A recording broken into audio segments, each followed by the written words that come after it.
Do your heart me's. Let's get some people in here.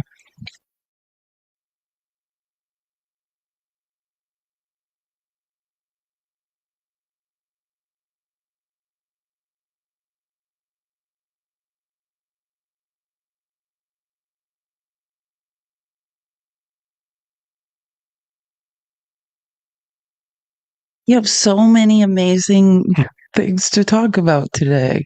Yay. Sorry, I'm a little cynical today. The last 48 hours have been, it's fascinating watching Republicans lie. Hey, Leah. Welcome. Thanks for being on YouTube. You beat me here every day. Give me one more second.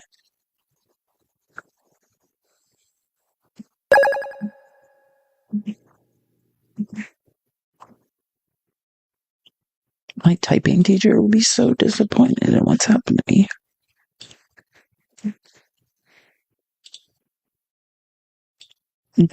Yay! Hi! Happy Friday!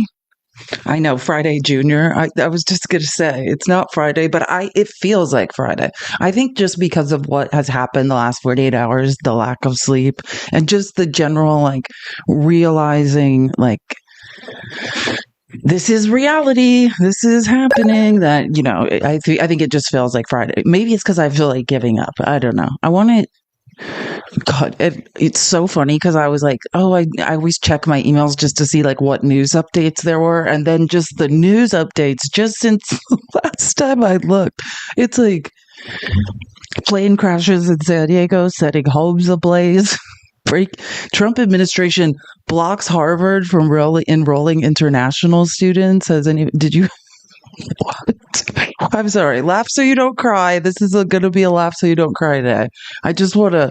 This is the latest news update. I'm just because I saw this and I was like, what? Trump administration halts Harvard's ability to enroll international students. How is that even possible? The move was a major escalation in the administration's efforts to pressure the college to fall in line with President Trump's demands. How can they stop Harvard from enrolling international students?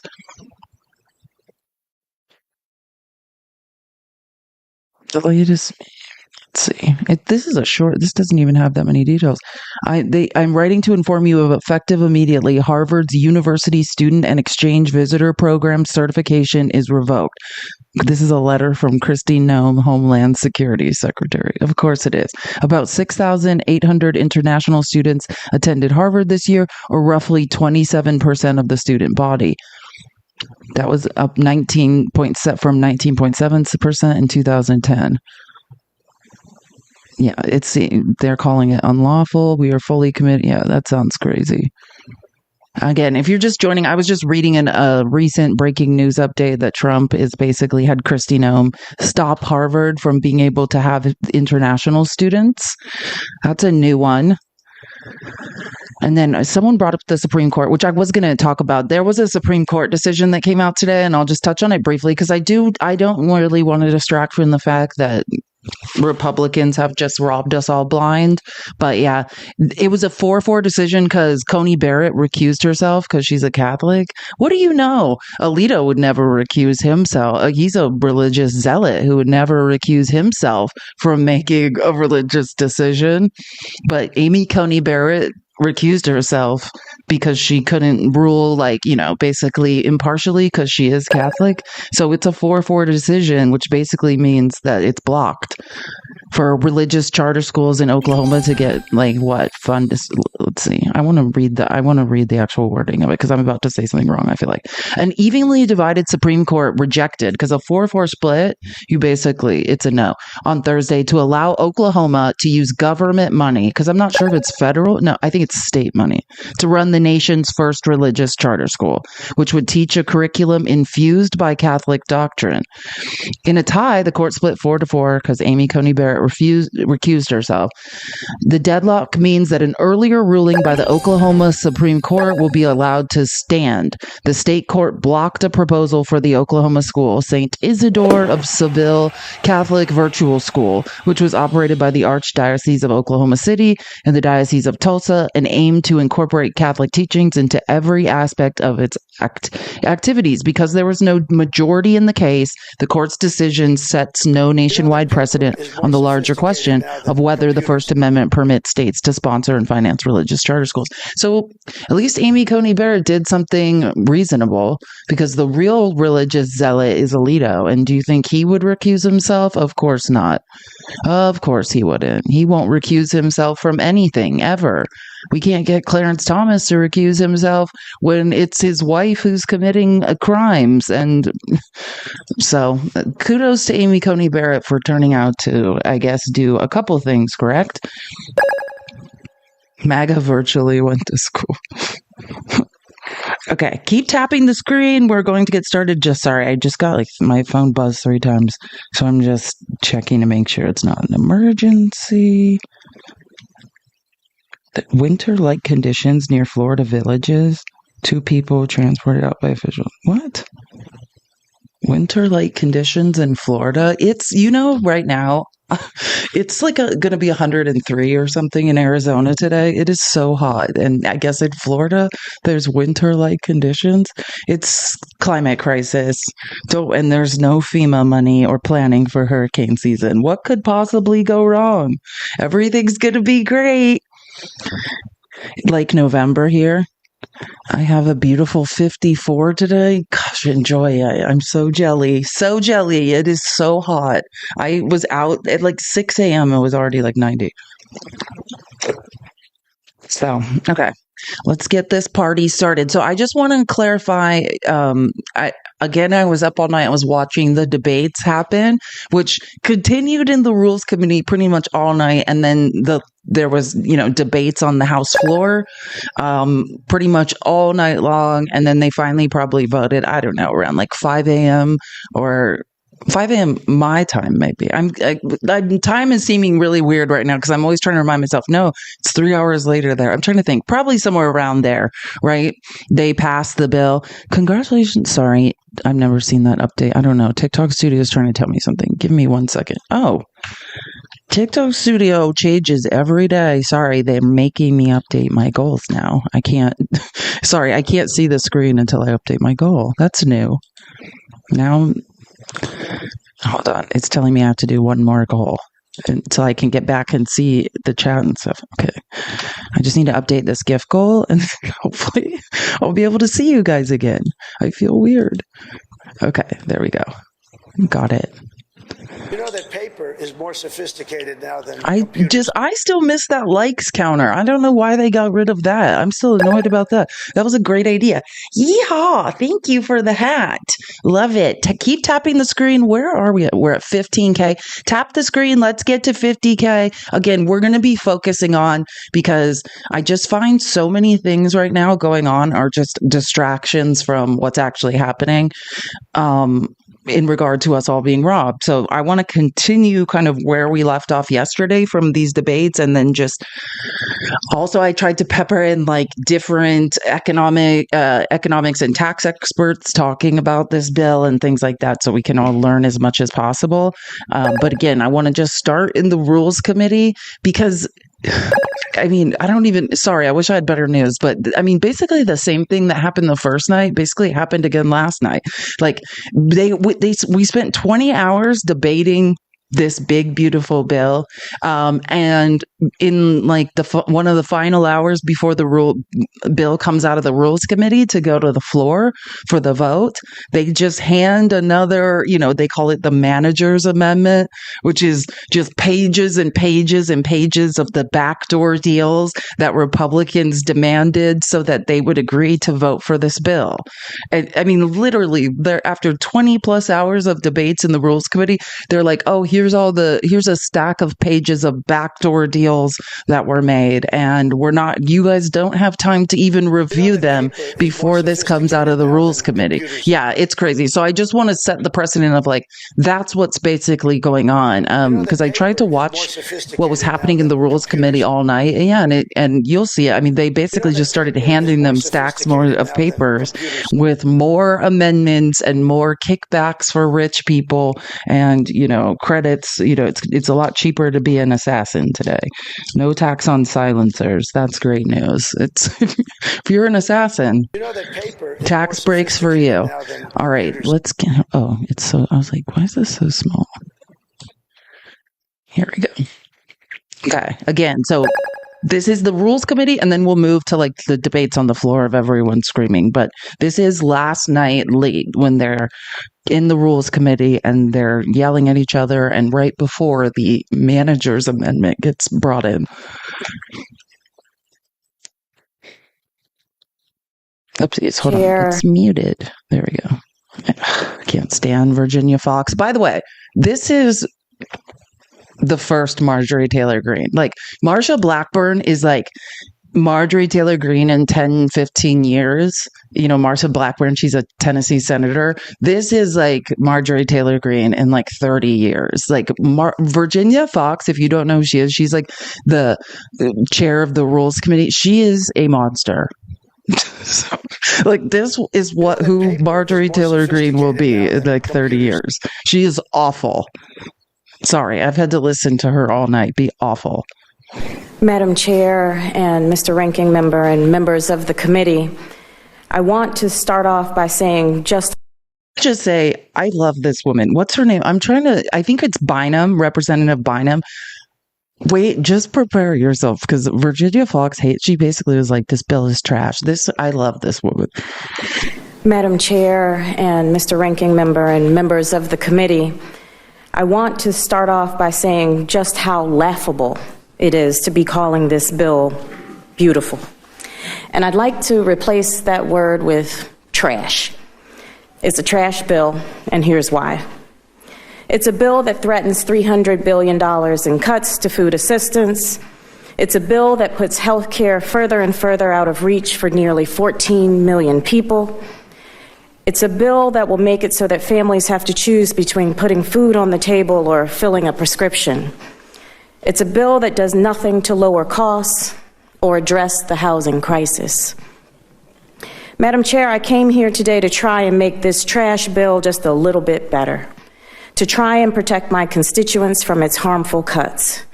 But I have little faith that the authors of this trash care enough about the American people to do it, especially since this committee tried to do it in the middle of the night. And as my Democratic colleagues have shown us today, sunlight is the best disinfectant. Sunlight is the best disinfectant. That's amazing. I just loved her. And yeah, thank you for reminding me. Her name is Janelle Bynum, and she's from the 5th District of Oregon. So just in case you're wondering who was that, her name is Representative Janelle Bynum. She represents the 5th District of Oregon. That paper is more and I like her style. Actually, I've met a lot of new Congress people I didn't previously know a lot about, who I love. Listen, so then she basically just starts. I'm pretty sure this is her. Maybe I'm confusing because I have so many clips I've been recording. I'm pretty sure she then starts listing all the people's districts and who's getting kicked off healthcare, which was amazing. Madam Chair, I brought the data. Let me tell you what the numbers look like.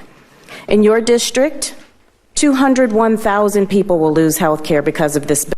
201,000 people are getting kicked off Medicaid in her district. That's crazy. Do you know, because I've seen different numbers of people's districts. I mean, yeah, she's in North Carolina, like a depressed area in North Carolina. That's a lot. It's a lot. Like in Marjorie Taylor Greene's district, I think it's like 100,000 something, which is a lot. 200,000. That's one of the highest I've heard of. And she's just like, yeah, great. Can't wait for those hospitals to close. Like, understand, it's not just people losing Medicaid coverage. Hospitals are going to close in poor areas. There will be no more hospitals. That's 27% of your constituents. In Rep. Fishbox District, it's over 165. Rep. Norman, 148,000 people will lose health care in his district.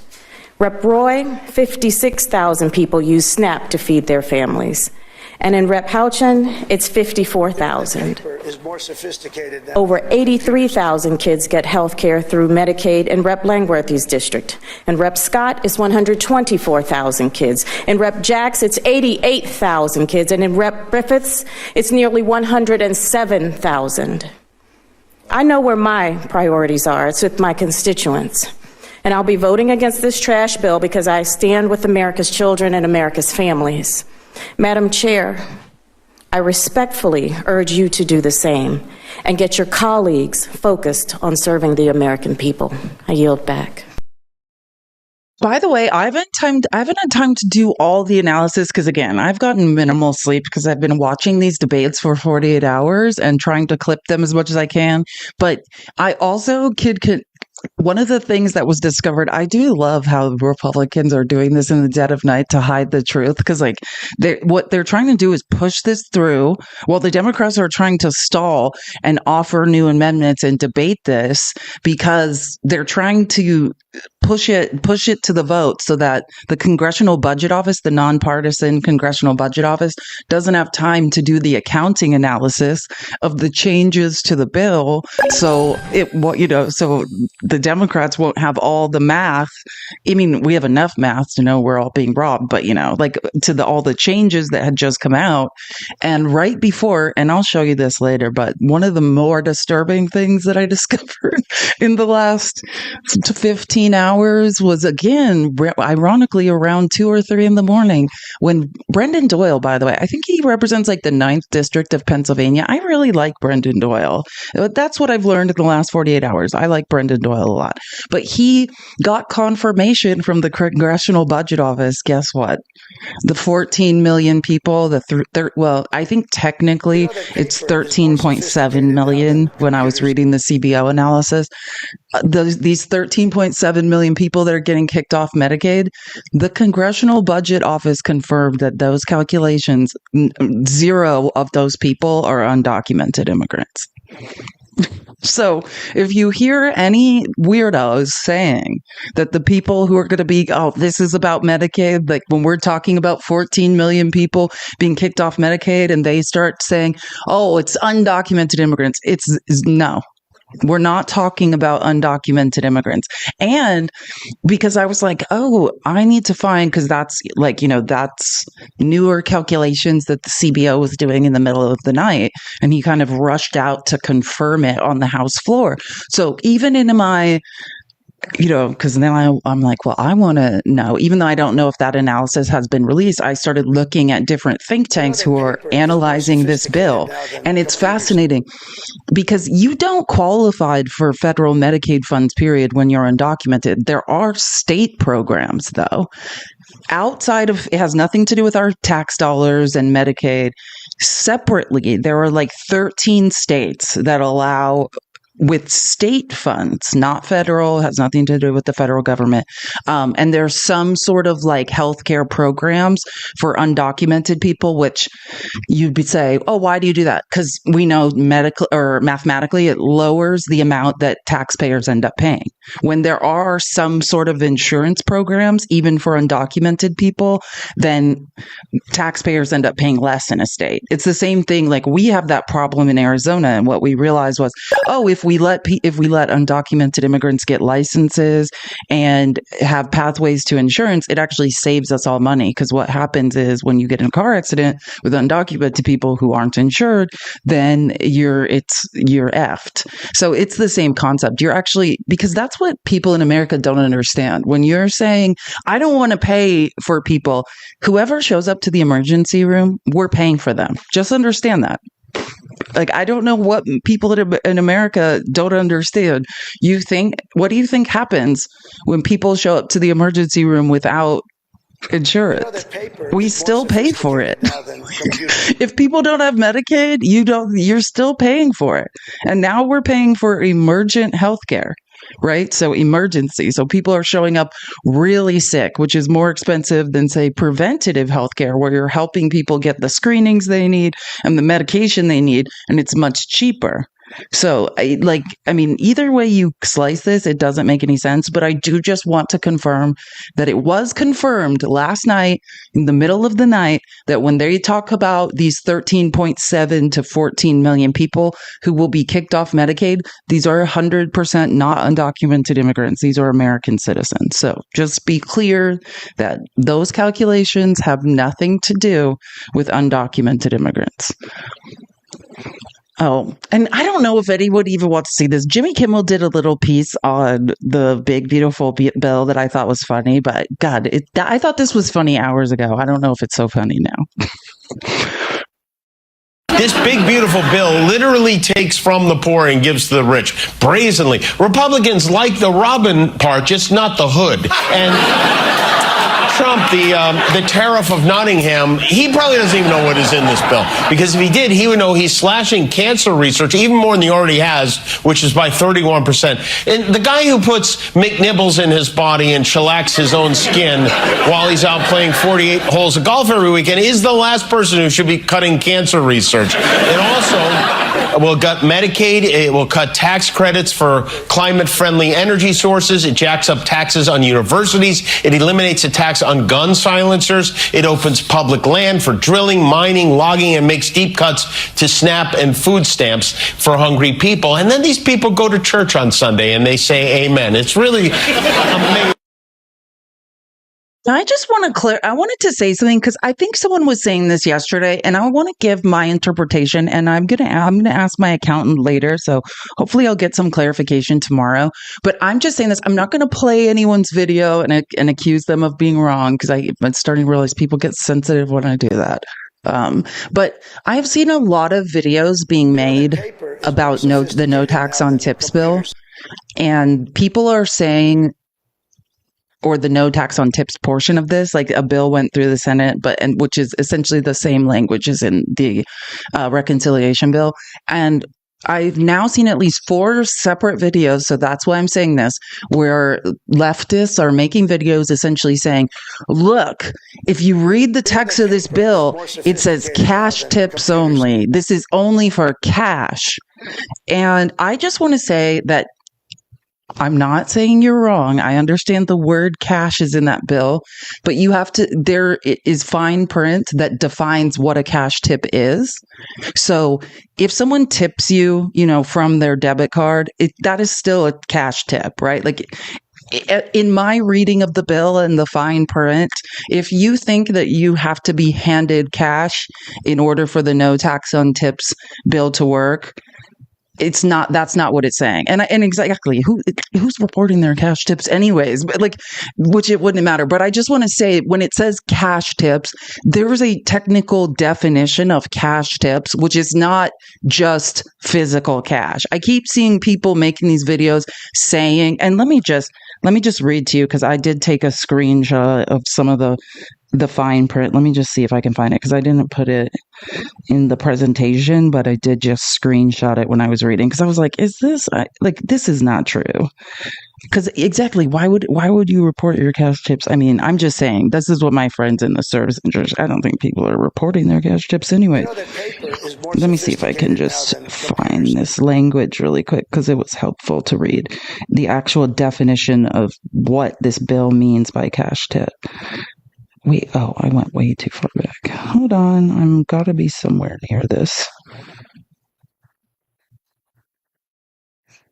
Come here.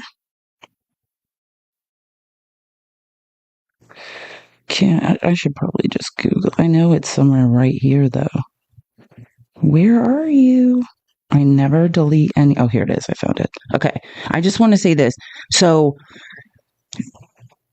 the No Tax on Tips Act would not exclusively apply to literal cash tips, but rather to what the bill defines as cash tips. Like, this is where there's so many people wasting a lot of time just being like, it says cash tips. It's not what it means, though. So, which encompasses a broader range of payment methods. Like, right? Here's a breakdown. What the bill covers. So, the No Tax on Tips Act aims to create a federal income tax deduction, which federal, not income tax, for cash tips up to $25,000 annually for eligible employees. The bill defines cash tips here, right? It says cash tips, but there's a definition as those received in the form of physical cash, credit and debit card payments, or checks. Right. And then the eligibility requirements, the deduction would be available. And it specifically is saying, because I was talking about this, there's like 90 days after this passes to file the list of actual occupations. This is what my accountant told me with, I think, the Treasury Secretary. So that will be the final list of occupations.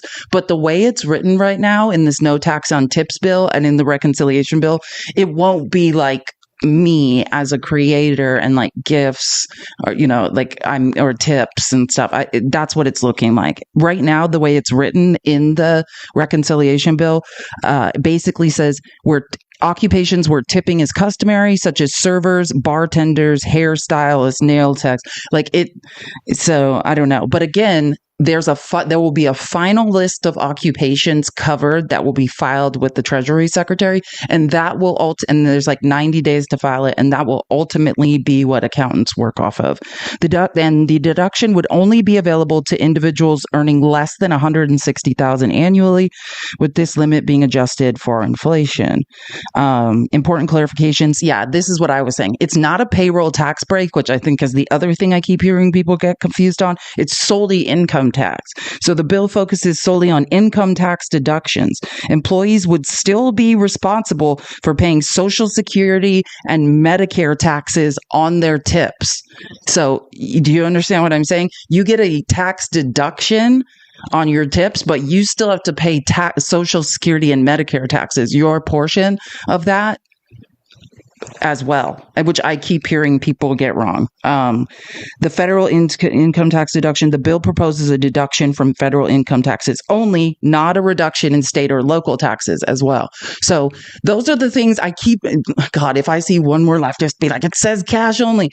There's a definition of what cash tips are, which is more expansive than just cash in hand, right? It's checks or credit or debit at this point. So I just want to make that clear. I feel like there's one more thing. Oh, two more things. And in my research, when I was going through all of this, trying to figure out what's what, I just do want to be clear. When Trump promised the elderly no tax on Social Security, that's not in the reconciliation bill. Just to be clear, that's not in there. There is some sort of, and I worked off just the Washington Post. They did it's called What's in the Trump and Republicans' Giant Tax and Immigration Bill. And they kind of literally numbered things and made it a little simple. So let me just, there is the whole promise of no tax on Social Security or whatever.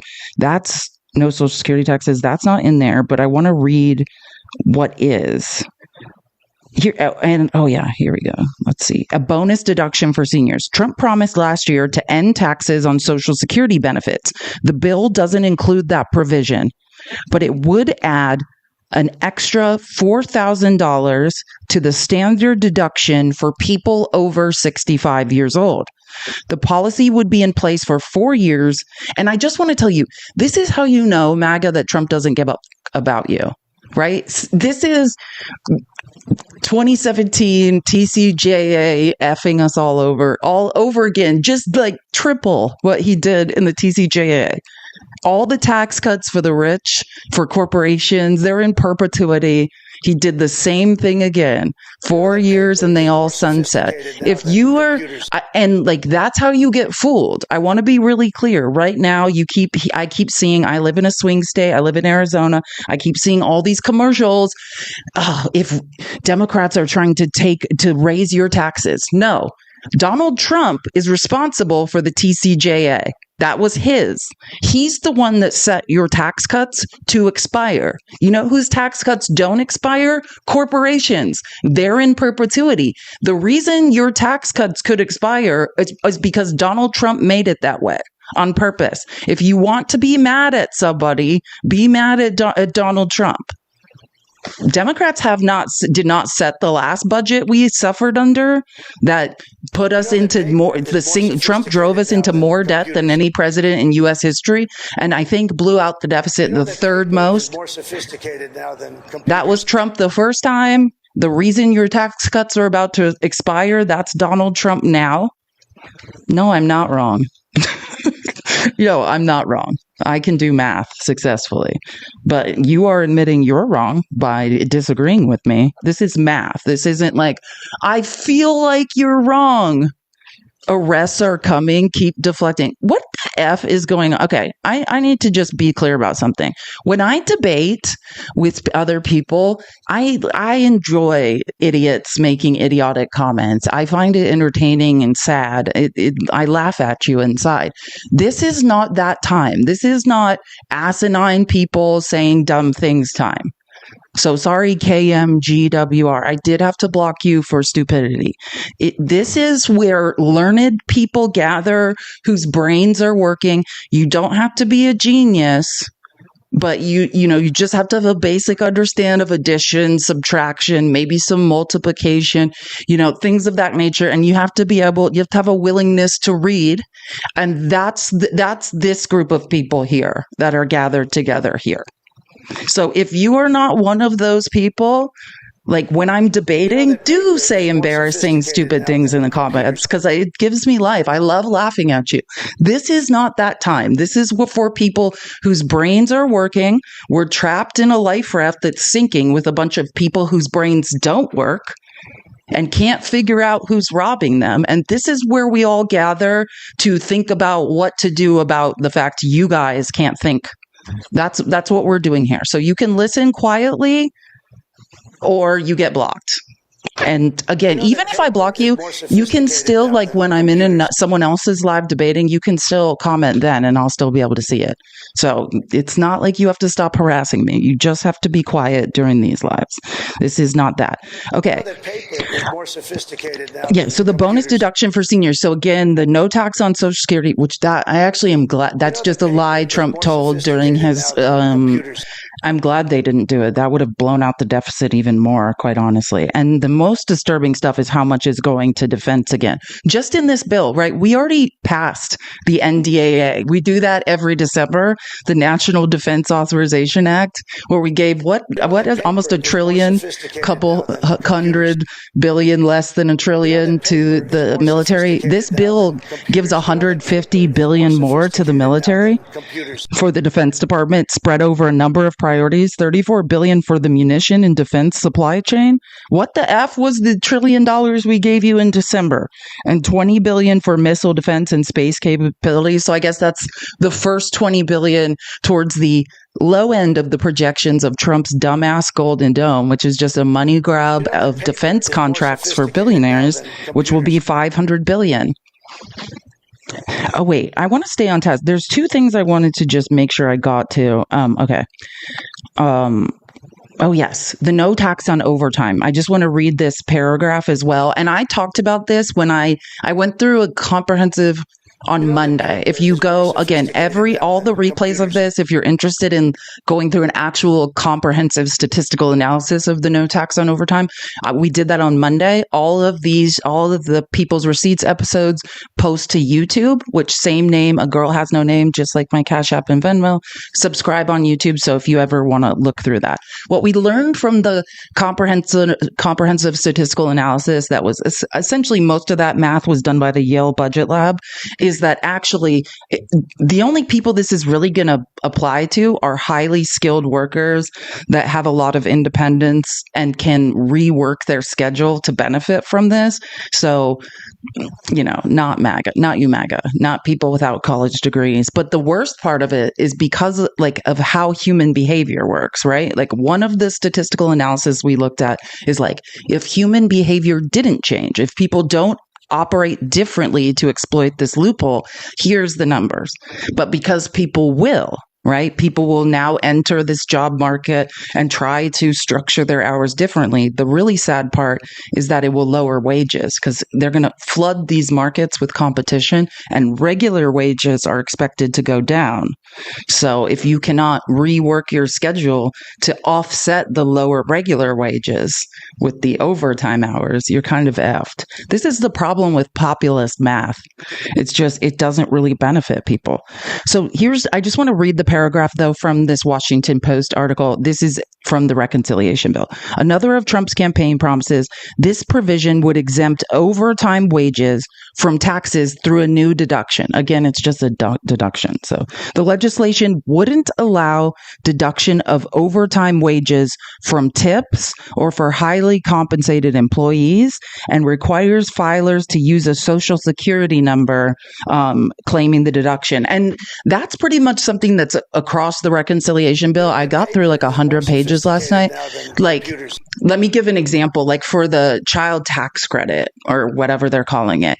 If you have to have a social security number to get the child tax credit, and you're like, why does that matter? Let's say, I think that is basically so no one's using their anchor baby to get, I hate the word anchor baby. I'm saying that sarcastically. That's what Trump always says. But basically, let's say you have a child that's a U.S. citizen, but you don't have a social security number. Maybe you're a legal permanent resident, or, you're here on a green card or temporary protected status. Then you can't get the child tax credit, or you can't get no tax on overtime, or you can't get no tax on tips. Like, most of this is worded that it requires a social security, right, number. So when you hear, I'm just explaining so people understand what does that mean? I mean, that would be my best example. It's so that only U.S. citizens get these tax deductions, which, I mean, we could get into it about that's stupid and makes no point. Why even file taxes if you're undocumented, right? If there's no incentive for undocumented people to file taxes, why would they? We want undocumented people to file taxes through ITIN numbers. Like, I've talked about this before. They help us retire. Yeehaw! Thank you for the hat. I appreciate it so much. They help us retire, right? They pay into our Social Security and Medicare, never to take it back out. They're not citizens. They're just helping us to retire. So when we terrorize people, when we steal all this, and when Elon Musk uses Doge not to save a dime, in fact, to cost us more, but then to gather information so they can make it harder for people to pay taxes or terrorize people through the information the IRS has, all we're doing is making it harder to balance the budget. But we'll get into that more. And I'll just add things because I've been doing a lot of reading on this bill. So I'll just add things as we go through this. Do Republicans even know all of the things that are in their own bill? I've been seeing a lot of discussion. Some person whose brain doesn't work asked me if I ever shut my mouth. Well, I shouldn't have blocked him before I answered. This is my life, where 506 people listen to me talk to myself for 5 hours at a time. If you do not want to listen to me talk to myself, then leave. It's super simple. This is what we call voluntary, not compulsory. You don't have to be here. You're the weirdo that's here talking to me. No, like, it's almost like you're lost. And let me give you some more help, because I do come from the digital advertising world. After I was a teacher, I worked in advertising. If you don't like what I'm doing, don't comment. If I was smart, I wouldn't block any of you, because all of the trolling actually helps my engagement. I just don't care enough to be distracted by stupidity, right? If I was actually smart, I would let all of you weirdos continue commenting, and that helps me.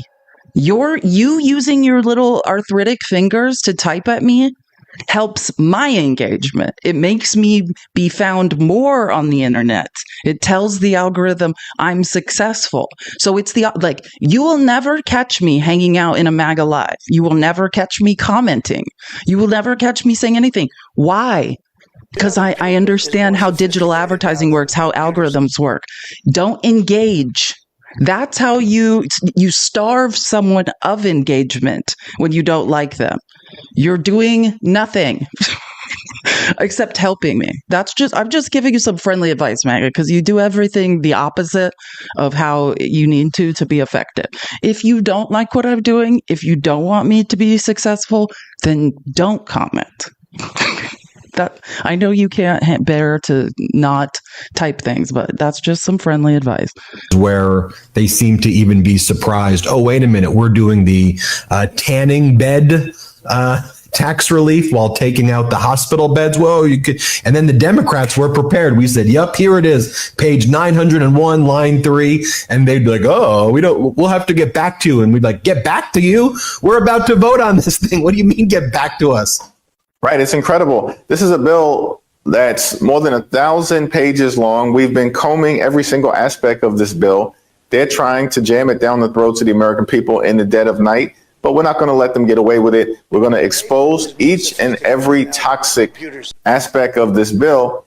As you pointed out, Ben, the notion that they are going to try to benefit those who use tanning beds, but rip away hospital beds from people all across this country, including in rural America, says it all. Like, what's going on, rich white people? I thought you guys were off tanning beds. Do you guys remember when there was like, and maybe this was just Arizona and California and stuff, but you remember when there was like a tanning bed salon like on every corner? I thought like white people realized they were going to die of cancer and stopped with the tanning beds. And I just want to understand what we're talking about when we talk about these tanning beds. This was a simple way, which how many people are possibly buying tanning beds? Can't be that many. And there was an excise tax. It was just a way we were bringing in revenue. There was a small excise tax on tanning beds. And what we're saying here, these are examples, and we'll go through more and more, of there were Republican holdouts who were refusing to vote for the bill. And I'm going to just say the truth.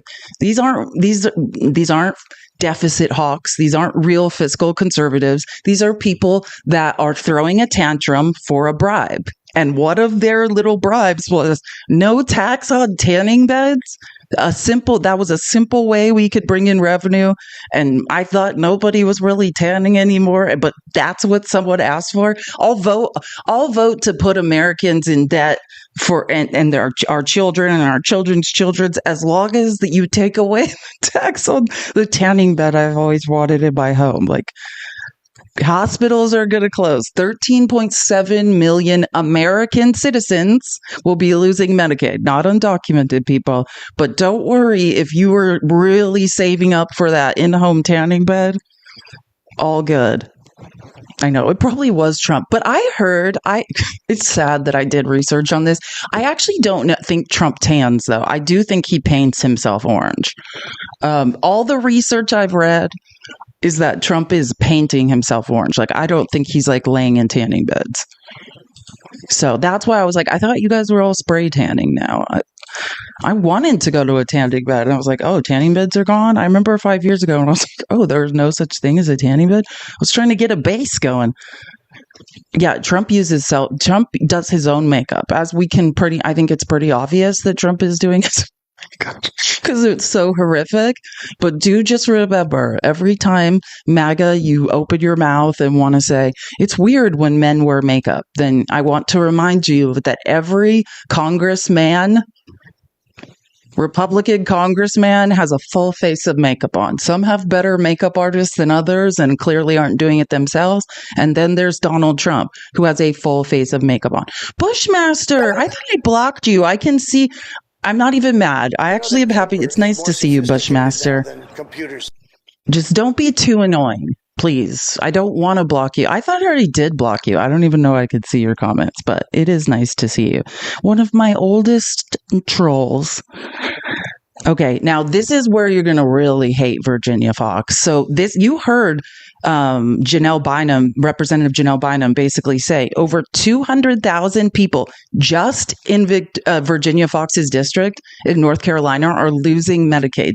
That is the highest number, because I've heard several different reps call out Republicans, their districts, and how many people are going to lose Medicaid. That is the highest number I've heard of any district, 200,000.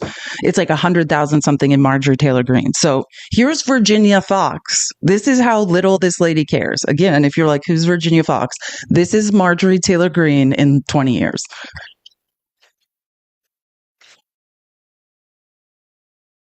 I am concerned about what has been said about this bill and what it's going to do, the extreme comments that have been made about it, and how I believe that it is scaring people out there in the country unnecessarily.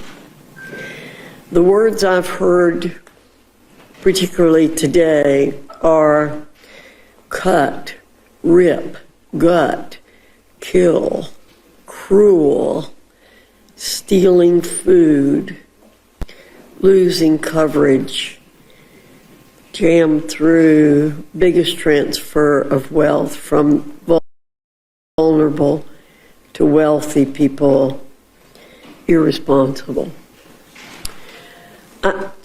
That's not the way we ought to be talking about this bill. This is what she cares about. She's like, hey, can you guys stop saying correct adjectives to describe this bill? I just appreciate it if everyone could just lie. Like, that's what she's saying?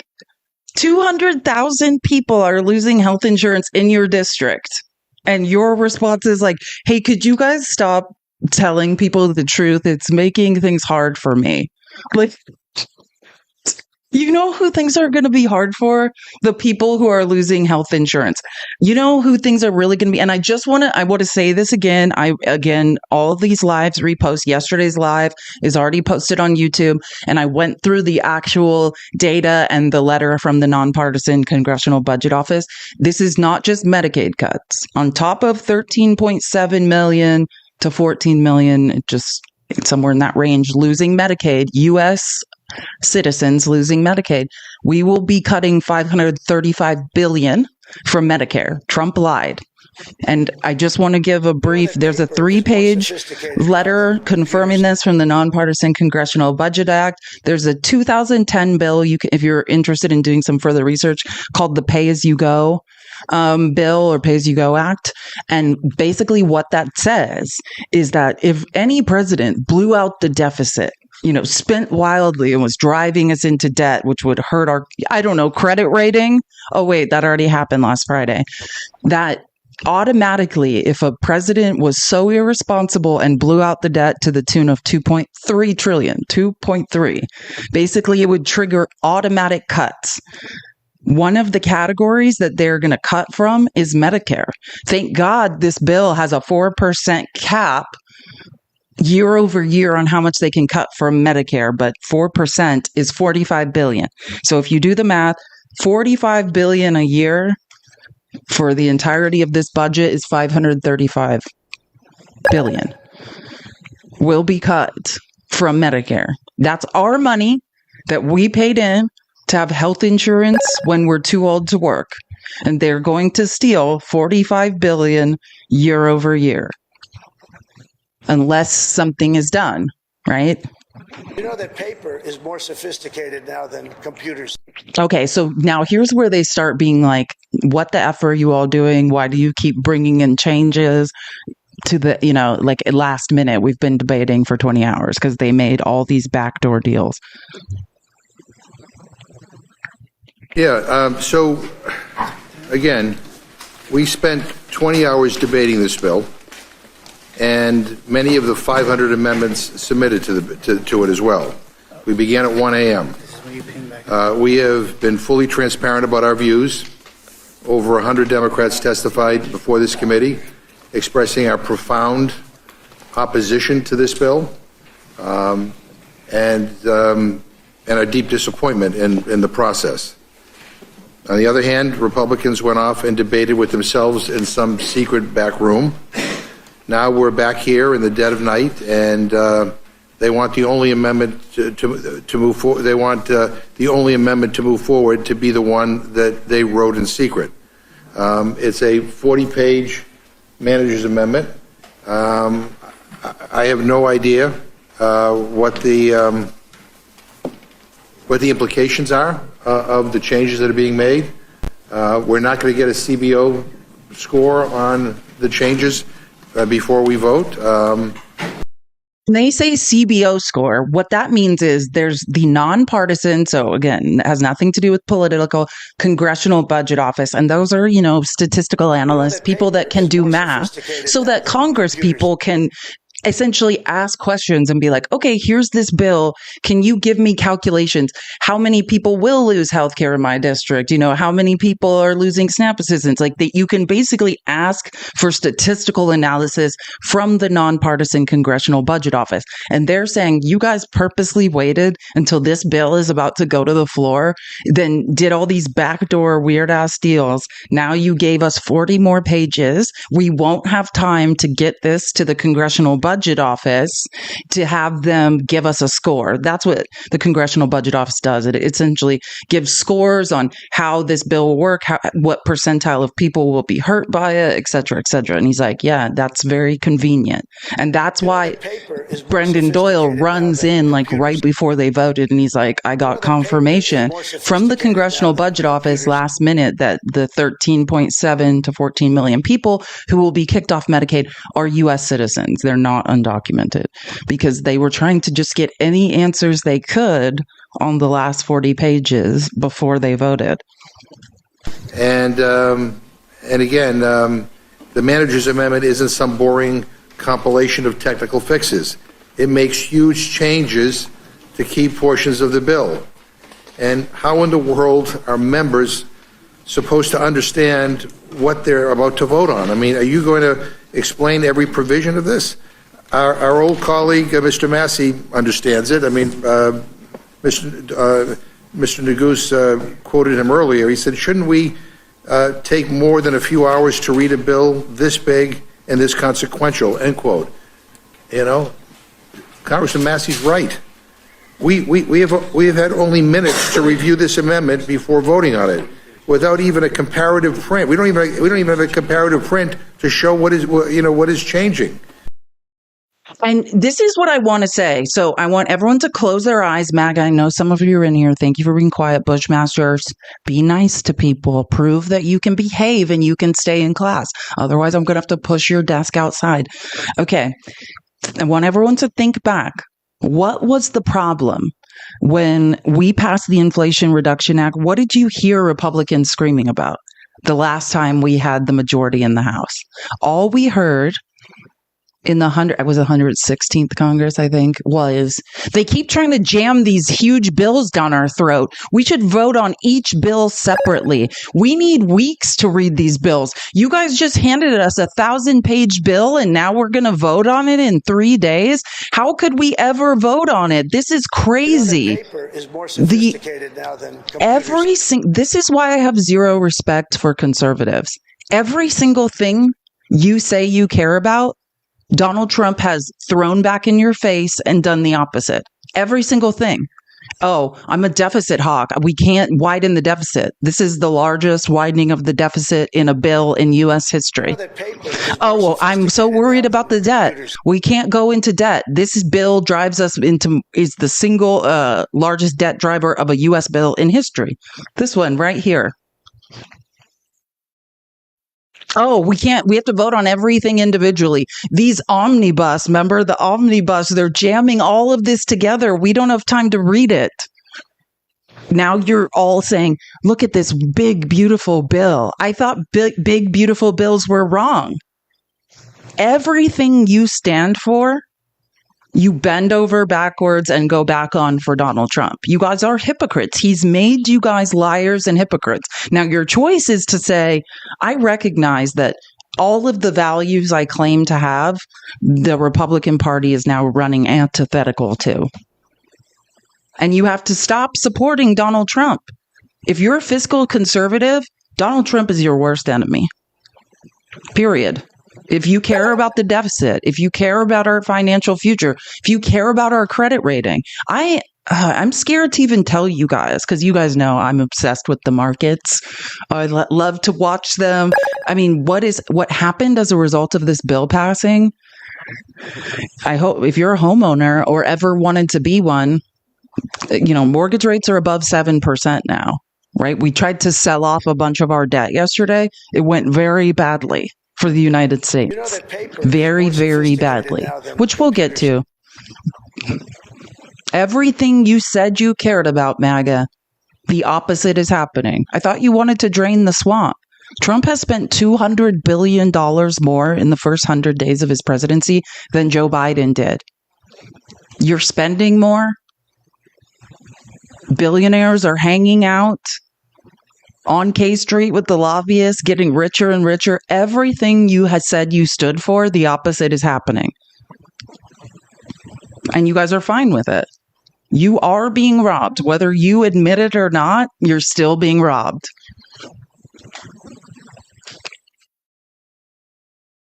The House rules require a supermajority vote, 3/5, for any bill that increases income taxes. And guess what? Republicans are turning that rule off for this bill. You are turning it off.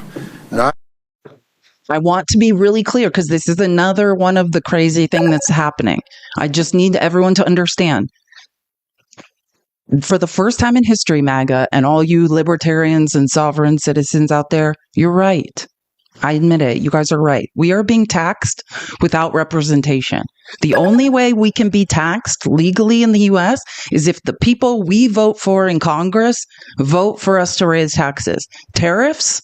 This is Boston Tea Party time. We are being taxed without representation. Trump has gone around Congress, is using emergency powers for an emergency that is not happening to tax us without representation.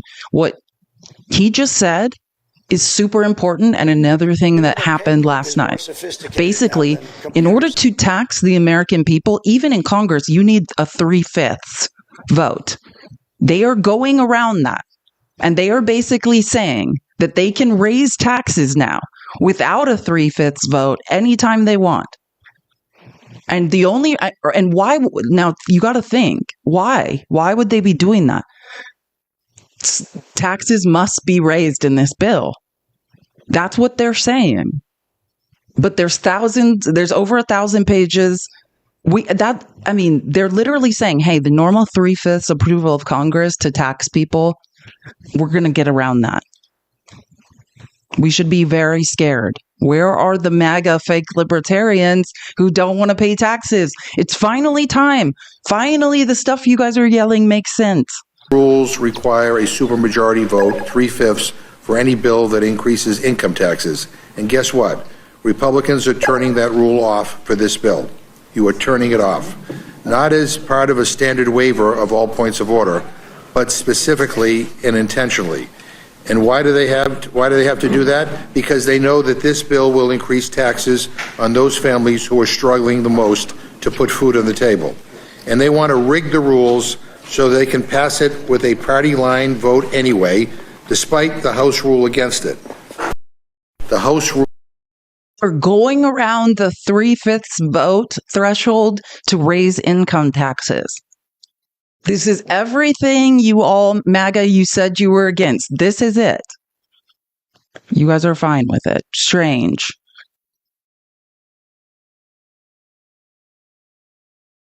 We've had a very fulsome discussion over the course of the last 20 hours on the bill that was before this committee. We now have, I believe, a 40-some-odd page manager's amendment that's been submitted. Here it is. We just got it. And I know my colleagues seemed very willing to explain the various provisions of the underlying bill. And so I wonder if any of them would be willing to help explain to me the changes in the manager's amendment. When this gets weird.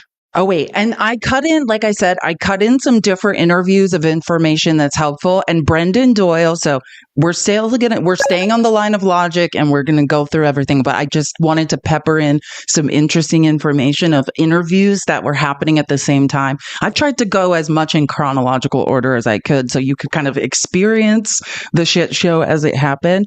Brendan Doyle did an interview representing one of my favorite new he's not new. I just didn't know I liked him until now. So Representative Brendan Doyle from Pennsylvania was talking to Chris Hayes about this, and I have a couple of clips. It was a really interesting interview. If you record Chris Hayes' show, I would say go back and watch the whole thing, because it was fascinating. Given what the CBO said, and given the way this interacts with existing legislation on deficit, so if let's say they pass this and sign it into law, let's say the Senate magically, passed it word for word, the president signed it.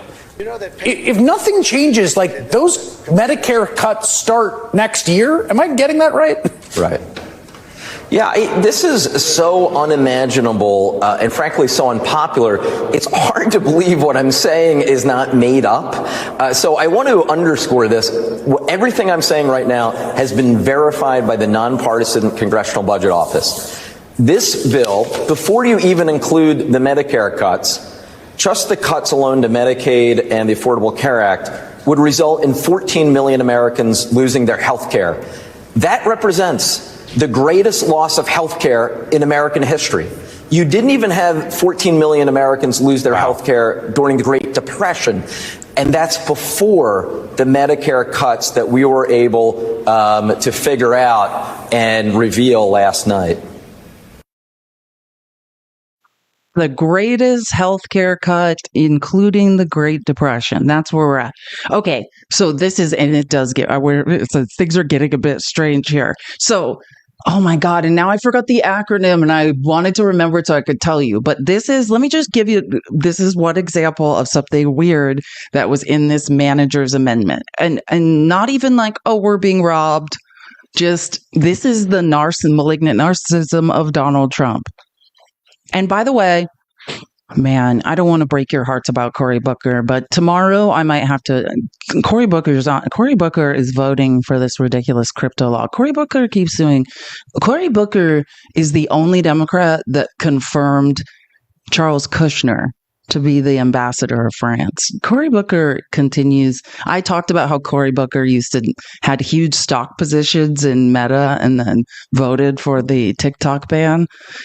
Also, he accepts tons of money from AIPAC. I'm just pointing out Cory Booker, there's a lot of troubling things about Cory Booker. If you don't know who Charles Kushner is and why I think it's really messed up that Cory Booker is the only Democrat that voted to confirm him and said some weird shit like, we have a super special relationship. Charles Kushner is Jared Kushner's father. Charles Kushner is a criminal, a felon. He's done unspeakable things. Let me just give you one. When I say unspeakable, I truly mean unspeakable, but I'm going to try to speak of it without getting banned. You know how Trump has that pay for pardon scheme going on? Well, one of the recipients of that pay for pardon scheme is Charles Kushner. And I assume the reason Cory Booker is super special friends with him or whatever, it must be because they're both from New Jersey or hang around New Jersey together. And that must be how they know each other. Charles Kushner, I want to make sure, committed a series of felonies, like fraud and, crimes over the wire, like wire fraud, all sorts of things, robbing people, bribing people, crazy things. And in order to try to cover that up when it was going to come out, I want to make sure I get this right. Charles Kushner, who's Jared Kushner's daddy, basically entrapped his brother-in-law with a lady of the night, if you will, got a lady of the night to meet his brother-in-law. So his sister's husband. He did this to his own sister, to meet with a lady of the night in a hotel room and film it, and then tried to blackmail him to stop him from testifying against him in his federal court case. This is now the guy, the only Democrat to confirm Charles Kushner to be the ambassador of France. Let me give you an idea. Like, you could be ambassador to weird backwoods country. That's not super important. Benjamin Franklin was the ambassador to France. That's like a pretty big thing. And Cory Booker's like, oh, we're super special friends. And because Cory Booker has a long history of taking money from lobbyists and being sympathetic to billionaires. That's always what has concerned me about him. And another one is this crypto bill, which our junior senator from Arizona, Ruben Gallego, is another one like that's voting for it. Like they accepted money from billionaire Mark Andreessen. If you want to, I'll probably do a deeper dive into this, but it's just something we need to watch. Now, I am not saying Cory Booker is awful, right? Things are complicated. And until we get money out of politics, this is something we're going to face, right? Like people taking money from AIPAC, taking money from other lobbying groups, right? Like I'm not saying it makes people completely wrong, but why are you voting to confirm Charles Kushner? Why? You're the only Democrat. Not even John Fetterman did it. You know what I'm saying? Wait, what do you, I'm not sure. Don't forget Hakeem blocking Crockett. I don't know what you mean I'm not sure what you mean by that. I honestly, I don't know. Someone in the comments said, don't forget Hakeem blocking Crockett, but I'm not sure exactly what that means at all. So yeah, you're talking about something I don't even know what you're talking about. I'm talking about the Senate, just to be clear. That's the House. Cory Booker's a senator.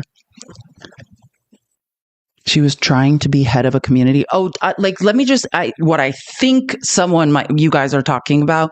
Well, I don't know anything about Hakeem blocking or not blocking someone. I don't know about that, but I know, which is something we should talk about. One of the reasons we couldn't fend off this vote is because we've had 2 Democratic reps die unalive in office. One is Jerry Conley. You remember? And may he rest in peace. His throat cancer came back. Originally it was AOC that tried to oppose Jerry Conley to be the chair of oversight and accountability. And if you remember, I was very pissed about this because Nancy Pelosi fell down the GD stairs in like Luxembourg or some small, very wealthy European country. She was in the hospital with like a broken hip in Europe and then is whipping votes for Jerry Conley, which Jerry Conley is a great man. He was an amazing public servant. I enjoyed his dry sarcasm, but should he have been leading oversight and accountability when we knew that he had throat cancer? Probably not, and that's how AOC couldn't lead oversight and accountability. And this is what I know about this. And I think I talked about this on a couple weeks ago. Basically, then Jerry Conley stepped down because, well, we didn't, he just died a couple days ago, but I think what happened was he got some tests, and realized like it was back full force and he wasn't going to be able to do his job. So he stepped down as chair and they went to AOC and they were kind of like, oh, do you want it again? Because Jerry Conley's not going to be able to do it. And her response was basically like, from what I'm hearing, like oversight and accountability is still kind of hierarchy of seniority. And so she basically implied like, I think the same thing will happen. Like I can't get the votes because Democrats run off seniority and I won't be appointed. So she's like, and I can't remember what committee she's on now, but she's either chairing or she's the vice chair of like a different committee. And she's like, so I'm going to stay over here. So as a result of AOC being like, no, because I already know it's going to be a seniority thing again. And I'm not interested in that fight.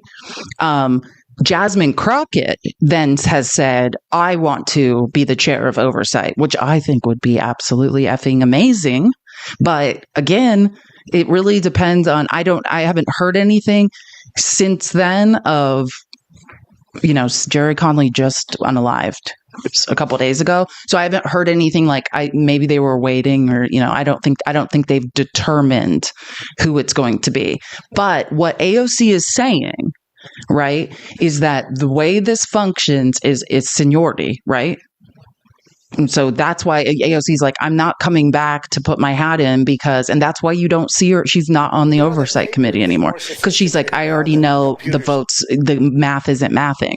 And then Jasmine's like, yeah, I want it, which I think is even if this is a seniority thing and she can't get the votes, I think she should definitely try so that we can point it out, but yeah, I mean, it's a hard thing. right? Herding cats in the house. Like, how do you keep people happy? But I do think, like, if there's one thing necessary we have to get away from, it's this whole, is more sophisticated I have been in the house with this guy for 20 years. We're best friends and I'm going to back him because he's been here a long time. Like, that's not going to get us anywhere. We need the best communicators. And I love AOC. Everyone knows how much I love AOC, but Jasmine Crockett, I think, is even a better communicator. Like, if we could have Jasmine Crockett leading oversight and accountability, can you even imagine? Dreams do come true. Like, she, in my opinion, is the best person for the job. But the thing about Jasmine Crockett is she's booked and busy. She has a lot of jobs. Like, she's one of the only people that's on judiciary and oversight. So she's got a lot of jobs. But I would love to have Jasmine. But let's stay on course.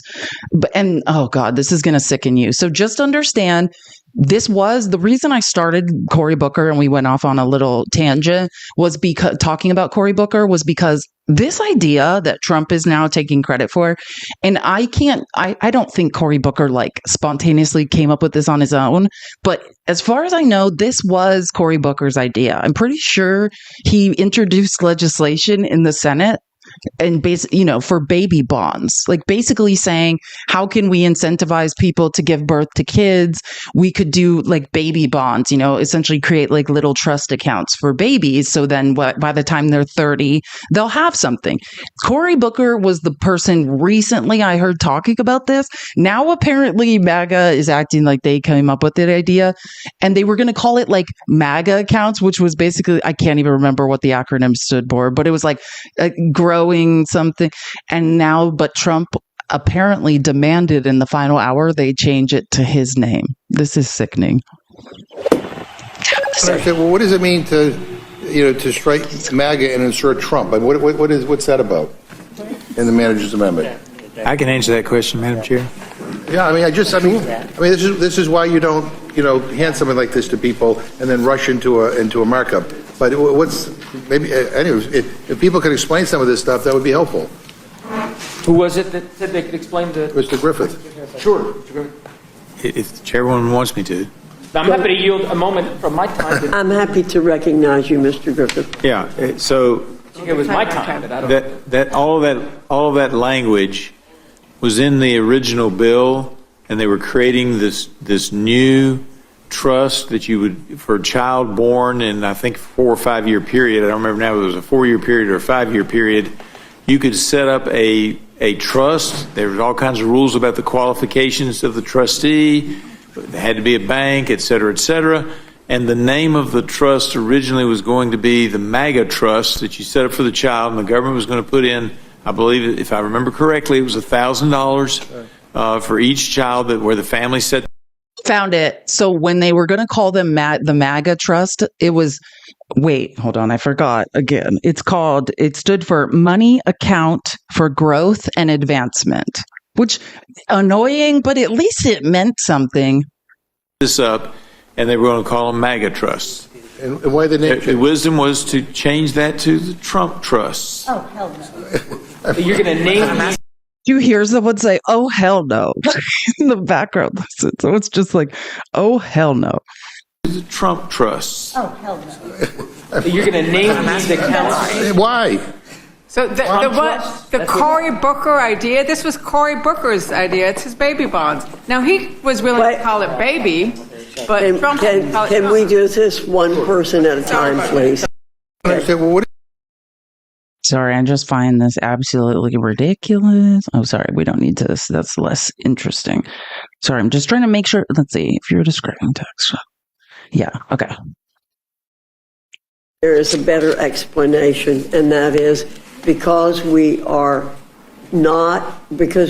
continuing the tax cuts that were in the TCJA, it is being done as a cautionary measure to make sure that there is nothing seen in here that Madam Chair, implicate a tax increase. Yeah, but Madam Chair, if you are describing those as tax cuts, you would not need a authorization for a tax rate increase. This is about increasing your taxes.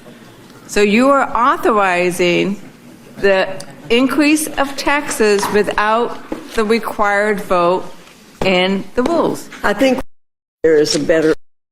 Again, they have bypassed the 3/5 vote for income tax increases. We are now officially being taxed without representation, and it's ridiculous. I can come back to that if we have time. Okay, this is a good clip. So, and I have more clips like this. There have been many economists doing breakdowns of this bill. This is a really good one. We need to find more. Johnny, thank you for the super chat. Hello, everyone. Thanks for supporting each other. Thanks for supporting Johnny, and thanks for being here. And you're not, I'm never mad at you. Okay, that's a long story. Johnny sometimes thinks I'm mad at him, so I have to remind him I'm not. Okay.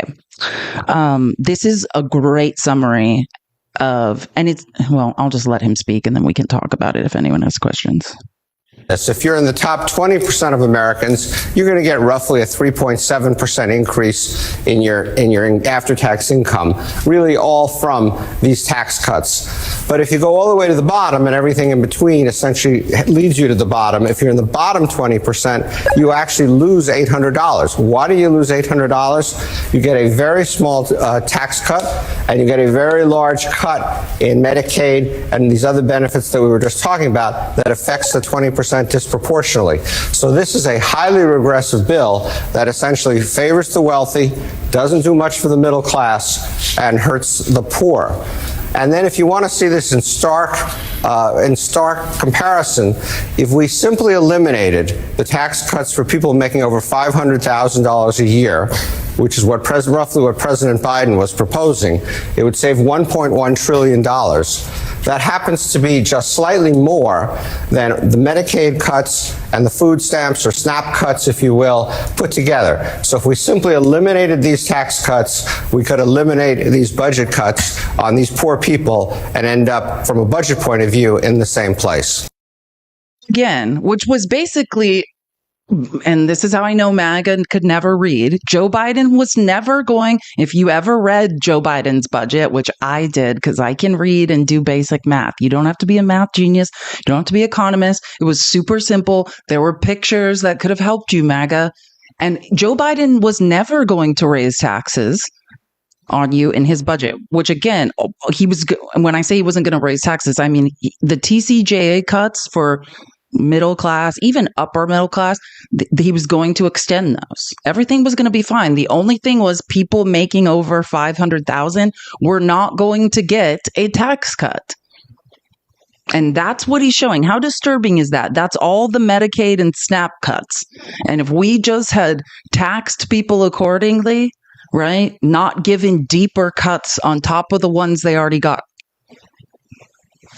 we could make up all this, and children wouldn't have to. 40% of babies are born through Medicaid. Someone in the comments a while back said, is that why hospitals are going to close? Because, yeah, Medicaid funds hospitals, especially in rural areas. Without Medicaid, without recipients, people who are on Medicaid, hospitals will close. All we had to do, the way MAGA's always like, they want to tax us. No, you are getting taxed more by Trump.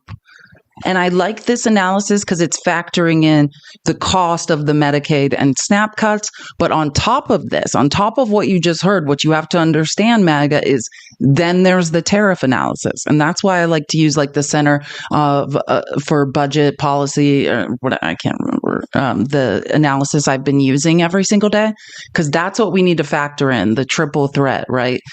Trump's executive actions, the reconciliation bill, and on top of that, the tariffs. That's how you tell if you are getting a tax cut or a tax increase. And bad news, MAGA, you're not getting, unless you're rich, you are not getting a tax cut. John Garamendi, he was really good last night too, which I love this, like, call out the hypocrisy. When I know we all dread, because I have a MAGA family, I know we dread having these confrontations with our family members. But yeah, if I hear one, I can't wait for someone to tell me, oh, Democrats spend too much. And I love how John Garamendi was just trolling Republicans in the Rules Committee, because you guys are all hypocrites and liars. Now, this bill does not pay for itself. Where are the deficit hawks? They used to be across this entire room. All of you used to be deficit hawks. Somewhere between $3.5 trillion to $5 trillion will be added to the national debt as a result of this legislation. Hello, deficit hawks. Where did you go? What happened to you? You frightened of Trump? Is that it? Franklin D. Roosevelt once said, "The test of our progress is not whether we add more to the abundance of those who have much.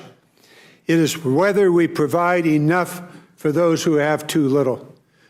Did you hear that, MAGA? And this is supposed to benefit you. We're trying to help you have more for your families. Like, it's so, let's hear that quote again, because that's beautiful. Who have much. Oopsies. We add more to the abundance of those who have much. It is whether we provide enough. The test of our progress is not whether we add more to the abundance of those who have much. It is whether we provide enough for those who have too little. This piece of legislation goes exactly the other direction. It adds to the wealth of those who have much, and it literally and actually takes away from those who have little. The Congressional Budget Office yesterday confirmed that the bill will raise the incomes, will increase the wealth, the incomes for the wealthiest 10% of Americans, while simultaneously cutting the incomes for the poorest 10%. What in the world are you doing? Why would you do such a thing? Why would you increase the wealth of those who already have much while simultaneously taking away from those who have too little? How do you do it? You gut Medicare. You heard from my colleagues. The SNAP program used to call it food stamps. That's real food. And there are already real regulations on what those SNAP programs can be used for. Head Start, it goes on, and it is a disgrace. It is a disgrace. And let's recognize what it is you are doing. Amen. I like John Garrett. I had the best thing that came out of the last 48 hours is finding some more Congress people who are fighters that I can follow and introduce you all to. And I think he said that beautifully.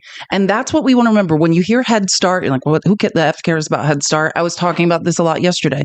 We are gutting Head Start. That is pre-K education. And I know, MAGA, you're like, who cares about preschool? I can tell you that if your goal, when you say, I don't want my taxes going to pay for poor people. Okay. Well, you know how we can do that? What we know, again, through statistical analysis, is the more we invest in children and the earlier. And I mean that. We know that denial or absence of pre-K education will limit the lifetime earning potential of a human by hundreds of thousands of dollars. Something so small. And you're like, oh, I guess it's not that big of a deal as long as they go to kindergarten. Turns out it's a huge effing deal. So if you don't want to be paying for people to live off the government for the rest of their lives, the way we do that is invest early, often, and a lot in children, in the people that deserve it, right? We give them upward mobility and the best shot at a future. And that does, and you guys know, because I was raised by a malignant narcissist, I'm fascinated by psychology. All I do is read psychological studies so I can understand what the F is wrong with me. And I mean, what you have to understand is early childhood development, who we are, the patterns we're all trapped in, repeating over and over. That was decided when we were super young. So when you start thinking like, it doesn't matter, like they'll get over it. No, we need Head Start. We need pre-K education. That is literally one of the biggest determining factors in lifetime earning potential. It's that simple. And I said this yesterday, I get it, MAGA, you hate, I'm the same way. I was raised in an authoritarian Republican household of shame. You were told, none of us deserve anything. Pull yourself up by your bootstraps. If you don't believe you deserve anything, if you don't believe you're worth health care, if you don't believe you're worth pre-K education, believe it for your kids, right? Do it for your children. And I explain this, right? When you pay into Medicare, when you pay into Social Security, that money's not your money that you're paying in. It's not like it's being saved somewhere in a lump just for you, right? The money we pay in to those taxes is now being used for boomers to retire. So the reason I'm saying that is how educated, how capable, the lifetime earning potential of kids now, those are the people who are going to be paying for us to retire. So when we make it impossible for them to have upward mobility, when we make it harder for them to get to university, when we don't give them pre-K education, when we start defunding public schools, we are shooting ballistic podiatry, shooting ourselves in the foot. These are the people that are going to pay for us to retire. And you're basically saying, let's limit their lifetime earning potential, the people we're going to need to be paying taxes so we can retire. Let's make it so they make less. That's a really bad idea. Oh, yeah, here we go. Oh, yeah. And this is, so again, the manager's amendment, the final hour after 20 hours of debate, was delivered last night late to the Rules Committee. It's 40 extra pages that have more cuts. And guess what's in there, by the way? Then what you'll hear, I just want to give context before you hear it. More healthcare cuts. Madam Chair. Noes have it. Mr. McGovern. Madam Chair, so we got the manager's amendment about a half an hour ago, and we're still trying to comb through it to see what the changes are and what the impacts are going to be. But there seems to be tens of billions of additional health care cuts in this manager's amendment. So you're rushing it in the dark of night, and it'll kick people off their health care. And I find that not only concerning, quite frankly, I find that disgusting. Again, all to give tax breaks to billionaires. Yeah, I do find it disgusting as well. Oh yeah, and here. Okay, this is to continue what he's saying. Representative Gomez, which establishes a 39.6% tax bracket for income over $1 million. So for those following along at home, Republicans have just voted down our amendment to limit tax cuts to those making under $400,000 per year.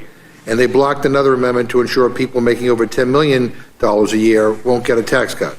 So is everyone getting that? Because I know he's talking fast and saying a lot of numbers. What he's saying is we just tried to bring an amendment that just said, hey, people making less than $400,000 a year, so the average American, we won't raise their taxes anymore.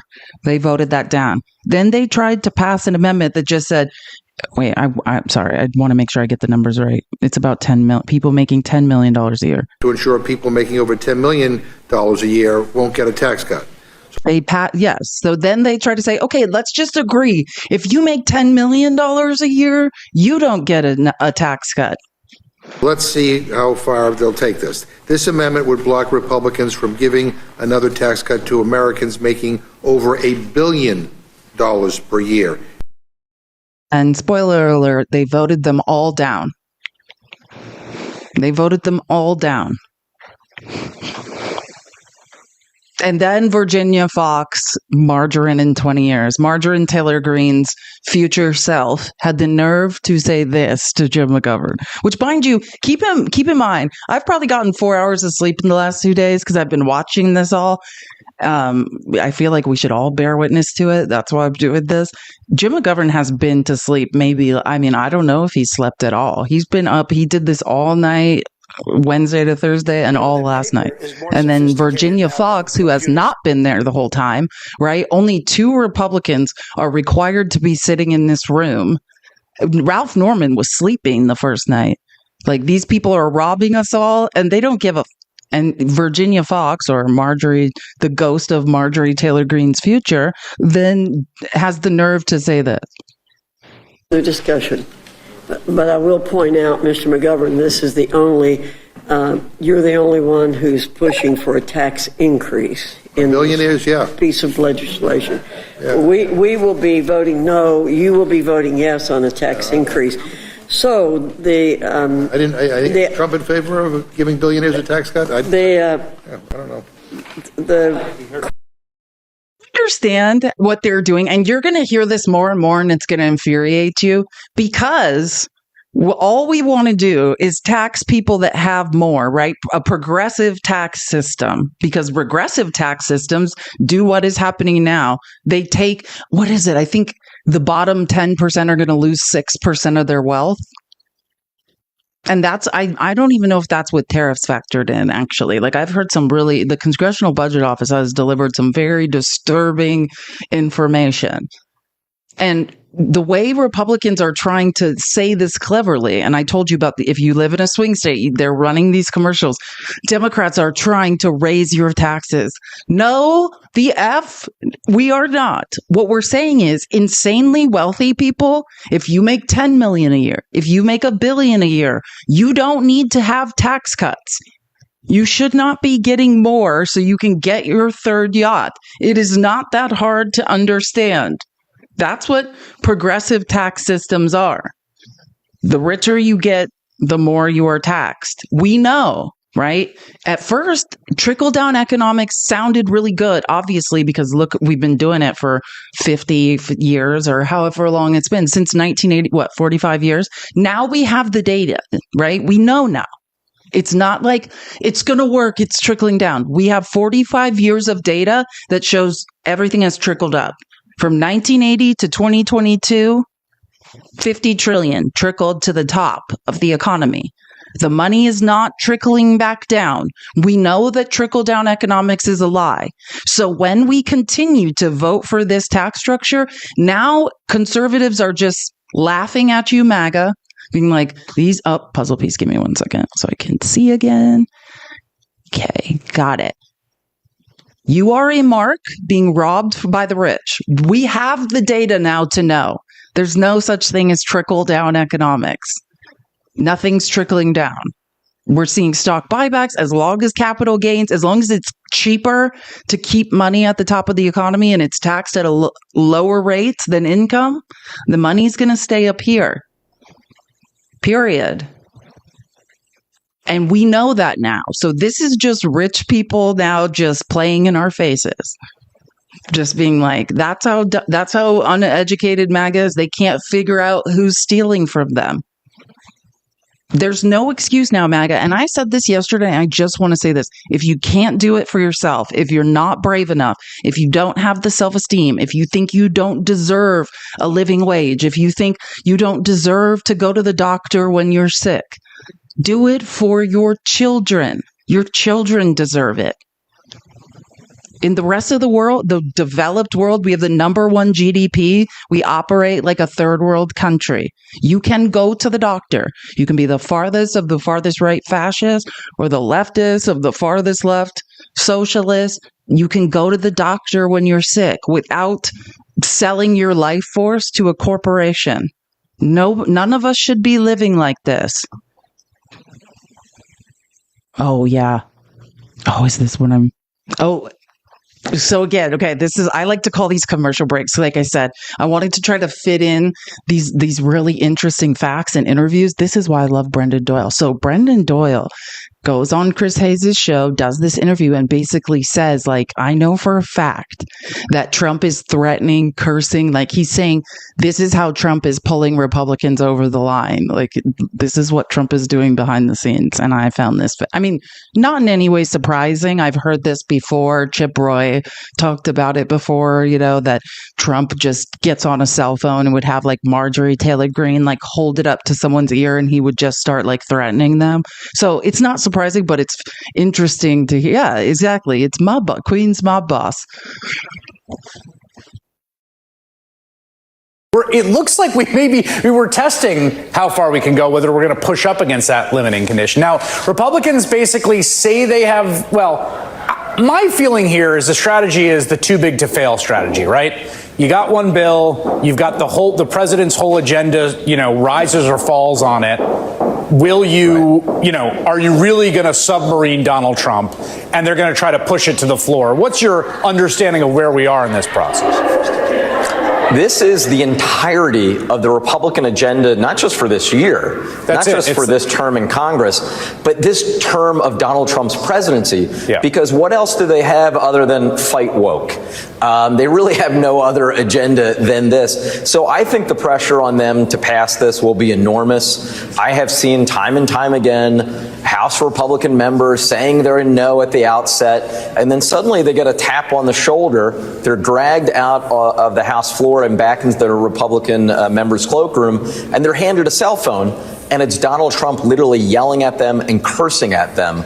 I tend to think that history will repeat itself, and that one way or the other, they'll be able to get the votes. I hope I'm wrong. I pray that I'm wrong. I'm going to fight like hell to make sure this awful policy doesn't become law. But I've just seen them fold too many times before to believe that they won't fold again this time. Amen. But I mean, that's the reality. And you can say anything you want. If you were a real, and I hate these words, but quote unquote deficit hawk, you'd be a no on this. There's no way around it. This is the largest this is blowing out the deficit. This bill drives us into debt. It's the single largest debt driver in a bill in U.S. history, as well as deficit. This bill widens the deficit wider than any other bill in history, period.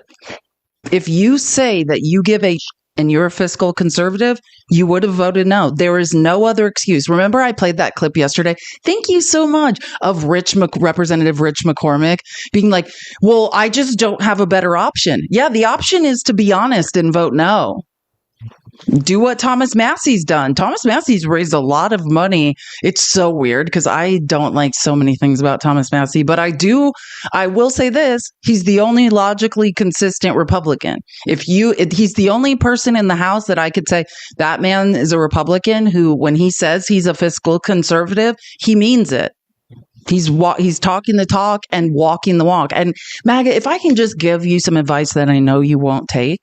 When you are in an abusive relationship with a malignant narcissist, and God forbid even love them, because I do think some of you feel like you love Donald Trump, and abusive relationships, it's constant dopamine hits. So I think some of you actually believe that.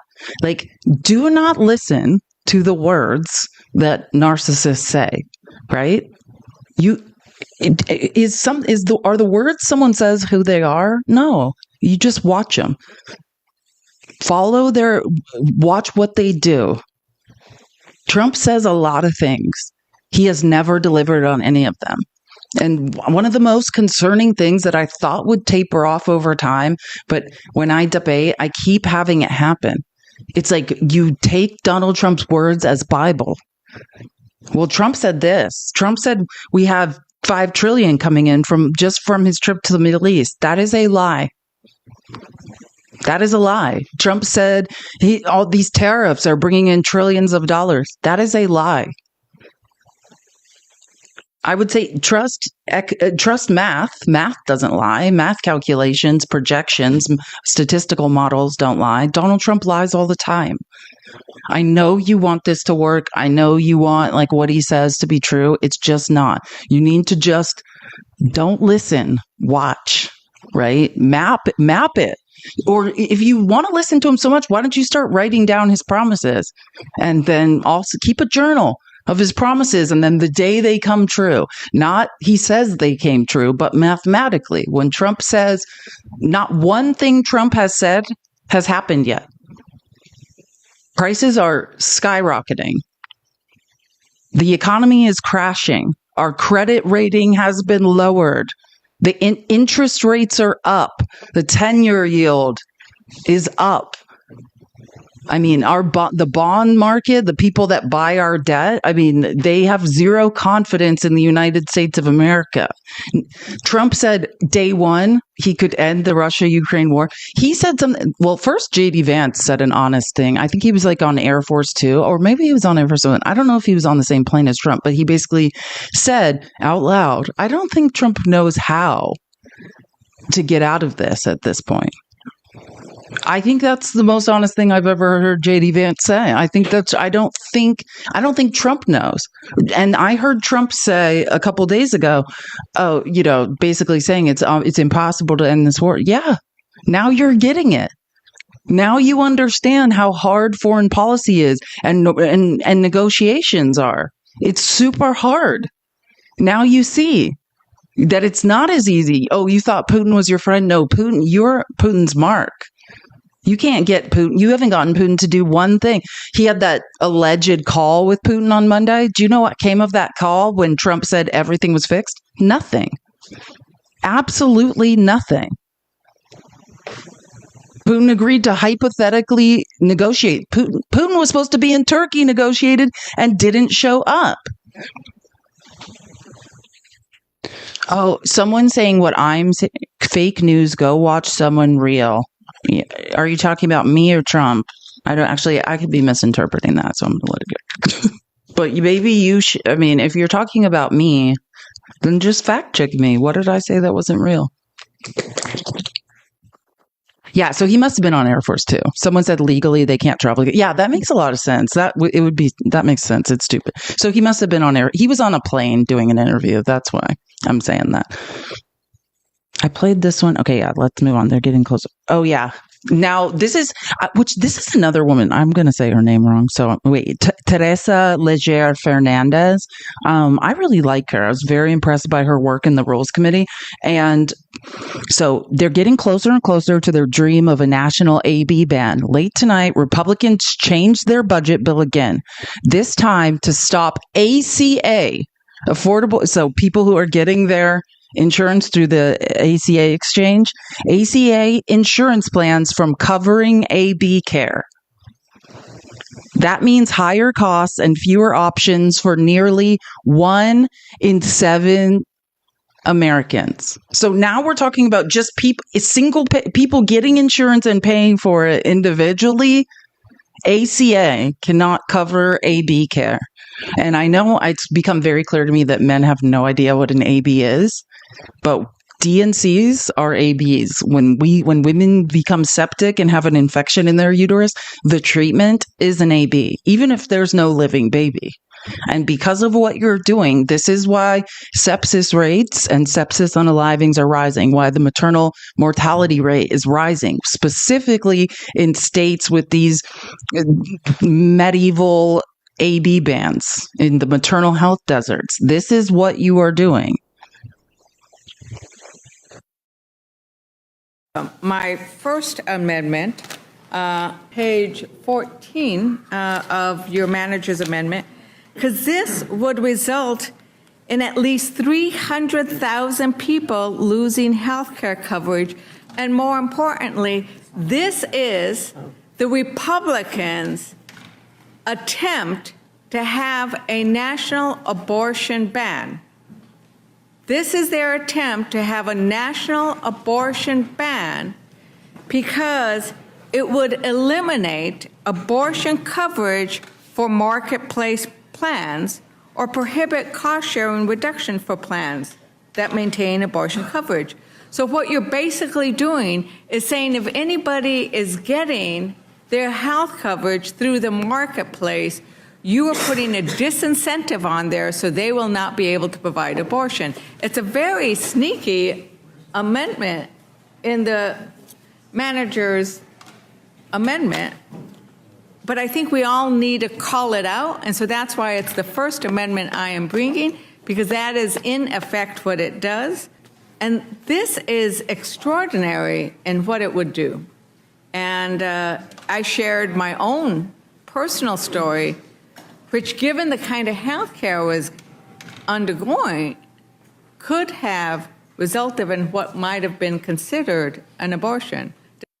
Played that clip yesterday if you missed it. Basically, she was bleeding out, almost unaliving, and to say, like, she's basically saying the procedure, which I've realized from debating on TikTok, men have no concept of what a DNC is or what an AB is. Like Gumps made a great point. Even when a baby's born alive, it's an AB, right? It's an AB is anything that ends a pregnancy, whether it results in a live birth or not, right? Like C-section is an AB. baby is classified as an AB. It's how you end a pregnancy. And another type is a D&C, when you need to clean out the uterus because there's an infection that could unalive someone. And it's so funny because all sepsis rates are rising.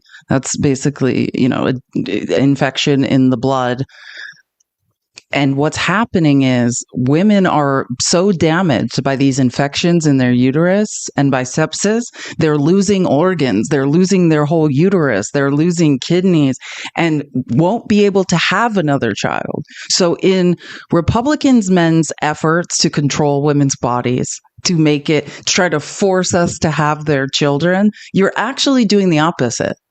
You're driving the maternal mortality rate up. You're making more women unalive, and also rising sepsis rates are rising, and making it harder for women to have children again, or in the first place. Everything you're doing is backfiring.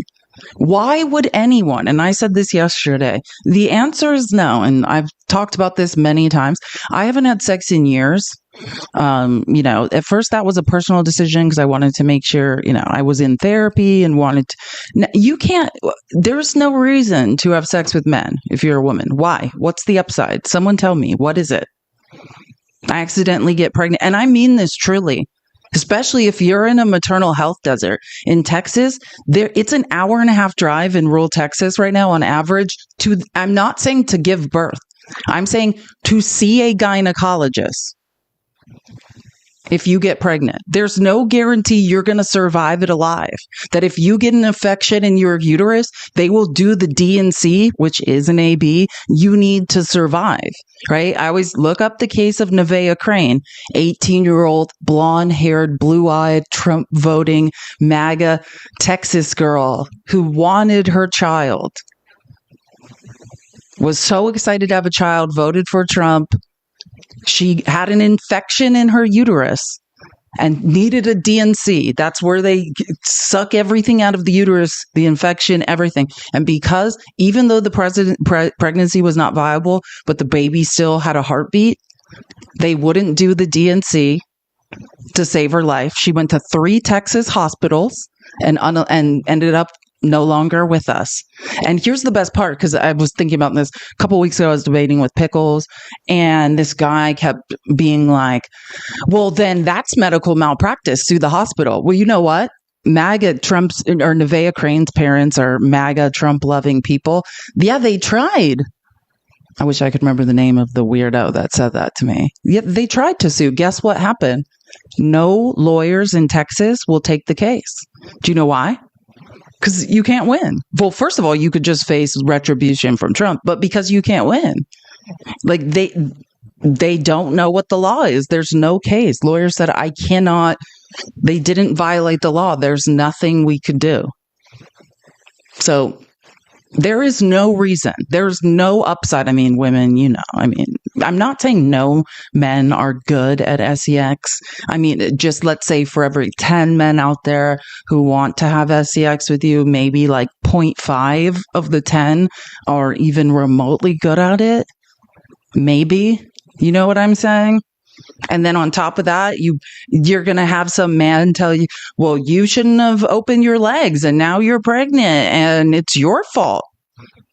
Like don't have sex with someone that does not believe you should have bodily autonomy. That's my advice. And saying, sure, I think women should have bodily autonomy isn't enough. I want to see some action. Some people act the same thing men would do if their bodily autonomy. I was talking about an example of men's bodily autonomy being violated was the Vietnam draft. Think about the protests during the draft. Where is that energy? And I'm not just talking about MAGA at this point. I'm talking about men on the left who say they support women's bodily autonomy. Where's the energy? If it was you guys would be you'd be doing a J6. So please do not ask me to have sex. The answer is no. until I can make medical decisions over my body, like, period. And I'm not trying to control everyone, but that's what you need to think. Unless you are somehow the luckiest person on earth who has some man who's like protesting in the street every day for your bodily autonomy, like, then the answer is no. Despite the fact that I was just trying to save my life. So these are the kinds of unintended consequences, but this is a very intentional consequence of what's in this bill. And so I urge that Americans understand what's happening here, and that women understand what's happening there in this bill. And it's at the last minute. We got it, a couple of hours ago, and they're going to vote on it in a few hours. They've promised computers. They are gutting Planned Parenthood in this bill. They are, I could go on and on. Women have been, so many people are being affected. We're all being robbed. Even you, MAGA, while you believe your dear leader loves you, you're being robbed. But women and our rights to healthcare, our options are being decimated in this bill. So I find it hilarious that men still think that we want to have sex with you. You guys are problems with no solutions. If you write me a check for all of the financial problems that could occur as a result of having sex with you first. Like, get me a visa to leave the country and get the healthcare I need. Like, the answer is no, unless you can financially cover all of the potential problems that we might face. Do not have sex with men until they actually keep the same energy and prove they care about us having rights. We've lost the rights to make decisions about our bodies, and then you guys want to touch our bodies. No. Sorry, it's just something I was thinking about all night. Yeah, exactly. And it's an inconvenience anyways. Like, we can think of other things to do with, 1 minute and 32 seconds. Vicky, thank you for the $25 on the high end. Vicky, thank you so much for the $25. Thanks again for all your hard work. Your lives are exceptional. Thank you so much. It means the world to me. And I love that we can all spend this time together. 1 minute and 45. So it's like, hey, give me my full credit. Actually, I'll just say this, man. No woman wants to be having sex for longer than, like, I'm trying to be generous here, ladies. What do we want to say? Like 4 minutes? And I'm like, this is not fun anymore. So actually, I do just want to say, it's not, I think there's a balance, right? You don't want it to be 30 seconds, but if you think we want to have sex for like 10 minutes, we don't. Well, yeah, if someone said if the man knows, it depends on the experience, but yeah, we got things to do. Wait, hold on, I'm just making sure I didn't go over this one. There's 60-page last amendment. Oh, wait, maybe I think I played half this, but not the whole thing. that Republicans. No, they don't, Robert. So Robert's like, some women want hours. Hours of what? Hours of what? Like, what? Like, what's going to be happening for hours? Are going to raise taxes, right? Mr. McGovern? Right. Mr. McGovern made an amendment to take out the last line. Right, and the reason that needs to be taken out is because the requirement, if I am correct, I am going to read this. They are taking out consideration of retroactive tax rate increase. It shall not be in order to consider a bill, joint resolution, etc., carrying a retroactive federal income tax rate increase. The only reason you need to get rid of that section is because you're having a tax rate buried somewhere in here. So there is a tax rate increase. That's what you are doing. So not only are you, you need to think about that. And the problem is you don't know what's in this, but this is snuck in here. And your Republican colleagues should know that. Representative McGovern, So they're making it easier to raise taxes on struggling families. Exactly. Yeah, I mean, that's what this is. So that's what we're voting on. And otherwise, why would you waive it? Why would you have to waive it? Yeah.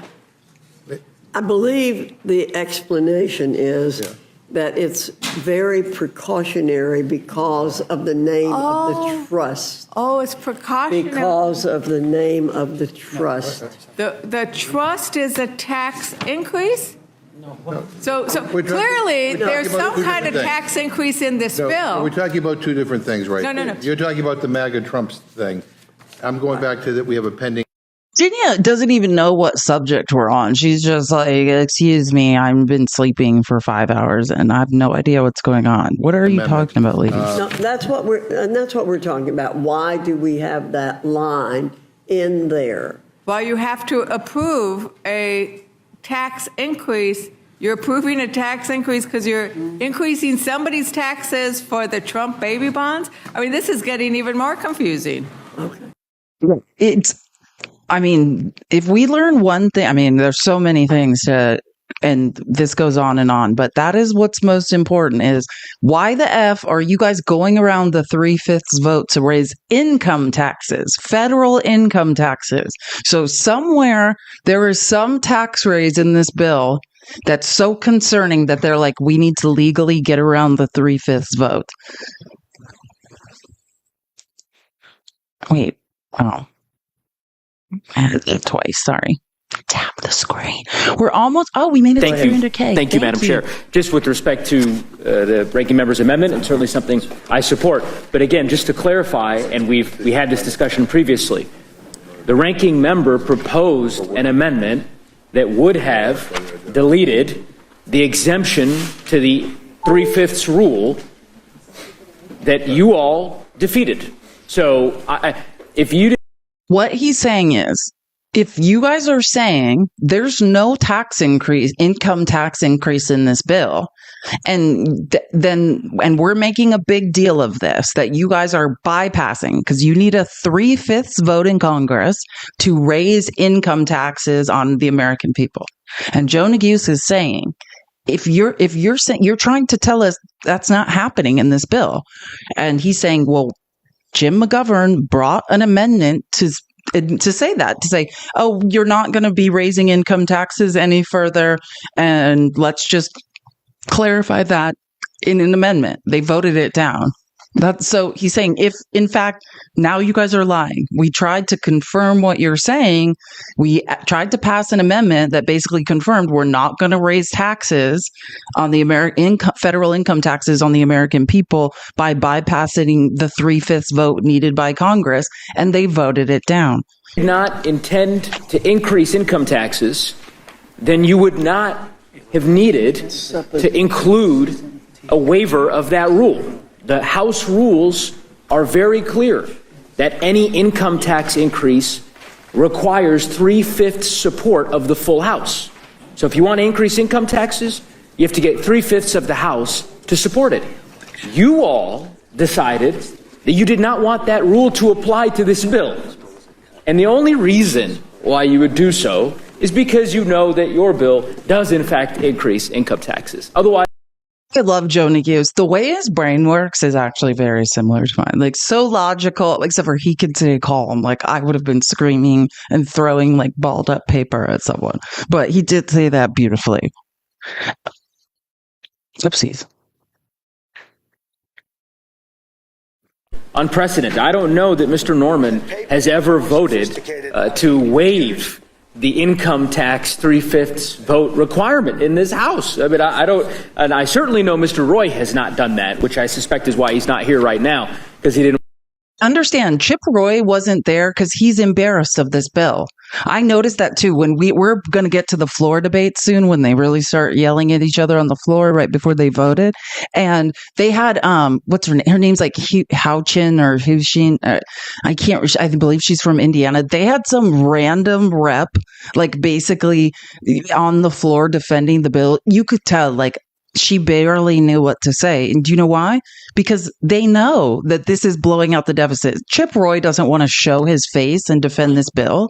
He knows it's indefensible. Want to be on record on that particular vote. And I understand. Yeah, he doesn't want to be in the rules. Normally, if Chip Roy wants to defend a bill, he'll be there to defend the bill. He does not want to show his face. Period. End of story. Chair. Mr. McGovern. I have an amendment to the rule. I move the committee make an order amendment number 29 offered by Ranking Member Craig, which strikes harmful provisions that would slash $300 billion in food assistance for children, seniors, and veterans. Madam Chair. Oh, they're just asking, okay, you guys keep saying able-bodied men. It's just the able-bodied 25-year-olds in their parents' basement. Those are the people we're taking off Medicaid. So now they're saying, okay, cool. Then let's just say we won't cut Medicaid. Well, we won't cut SNAP or Medicaid for children, for veterans, and for the elderly. As I said earlier, this bill is a disaster. It is a disaster for the 16 million children, 8 million seniors, 4 million people with disabilities, and over 1 million veterans who rely on SNAP to put food on the table. This bill that you have here will cut the modest food benefits of about $2 per meal for millions of people in this country who need a little extra help to get by. The SNAP cuts contained in this bill also threaten access to school meals because if kids get kicked off of SNAP, they are no longer directly certified to receive school meals. SNAP supports the people who matter the most to us, our moms and dads, our kids and grandparents. Cutting benefits means families will go hungry, farmers will suffer, and health care costs will go up. Support this amendment if you want to protect nutrition assistance for regular people. And I talk about this all the time. Part of the reason I'm not a teacher is because I knew, like, even before the first year I was a teacher, when I was student teaching for a year, and I was supposed to student teach not for a whole year, and I ended up doing it for a year for free. You know why?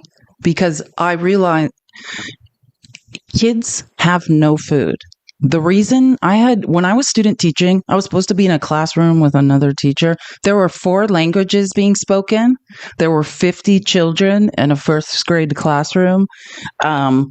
And if these kids did not make it for that little carton of milk and that muffin in the morning, they weren't eating until lunch. And if they missed that lunch free meal, they weren't eating till the next morning at breakfast. That was their food. There is no way to learn, right? And again, MAGA, I want to help you how this is all related. These are the children now who are going to be paying into Social Security and Medicare, those taxes that we will live off of when we need to retire. When we limit the upward mobility and earning potential of children, we are biting off our nose to spite our face. We're saying they will have less, they'll pay less into Social Security and Medicare. We will have less to retire on.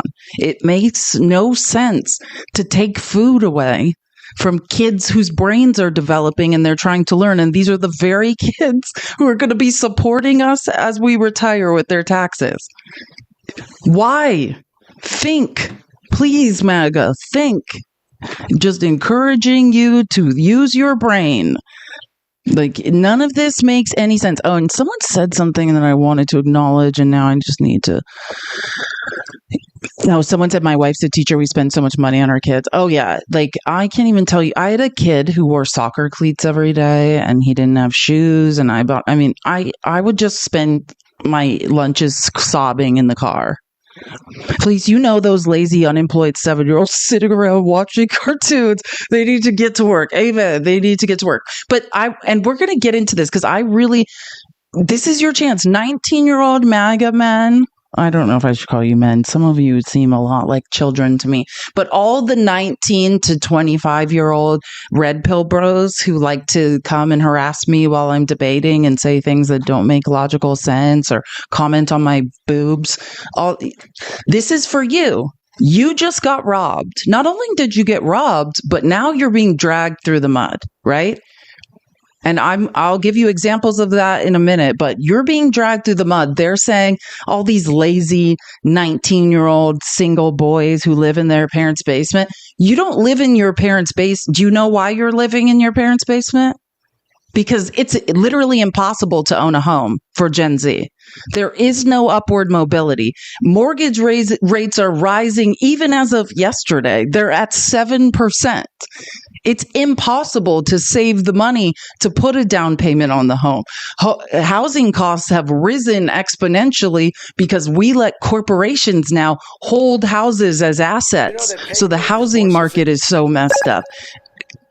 Even you red-pilled MAGA gamer bros, it's not your fault. You are in the situation you're in. It is not. That is the reality.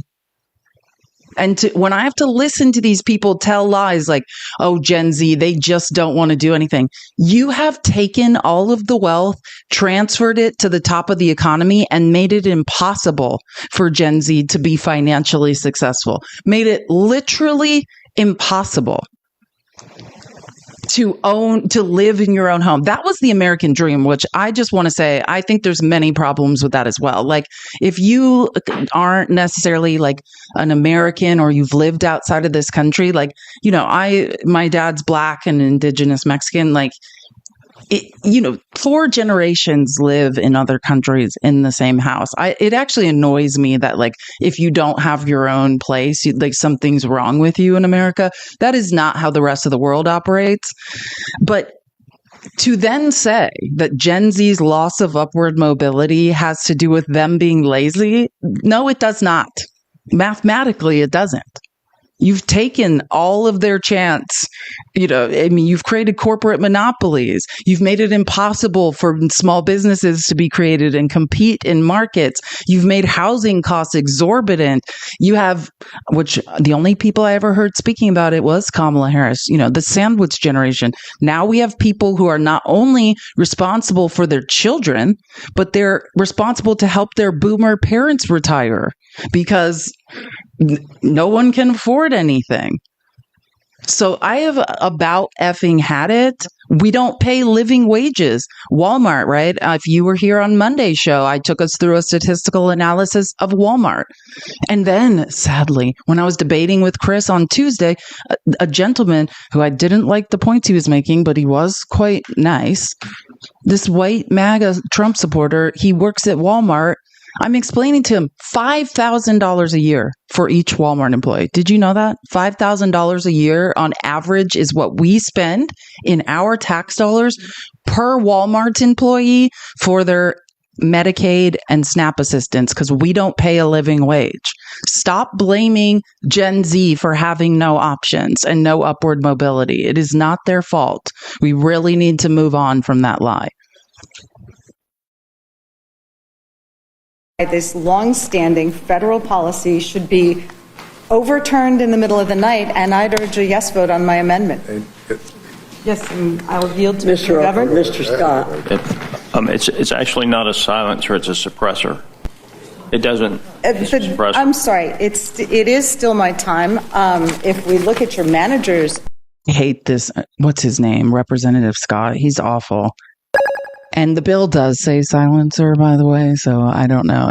I love when the white males who own a bunch of pew-pews have to be like, you don't know what you're talking about. Well, I read the bill, and it doesn't say suppressor, it says silencer. He's like, oh, a woman's talking, I get to correct her about pew-pews. Well, the bill says silencer. Mr. Scott. It's actually not a silencer; it's a suppressor. It doesn't. I'm sorry. It is still my time.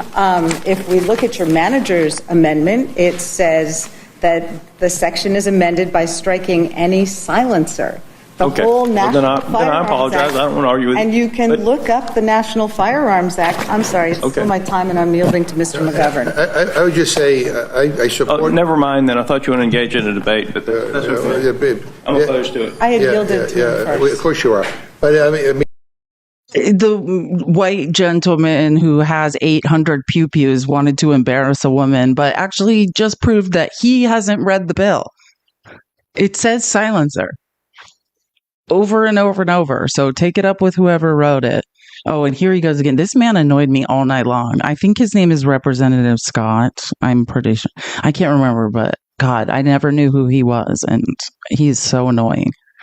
Like, it's like and just so you know, if you are an assassin, great news. It's going to be cheaper for the equipment you need for your business.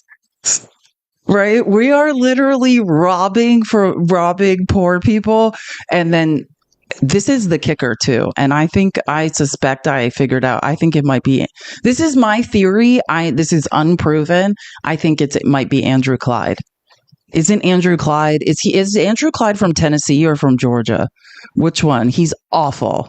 And he accepts tons of NRA money. But what this is, if you're like, hey, I have no idea why we're talking about suppressors or silencers. It's because one of the Republican holdouts that they needed to vote for this bill, who is refusing to vote for the bill, they are not defending their constituents or, like, hey, we need to claw back some Medicaid money for my district. Someone said, hey, just stop. I'm trying to make sure I get this right. Like, I don't know. It's not an excise tax. There was a tax on the purchase of silencers / suppressors, and that's being removed, essentially. And that's what someone asked for. So that's probably someone who's being lobbied by the NRA. And I have a theory after watching a bunch of Congress people talk, I think it might be Andrew Clyde. It is still my time. If we look at your manager's amendment, it says that the section is amended by striking any silencer. The whole National Firearms then I apologize. Act. I don't want to argue with you. And you can look up the National Firearms Act. I'm sorry, it's still my time, and I'm yielding to Mr. McGovern. I would just say I support. Oh, never mind then. I thought you would engage in a debate, but that's okay. I'm opposed to it. I had yielded to him first. Of course you are. But I support the gentlelady's amendment because, quite frankly, what is in this reconciliation bill, does more to support assassins than it does American families. Amen. Does more to support assassins than American families. Don't worry. If you're a professional unaliver, your tools of the trade will now be cheaper. Yeah. Well, you know what? Talk to law enforcement. Talk to people who have been victims of gun violence. I know you think it's funny, but I don't. With that, I yield back to the gentlelady. I know, like, Jim McGovern doesn't mean to be funny, but he's just so clever. It's like, I'm not laughing. I don't, what I mean? It's just, that's a beautiful way to put it. Okay, so here's more on again, this was a concession. One of the Republican holdouts were like, hey, if you just give me this, right? And by the way, I just need to be clear. It's not just not a tax on silencers anymore, suppressors. It's that, I'm trying to remember the exact words. I believe you don't need to register them anymore in the same way, right? Like, you still, the same way you purchase a pew-pew, you go through all that. Like, I'm not saying there's no background check, but you don't need to register them in the same way. And again, what does that have to do with this? Some Republican wanted that. That was what they're like, give me this and I'll vote for it. The question I have is, this was not in the bill that we were marking up. So whose vote was bought with this provision that silencers will no longer need to be registered with the ATF or subject to background checks, purchasers, that is to say? Like, what member was on the fence about this bill and then went to Republican leadership and said, I know you're eliminating the tax on silencers, but if you can just eliminate all regulation of silencers, I will vote for this bill. It did not eliminate all regulations of silencers. Here comes the guy who knows everything about pew-pews. We all have one of these men in our life. You know what I mean? Whose like whole personality is his pew-pew collection, which is making up for, his size, the lack of size in other areas. I'm just kidding. Maybe not. It's just a theory I have. But this man's whole personality is his pew-pew collection. And he's just like, you could just, it's like double Dutch. He's like, I'm getting in here somewhere. Like, watch it. Listen to this man have a complete freak out. This is what you care about, not everyone in your district losing insurance. You just are like, I own 18 silencers. I will vote for this bill. It did not eliminate all regulations of silencers. Sure. It's still subject. No, it doesn't. No. You don't know anything about this one, brother. I haven't yielded to you yet, Mr. Scott. I have 10 of them. I haven't yielded to you yet. I have 10 plus. I'm not I going haven't yielded to you Wait. yet, Mr. Scott. So 10 to make up for the 10 inches I'm missing in other areas. When I sleep with them under my bed, I feel like more of a man. Like, this is so sad. Like, this guy's, the next step is T-gel. This guy's also on testosterone gel for sure. I feel like we're watching a commercial for T-gel for middle-aged men. Mr. Neguse had the time. Thank you, Madam Chair.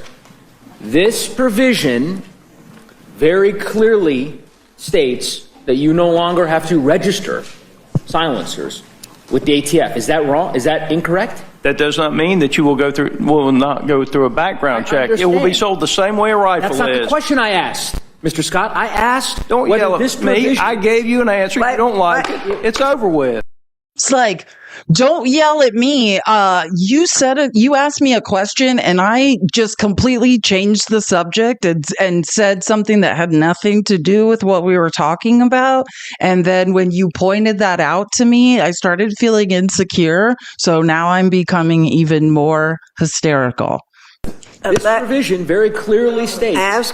Let Mr. Neguse ask a question and answer it, please, Mr. Scott. The National Firearm Act, for 100 years, since the days of Al Capone, which is the impetus behind the National Firearm Act in the first instance, has required registration for those purchasing silencers.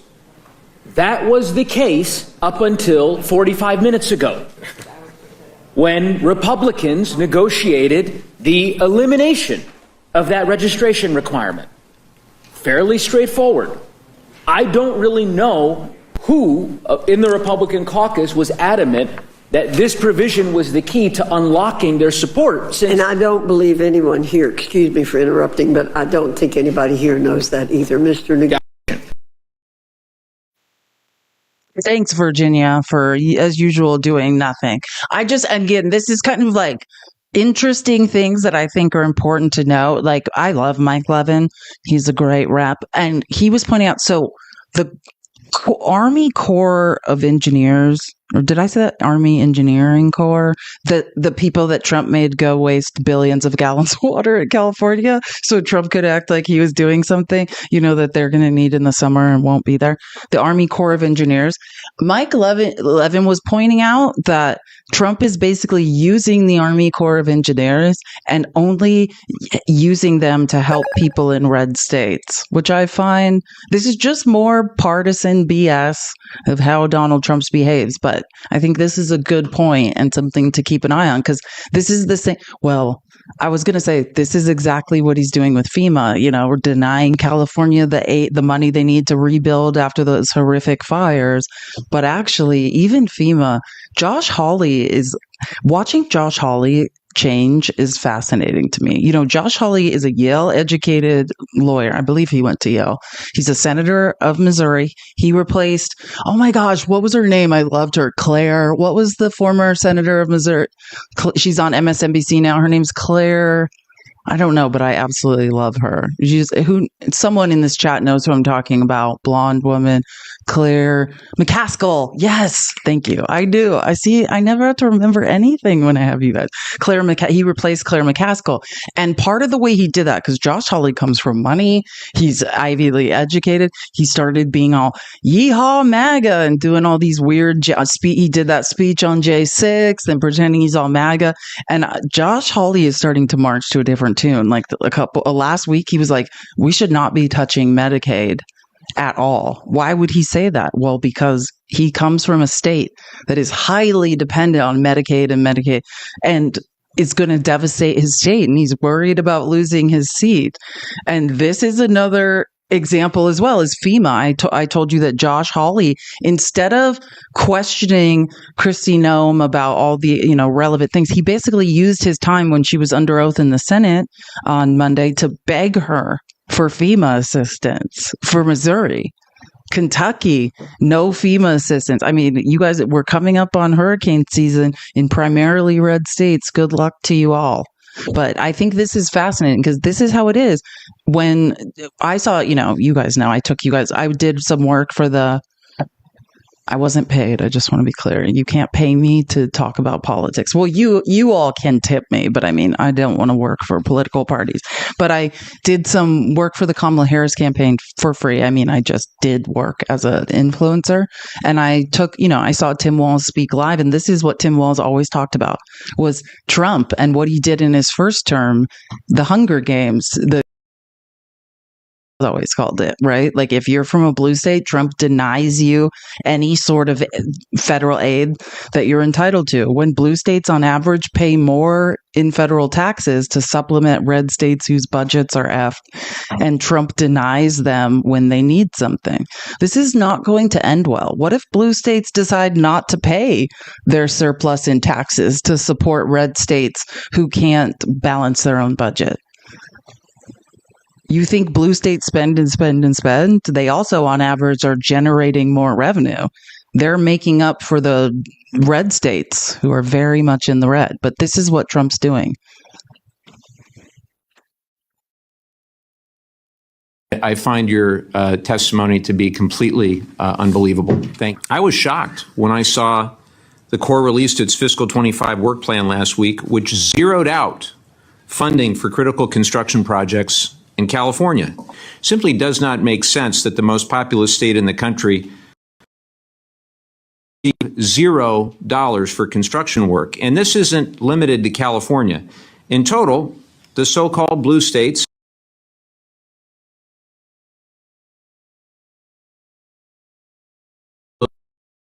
Sorry, I'm just pausing because TikTok Studio said that my internet connect. I just want to make sure everyone can hear me. I didn't want anyone to miss facts. Okay, just making sure my internet connection's okay, and I'm just going to restart. Well, the so-called red states saw an increase of $257 million. Do you have any other possible explanation for the way the administration wants to distribute these funds other than partisanship? They wanted to prioritize life safety, flooding, and American prosperity. And you think all of the projects in California, Washington, other states don't do that? It's not my judgment to make. That was what they prioritized within the funds that they had discretion to allocate. Right. General, would you care to comment on this? I'd go with Ms. Colosimo's Let me answer. guess, no, you don't want to comment on this. Mr. Cameron, you want to comment on this? Sir, I've gotten no insight at all into the Corps' budgetary process. I can tell you at Interior, the Bureau of Reclamation, we try to invest our dollars where we can manage, produce the greatest benefit and the greatest public safety. Based on the technical and the engineering aspects of these projects, do you feel that that has been done? That taking money, $250 million away from the so-called blue states, giving it to the so-called red states, do you think that that's consistent with solid engineering and technical work that's been done on these projects? Do you really believe that, Ms. Klosmo? I believe all the projects put forth are good projects.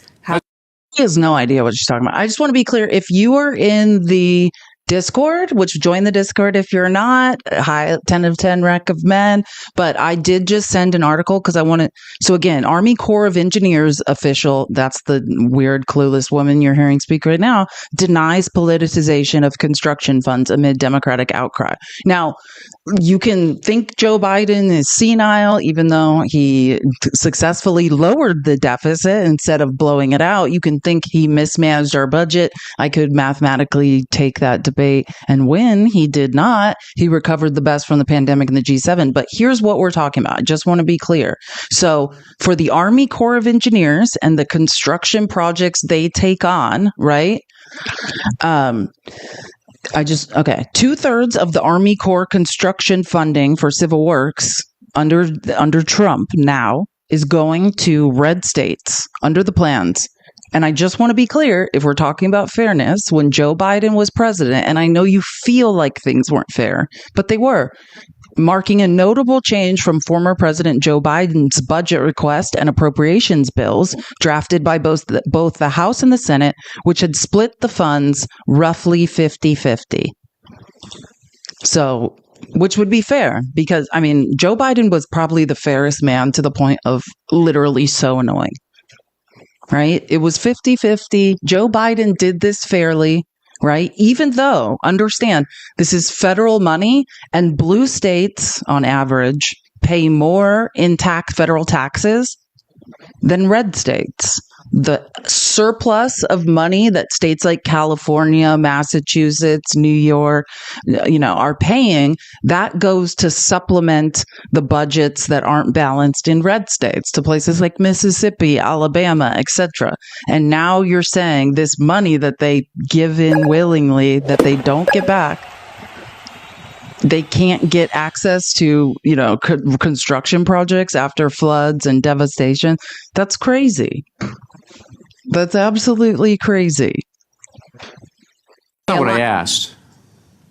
What I said was, I believe they were all good projects. How they stack against the projects one by one is difficult to answer in one soundbite. Well, you have 33 seconds. I do believe they represent You the have priority of 33 the administration of life safety, flooding, and coastal and inland You already ports. said that. Try again. That's what I believe. Okay, you think that this was all on the level. You don't think there's any partisanship I at all. believe they had to make trade-offs that I was not privy to.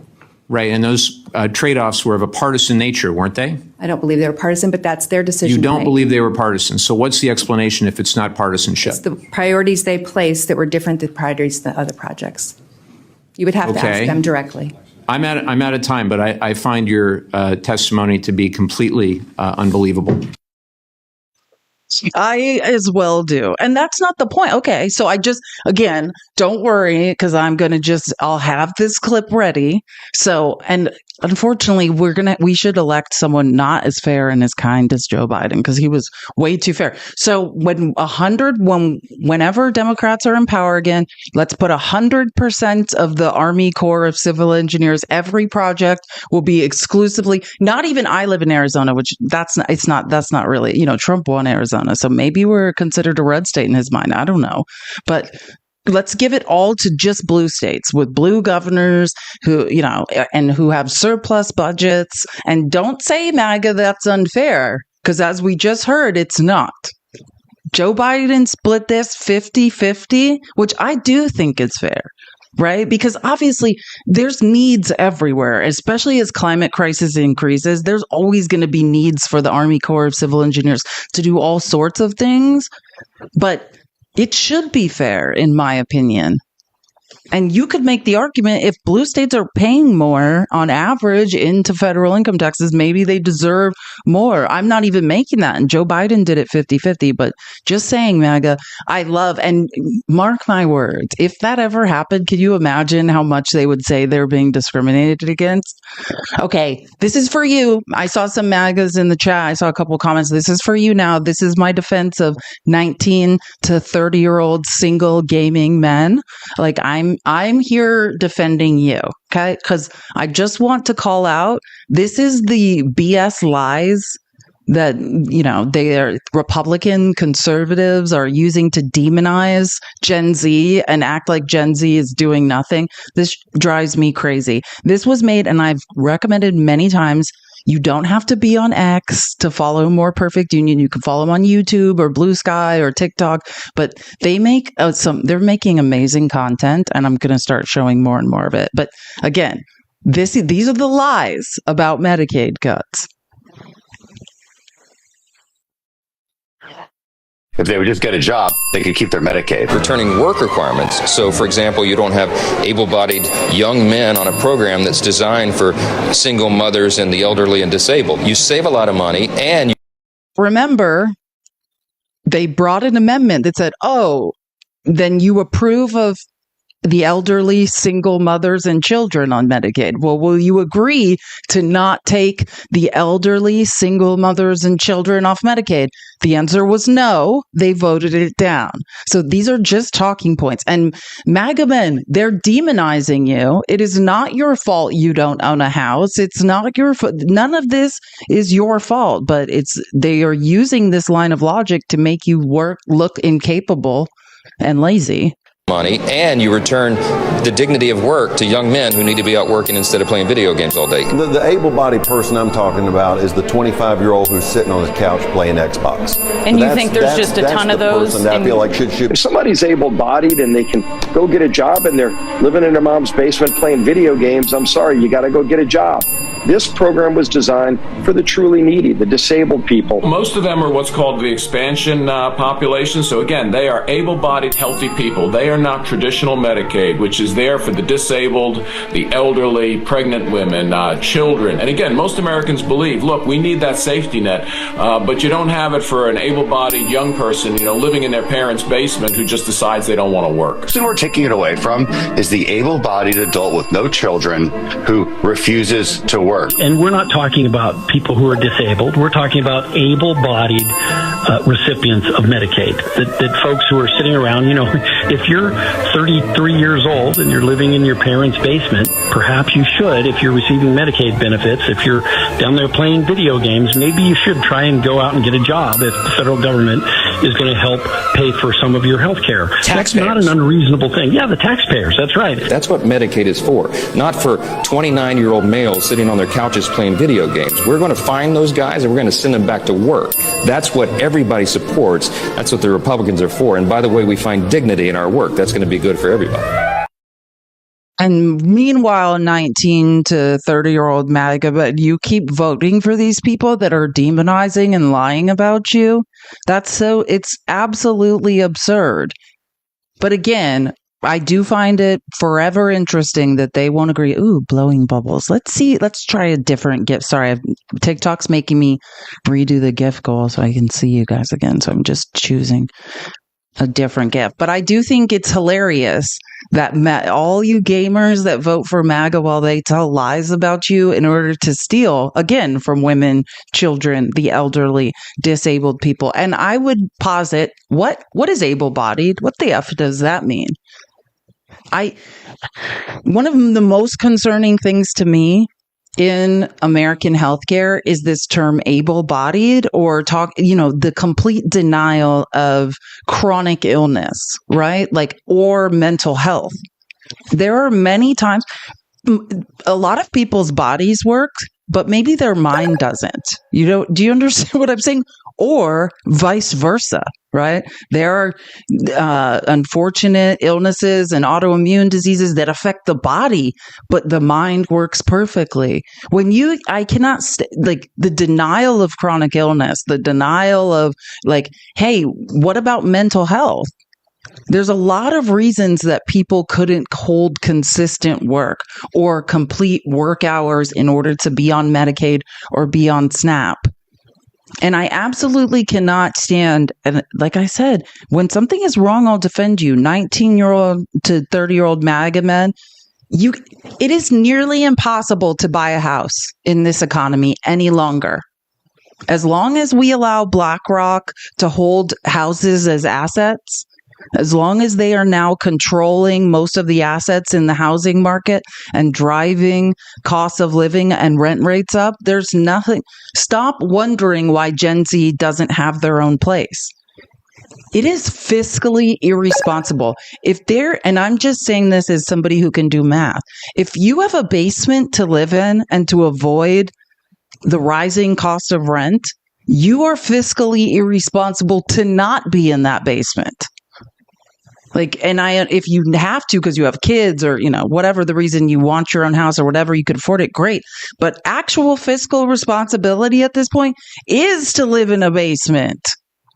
And you're the lucky one. Stop wondering why people don't have homes. It's impossible. I remember our Gen Z Congressman, Maxwell Frost, who I love.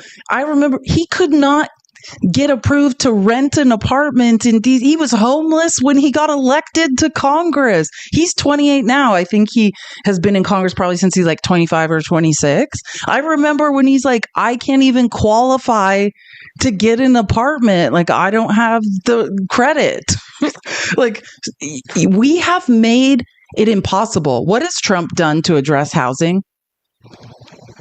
Because the answer is he's done something. I can tell you, mortgage rates went up yesterday when we tried to sell off our debt.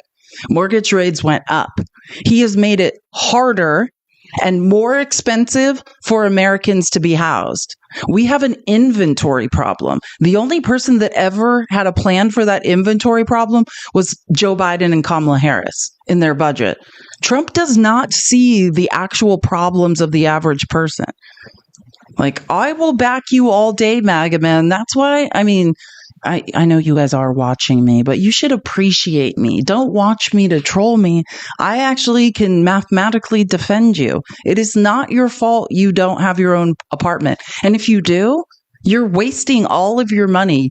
Your chance of upward mobility is if you're wasting that much money this early on housing costs. The only way I can see anyone like that's in Gen Z or Gen Alpha could be financially independent is, yeah, you have to live somewhere you're paying as little rent as possible. If that's your parents' house or whatever rooming situation you can come up with so that you can, maybe you have 5 roommates. Like, when I worked in advertising, when we lived in San Francisco, like in New York, we'd all have like 5 roommates and still you're not saving any money. But yeah, I mean, the cheapest housing situation you can come up with so you can save the few coins you can is your only hope at ever becoming, and mathematically, it's still not making sense. We need to stop blaming young people. And then we're talking about them going into depression. Why in the F, if you were forced to be in public school every single day of your childhood, wondering, is today the day a pew-pewer is going to enter and unalive us all? You've been under constant stress.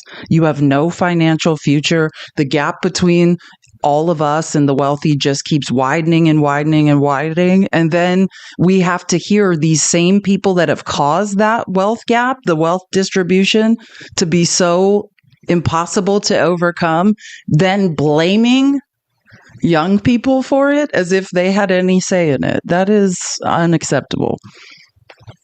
Okay, I want to show you Maxwell Frost's speech. So now outside of the Rules Committee, we're on the House floor, and Maxwell Frost, again, he's 28 now. He's our first Gen Z congressman in the Democratic Party. And he, I think, I don't even know if he was meaning to, but he kind of illustrated a lot of what I'm talking about now. He was amazing last night.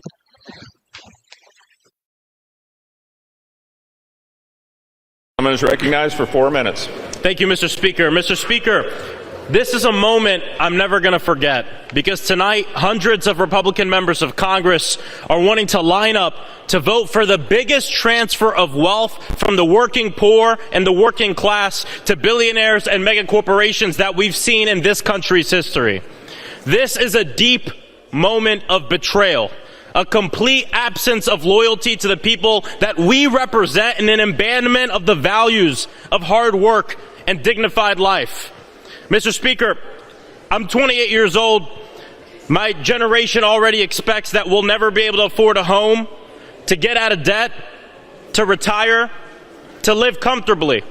And no, it's not because we've lived beyond our means, but it's because we've been denied the means to live. Donald Preach. MAGA men, gamers who it's not your fault you live at home still. Listen to this man. You don't have to tell anyone that you agree and it's starting to make sense, but understand the position you're in is not your fault.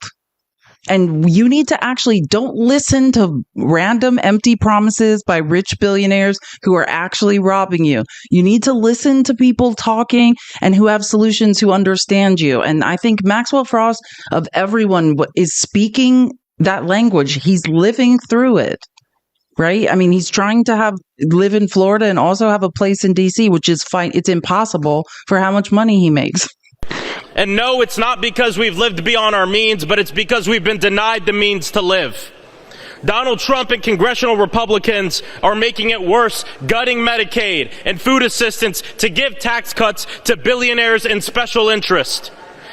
And all of the things that you could give tax breaks for, this bill will cut taxes on silencers for guns. I'm recognized for 4.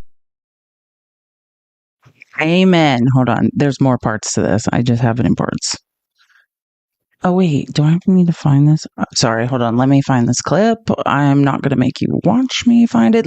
We're almost to 400K. Sorry. I just forgot to add the clip. I just need to remember which. Oh, wait. Sorry. I'm just making sure. Maybe I do have it. 1, 2, 3. Is this a 3 or 4? Oh, wait. Maybe I do have it. Sorry, I think I do have it here. Never mind. I was doing this while walking 10 miles this morning and it was like 100 degrees. So sometimes I make some mistakes. Okay, this is part 2. Thank you for the wand. This is, oh wait, how do you blow bubbles with that? I need to figure out how that gift works. I thought you could blow bubbles. Maybe I can. I'll check next time. 2019, the Virginia Beach shooter attached a silencer to his .45 caliber handgun that he used to kill 12 people on 3 floors of a city building. Okay, so also this is important because I want to just make sure we touch on this.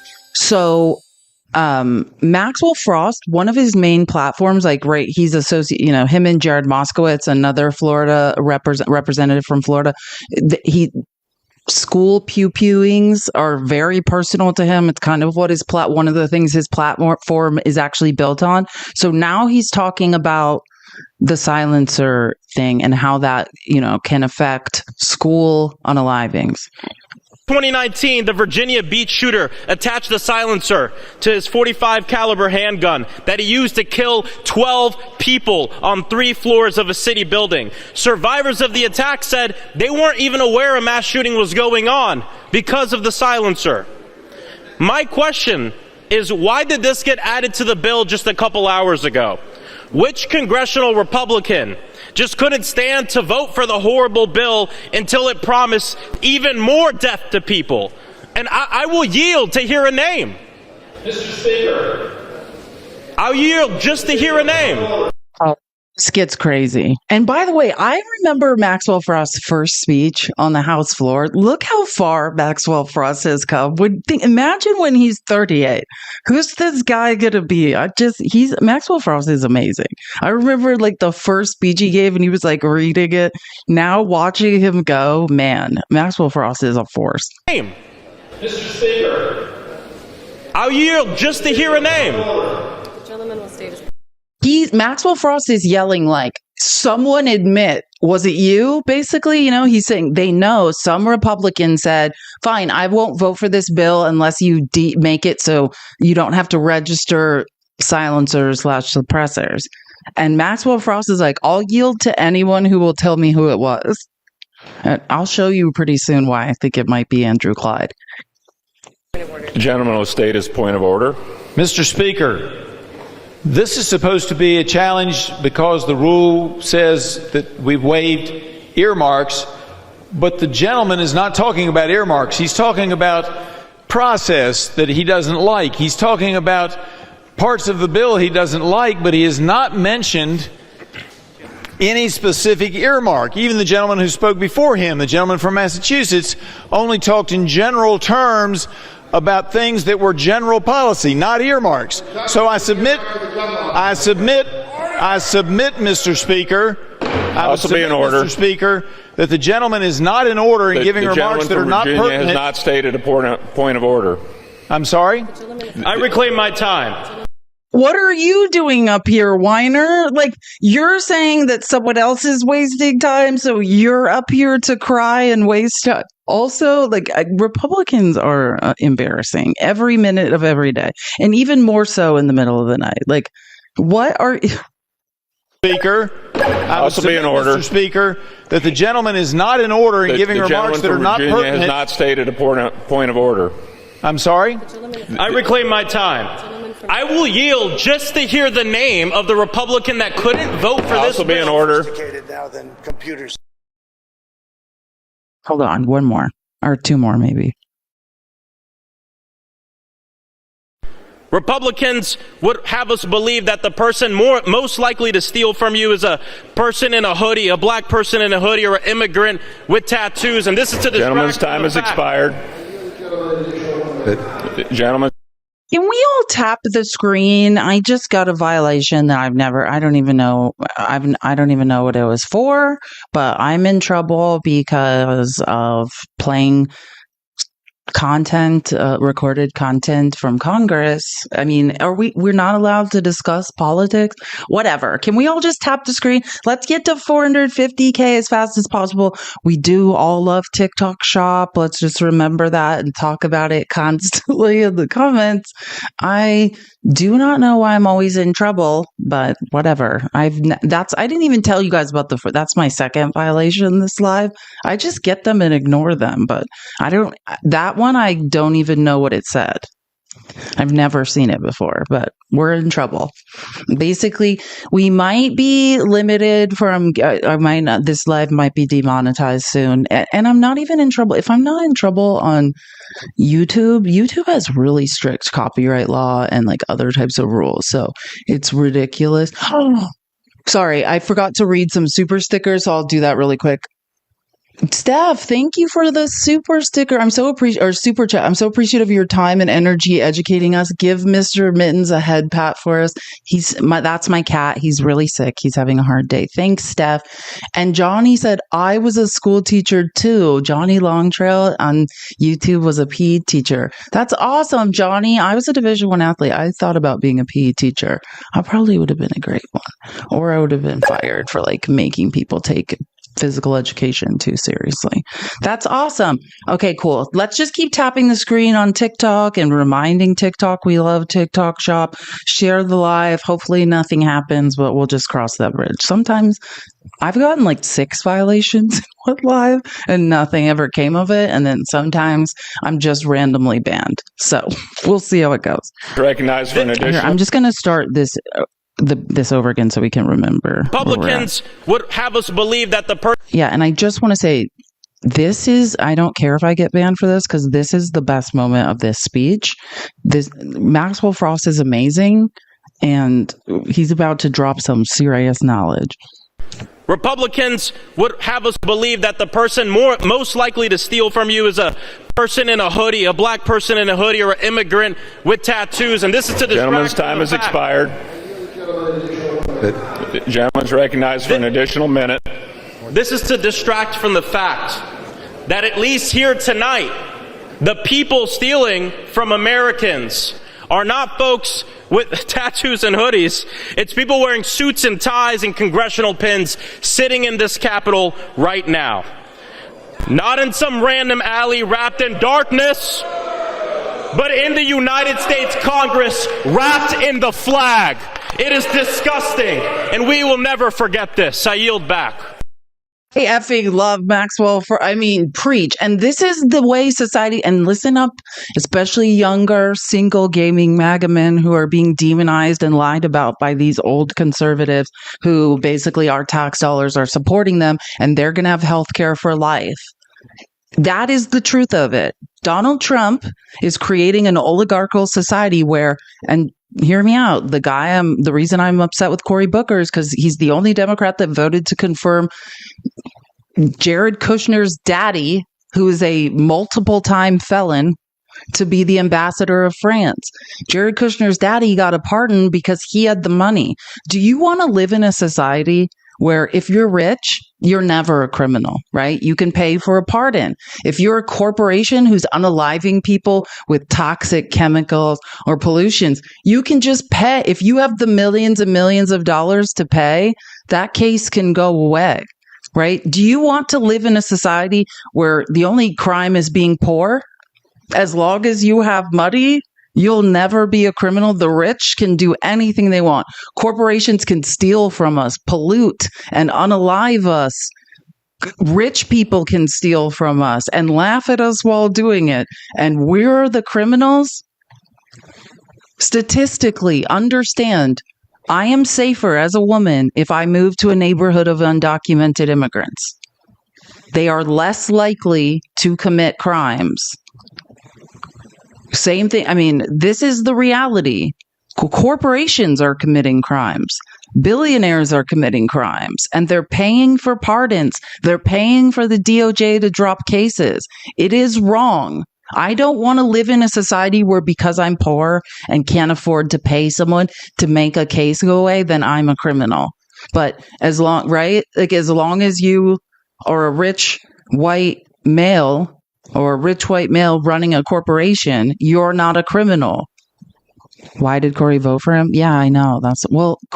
Look, I've said this before. Nobody's perfect. I'm not saying judge Cory Booker. Cory Booker has a long history of accepting money from lobbyists. Cory Booker lobbied for the TikTok ban and had a stock position in Meta that was very concerning to me.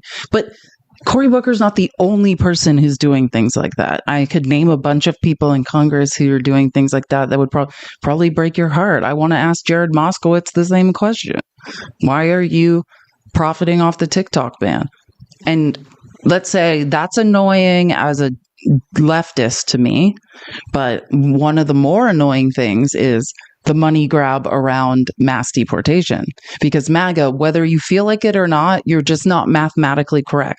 I know you believe that somehow if you get brown people out of this country, that's going to financially help you. It's actually the opposite. It's bankrupting us to get them out. It's costing more. It's costing billions and billions and billions and billions of dollars. And they're actually contributing to our economy and to our retirement. You were lied to, right? Undocumented immigrants are also less likely to commit crime than American citizens. I'm safer amongst undocumented immigrants. I know you believe all this stuff to be true. It's just not true. And the thing I was going to say about immigration, I want to be clear. There are a few Democrats doing it, but the vast majority is Republicans. Look up Republican stock positions in Geo Group and Core Civic. You're like, what the F is that? Those are the two corporations making billions and billions of dollars in mass deportation money. Congress people know that mass deportation, this doesn't do anything. They're making money off of it. Use opensecrets.org. Look at how many people are accepting lobbying money from Core Civic and Geo Group. Look who's voting for those bills, and then also look at their stock positions. This is a money grab. And whether you're on the farthest of the far right fringe, trapped in the middle, I don't like that, or on the far left, if you want to be in Congress, you have to stop trading stocks. And I already know what they'll say. Oh, it's not me. Yeah, I mean you, your accountant, your financial manager, your brother's brother, like Marjorie Taylor Greene. Oh, it's my son. Yeah. You cannot use your insider knowledge in Congress to profit and make a fortune. Period. Thank you for subscribing, Kelbell. By the way, I'm trying to get back to 500 subscriptions. That's what this is. We're at 435. That yellow star in the bottom left-hand corner. If you would like to subscribe or buy like a month subscription for other people as well, please do, because we are bleeding subscriptions. Sorry. I thought I just saw a really scary news update, but it was wrong. I thought there was one more clip. I might have one more clip. I might have gone out of order. I might have one more Maxwell Frost clip. I don't think yeah. And so, America, we got to be very clear and truthful about this budget. Laws for gun manufacturers to make more money off of the death of children and our people? Yes. Food for children to eat? No. Healthcare for seniors, disabled Americans, and millions more? No. Resources to help working families fight to ends meet? No. This is why they've been told to not host any town halls back in their districts. That's why this debate is happening in the middle of the night. It's nothing short of theft. And congressional Republicans are really helping me understand why half of this country doesn't vote. It's because they'll look people in the eyes and make promises only to come here in the middle of the night to advance a bill that will take away the benefits that they have earned. Republicans would have us believe that the person most likely to steal from you is a person in a hoodie, a black person in a hoodie, or an immigrant with tattoos. And this is to distract. Gentleman's time has expired. The gentleman's recognized for an additional minute. This is to distract from the fact that at least here tonight, the people stealing from Americans are not folks with tattoos and hoodies. It's people wearing suits and ties and congressional pins sitting in this Capitol right now. Not in some random alley wrapped in darkness, but in the United States Congress wrapped in the flag. It is disgusting, and we will never forget this. I yield back. Gentlemen. what it was. I forgot I had the whole clip so that you get a clear picture. But again, I suggest Maxwell Frost gave one of the best speeches. He's like the youngest Gen Z congressperson the Democrats have. He's in the progressive caucus, and man, how lucky we are. Chancellor Jake, I like that name. Chancellor Jake, thank you so much for the 10 giveaway subs. W Jake, you're the best. You're my hero. And did I miss? Hold on, I think I missed something else. SG Faithful. Wait, why is it? Sorry, it's hard. I wish you guys could see how hard it is to figure out what's going on in TikTok Studio. I'm going to figure this out. SG Faith 1961 gave 5 giveaway subs. Thank you so much. And Kelbell subscribed. WSG Faith, thank you for the 5 giveaway subs. Thanks, Chancellor Jake. I like that name. I need to give myself a more regal name. I want to think about that. You got to, project the dress. It's like, what is that saying? Dress for the job you want. I just need to change your TikTok name for the position you want in life. I'm going to think about that. Thank you guys so much. Jake from State Farm. Exactly. Thanks, Chancellor Jake possibly from State Farm. We appreciate you guys so much. Oh, so I wish. And blissfully, exactly. Let's all project. Let's all manifest how we want to end our lives. What was I just thinking? Maxwell Frost is amazing. I just can't. And we need to amplify. And I promise you, if you are a 18 to 30-year-old male in America, Maxwell Frost has your financial best interests at heart. And that's what you need to understand. I know you have a lot of, you're listening to these red pill bros. Joe Rogan is rich AF. That man has, one of the top 5 most watched podcasts. He's making like $1 million a month, at least hundreds of thousands of dollars a month. Do not listen to what that man tells you about your financial future. You are being robbed. We need to change tax law to get the money that's trapped at the top of the economy down, to lower housing costs so you can have an apartment to hopefully get laid in. I want that for you, 19 to 30-year-old MAGA men. I want you to have your own place, but unless we change the laws as they stand, you're not going to be able to afford it. Sorry, I'm just trying to remember where we're at. Okay, this is Chris Pappas, who I know who he is, but I do think he had a good moment on the. What just happened? I do that. Hold on. Did you guys see that? That was not me. Hold on. Let me see if I can figure out where. I don't even know what just happened. It's like, did anything move or did nothing move? Oh, there we go. That's strange. It looks like it was going backwards and it was going forwards. Okay. This is Representative Chris Pappas. I thought, I actually don't know too much about him, but I saw this clip showed up in my algorithm and I thought, a chance to meet another person.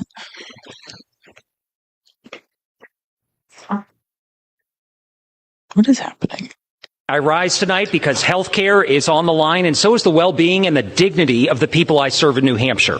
The phones in my office won't stop ringing because people I represent are beyond angry about the proposal to slash Medicaid. Last week, I sat down with a constituent, Donka Facciolo of Laconia. She lives with a disability, and thanks to Medicaid, she receives skilled nursing, transportation, and employment support. Because of that help, she can live on her own. And another constituent that I met, Kevin Brett, told me the same. Without Medicaid, he's not sure where he'd go. Parents of individuals with disabilities have told me that they could lose in-home care for their kids, and in doing so, they'd be forced to quit their jobs. What kind of choice is that for these parents? So slashing Medicaid is cruel. It would take away Granite Staters' ability to receive care, their chance to work. It would rob them of their independence. And we know that it's all being ripped away in order to give big tax breaks to billionaires and the biggest corporations. So I'm a no on this reckless scheme. I urge my colleagues to vote no as well, and I yield back. Great point, Chris. Where is Chris? Where's Laconia? Is that New York? I just kind of, I don't know why I assumed. Does anyone know where Laconia is? Because I do want to use this so we know where we're at. I'm trying to learn where these people. Chris Pappas. Here we go. United States New Hampshire. I think. Wait. Yeah, New Hampshire's 1st congressional. So if anyone's wondering where Chris is, District 1. Okay.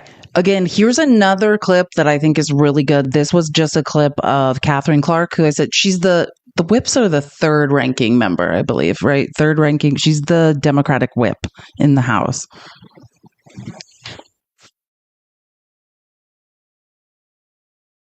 But what we do know is the president was at the Capitol yesterday, 24 hours ago, and said, we will not touch Medicare. $500 billion later, we are also about to devastate Medicare. So there is nothing that is off limits. Nothing off limits in order to have these tax cuts. And it is when you add into it the Moody's rating, because it is families at home that are going to have to bear these interest rates, and then the tariffs that are put on top of that. Back to school shopping for young children, where the cost of cribs and shoes and clothes and car seats. And the things you carry babies in. A stroller. You know why they're saying that? Trump couldn't, just like Trump was like, groceries, an old word meaning of something you put your food in or whatever. He did the same. He did, he has no idea how you take care of a child. So he's like, and those things that you wheel babies around. That's why they're laughing. Wait, did it start something? Okay, there's some weird things happening in TikTok studio. I'm going to try to get back to the same spot, but I think it started the clip over. You carry babies in. A stroller for the president. They are Those things on wheels. just going to go through the roof, and we already know people are not making it. What? But what claimed he made up the word equalizer. I didn't know that. I haven't seen that yet. God, that's embarrassing. Trump, just learn basic vocab. You don't need to pretend you're inventing words. Okay. Now, I love this because Jim McGovern, people have been saying in the comments, which I love because I agree. Jim McGovern, I think Jamie Raskin is another one, but Representative Jim McGovern has been grinding it out. He has I was a Division I athlete. I believe in hard work. And I think when hard work and opportunity meet, you have a chance to be great. And every day I see how hard Jim McGovern works and I effing appreciate it. And he closed it out strong on the House floor. So I just want to show some clips of Jim McGovern. So, maybe I should give a better explanation just in case anyone's kind of unclear how this works. So now that they're on the House floor, they're about to vote, and anybody else who has something to say or to debate can speak. Jim McGovern is our ranking member of the Rules Committee, meaning the highest ranking Democrat on the Rules Committee, which is pretty much one of the most, or if not the most, outside of obviously being Speaker or whatever, but it's one of the most powerful positions in the House because any votes that come to the House floor have to go through the Rules Committee, right? So, that's what he's doing. He's not just sort of on the floor during this time. He is managing the time, allocating who speaks and when, and kind of doing little responses to what everyone says. So you'll start hearing that, when some Republican comes to try to be positive about this bill. It's just beautiful. His sarcasm is just epic. Let's start with the big fat earmarks Republicans have got in here for polluters. Lots of pork for polluters in this bill. We've got corrupt pay-to-play schemes that let polluters buy immunity from lawsuits, cut corners on... Did you hear that? They're letting polluters buy immunity from lawsuits. Now, everyone needs to think, especially if I know it seems cool, Red Pill Bros, to support Joe Rogan, but Joe Rogan already has hundreds of millions of dollars, right? They are structuring a society where you can commit any crime you want as long as you have money to pay your way out of it. If you don't have the capital, right, you have no future. That's what this whole bill is just, hey, if you can pay us, you can commit any crime you want. I don't want to live in that society. I mean, it's just wrong anyways, but also I don't have the capital to pay my way out of crimes. Environmental reviews and skip the legal permitting process. Did ExxonMobil come up with that one, or was it BP? Nice little giveaway to them tucked into this bill. That's on page 247 and page 600. Or what about the earmarks in here that will allow certain companies to exploit and pollute pristine public lands, including for a coal mine owner with criminal convictions for environmental and safety violations? Did he just text Republicans the language of that earmark, or did they draft it themselves? That's on page 559 for those following along at home. This bill even has a hitman handout. An earmark here gets rid of an excise tax on gun silencers. Who does that? That's page 1024. This has been in place for nearly 100 years and is a vital public safety measure. Over 400 silencers were found on or traced to violent crime scenes in 2023 alone. At least on that earmark, we know who asked for it, the NRA. And we know why Republicans complied, because they want to keep getting big fat checks from the gun lobbyists. I could go on and on and on, but this bill is loaded to the gills with giveaways to lobbyists, earmarks for special interests, and loopholes for the rich so they can get away with dodging their taxes. We are now living in a society where you can do anything you want if you have money. And I know maybe to young MAGA men, you're thinking that's not so bad because I'm a temporarily embarrassed millionaire. Like, I'm going to make money. No, that's not. I mean, the statistical chance of wealth redistribution now is extremely low.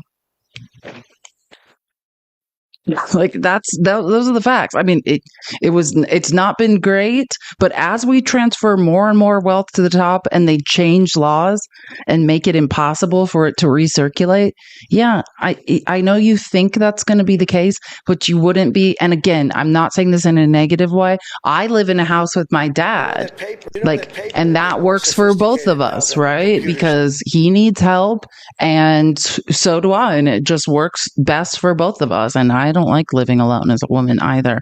But so I'm not saying that's why you're living alone with your parents in a negative way. I don't want to see him. So that's why I'm telling you that. I don't want to act, also coverture law. I'm a single woman. So technically in, the way coverture law and conservative Hispanic men work, my dad's still in charge of me until I get married, and then some other man's in charge of me. I wish I was kidding. That's kind of how they think. But my point, anyways, we cannot, if we continue ordering society where if you have money, you can get out of crimes. If you have money, you can change laws. If you have money, you can go to where? A dinner tonight. Tonight, Trump is holding a dinner. I don't care how you want to word this. Trump is holding a dinner for the people that bribed him the most tonight. And the biggest bribers get to a tour of the White House. That's what's going on. The people that were able to bribe him with the most money to his creepy meme coin, that only then F's over his own people that bought it and they get rug pulled, right? Whoever bribed Trump the most, that's tonight. Trump's creepy crypto bribe dinner. Do you want to live in a society? Now picture if Obama did that. If Obama had set up a cryptocurrency meme coin and said, whoever bribes me the most, I'm going to have a private dinner and a tour of the White House for you. You guys would have done a J6. I'm asking you to follow a line of logic consistently. Acknowledge that Donald Trump is setting up a society where it's nearly mathematically impossible for all of us to survive. None of this makes any sense. Oh, and here's the woman I was talking about. I don't know if her name's maybe someone can help me with pronunciation. It's Husheen.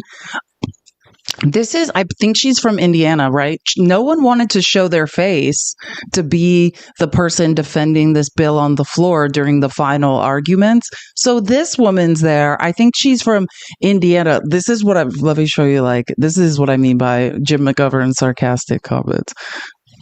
She has no idea what she's talking about. It's like someone wrote this stuff on a piece of paper and she's reading it out loud. The question before the House is... The gentlelady is recognized for 10 minutes. The question before the House is, should the House now consider HRES 436? The resolution before us waives all points of order against consideration of the bill. The Committee on the Budget filed its report on May 21st, 2025, which included the following statement from each instructed committee's reports. The committee print does not contain any congressional earmarks, limited tax benefits, or limited tariff benefits as defined in Clause 9 of House Rule 21, and I reserve. She basically, someone basically was asking, hey, like, is there any point we're all being robbed? And she reads some BS answer basically saying, oh, we're not going to rob you. Trust us. That's what she just... I have no idea how that even, I mean, it's a weird thing to even say. 9 of House Rule 21, and I reserve. Gentlelady reserves. Gentleman from Massachusetts is recognized. Mr. Speaker, I can't believe the Republican argument is just trust us. At this point, I'd like to yield. That's literally what she did say. Someone's like, hey, what the F's going on? Like, and she's like, just trust us. We're not going to hurt you. No one trusts you. Nobody trusts the government, period. Stop. Be in order. Gentleman is recognized. Mr. Speaker, let me say this once again. Democrats will not stand by and watch Trump and his billionaire friends destroy this country without putting up one hell of a fight. And because this rule... Be in order. Jim McGovern got many standing ovations. Oh, did I miss it? And Wolverine bought a giveaway sub, and I momentarily forgot to mention it. And then he just made a comment, and it triggered my memory. Thank you so much for the sub, Wolverine. Also, I say this every day, so I'm just going to continue saying it because once I get in a habit. If you're not following Wolverine, do follow him. He's had like so many accounts taken away, so he's continually in the process of building up followers. So do follow Wolverines. It's Wolverines 2024, 2025. I think that's because he's like a University of Michigan guy. Judge not, lest you be judged. Oh, yeah. Okay. I'm just remembering what part we're at. We live in the richest country on earth, for God's sake, and not a single kid in this country should go to bed hungry. Not a single damn one. And especially not when Republicans are giving millionaires and billionaires a big fat tax break. And I think Republicans... House order. And This guy is an a-hole. The guy that's acting Speaker Pro Tem right now, Hakeem Jeffries got in a fight with him at the end. Well, I was going to say night. It's morning at this point. But this guy was an absolute D. Here comes this woman again, who is the only one that wanted to defend this bill publicly. She thinks that they're giving her, she thinks she's has done enough MAGA ridiculous speaking that now she gets the gift of being. What she doesn't understand is no actual conservatives want to be on the House floor defending this. She thinks she's special. No, they're just throwing you under the bus. And she's also clueless, so that doesn't help. Gentleman on the other side of the aisle is certainly correct. The bill before us today does impose a number of intergovernmental mandates, but let's look at what's considered in those. The bill requires states to have skin in the game on SNAP. The bill requires... Okay, that is a lie. I want you guys to understand this. This is just, she got talking points from the White House and she's spewing them now. When you say that, it's the same logic of, we're just sending AB back to the states. What? And this is worse. What they are saying is, hey, when we cut Medicaid, when millions of people don't have health insurance, they're going to blame it on states. They're going to say, hey, we're not going to pay anymore federally for Medicaid, but you guys could just pay for it in your own state. No, they can't. They cannot afford to make up the difference in the loss of federal funding from Medicaid expansion. No state can, especially not red states that already, their budget is already in the red. You are condemning people to be unalived and then lying and saying, don't worry, the states will just pick up the tab. Now the states have skin in the game. They already had skin in the game. Ugh. And someone saying eugenics. Yeah, this is a social engineering project. And let me tell you why that should bother you, especially like I talk about going to university in Idaho.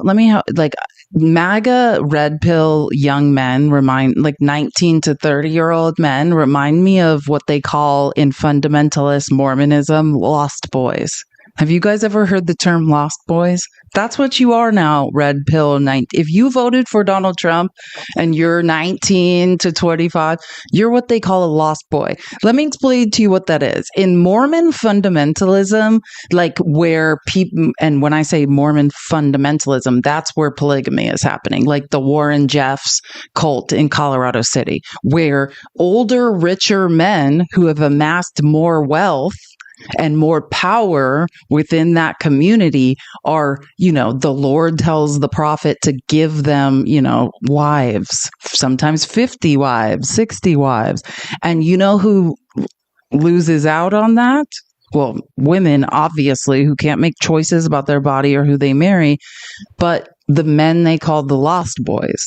Like when they come of age, 18-year-old to 30-year-old men who want to, I don't know, maybe get married, because you can't have sex unless you're married in the Mormon church, and want to start building a life, but they don't have the wealth, right? The men who are fundamentally gifted wives are the ones that are generating wealth for the religion. That's who you are now. If you're a 19 to 30-year-old, if you're part of Gen Z and you support conservative billionaires consolidating wealth, you are the lost boys. You know what happens to the lost boys? In Mormon fundamentalism, they get angrier and angrier. They're like, because the prophet says, oh, the Lord tells me which women, where the women go. Women don't make any decisions. The Lord allegedly comes to the prophet and tells him, this 12-year-old girl, I shouldn't even be saying woman, or whatever the age is, goes to this man. And all of these younger men who don't have money to bribe the prophet with, they keep getting passed over, and eventually they get angrier and angrier, and then they either get ostracized and literally removed from that community. That's where you're at when you support conservatives and forming oligarchy. You have nothing. The only way to be valued inside an oligarchy is capital, money, right? Capital. You don't have any. You are the lost boys that are going to be passed over. You're going to be, you're the lazy kid gamers that don't want to go work in a factory. These people who are telling you to go work in a factory or go work at Walmart and you'll work 60 hours a week and still not be able to survive, they never did that. You need to understand that this tax structure, this budget, is impossible. You cannot set up a life. You cannot be a homeowner. You're never going to be able to amass the kind of wealth you need to maybe, I don't know, attract a wife or a woman and then, and build a family. That's what I'm trying to tell you. You are now what they call in morbid fundamentalism, the lost boys. So my advice to you is listen to people like Maxwell Frost. There's a 28-year-old man in Congress who is trying to make a life for himself, just like you all are. And I think you should listen to those people. Listen to people who are in similar situations, who aren't inheriting wealth. That's why I like Maxwell Frost as well. He's not a 28-year-old like Matt. I know, like, there was a lot of MAGA red pill bros who were on, like, oh, Matt Gaetz is cool. But you have to understand, Matt Gaetz is coming from inherited massive wealth. Right? Because I'll say this. After that whole report was released, I really don't have good things to say about Matt Gaetz, as trafficking is not good, especially when it's people under 18. But I'll say AOC is an example of someone who takes no money from lobbyists, right? She lives off her congressional salary, and nothing else. And I respect her for that. And for a while, the only person on the right in Congress who did not accept lobbyist money was Matt Gaetz. He was grassroots fundraising, right? So that was the best thing about him. But you have to understand, it's not he's grassroots fundraising and has nothing. He's grassroots fundraising and has a wealthy daddy that bought him his gerrymandered congressional seat. You have to find people who are like you and who are creating policy that will allow people in your financial position and in your age bracket to succeed. Because seriously, the way that you are going to have a come up is not supporting these conservative billionaires who are just consolidating power and wealth. They are closing the gate. They're closing ranks. They're circling the wagons. Like, they don't want more billionaires. They just want to divide the wealth up amongst themselves. Is Matt Gaetz still doing a podcast? Oh, he's doing a couple things. Like, I think he has a contract. One of those like MAGA media networks. What is it? Real America's. Does he have a Real America's Voice contract? And then he has a podcast. I don't know what Matt Gaetz is up to. He's probably laying very low since the rest of that congressional ethics report came out. He's probably worried he's going to be charged. States to be more responsible about how Medicaid is funded. The bill provides needed tax relief for seniors. These are good things that reduce the size and scope of a federal government that is encroaching on the everyday lives of Americans.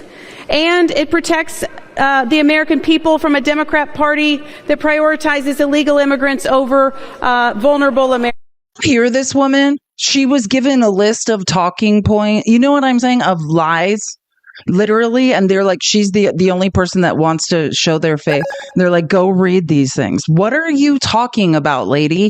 Who elected you to Congress? You don't have any facts that you could read. They just gave you bullet points of BS lies, and you're just reading them off. Yeah, Erin Hushine, 9th District of Indiana. This woman needs to go. That reduce the size and scope of a federal government that is encroaching on the everyday lives of Americans, and it protects the American people from a Democrat Party that prioritizes illegal immigrants over vulnerable American families.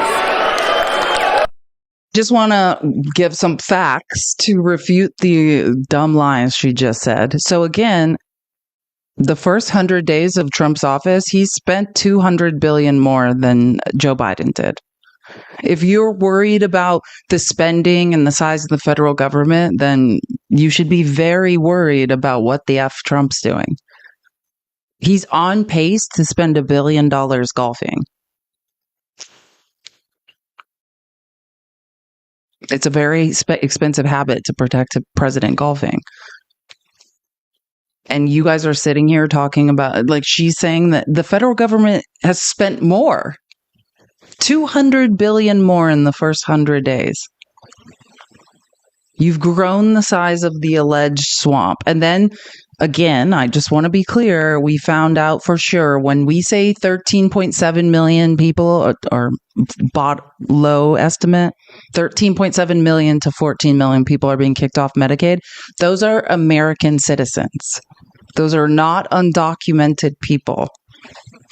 So she can say that we're prioritizing the rights of undocumented immigrants. I don't know how.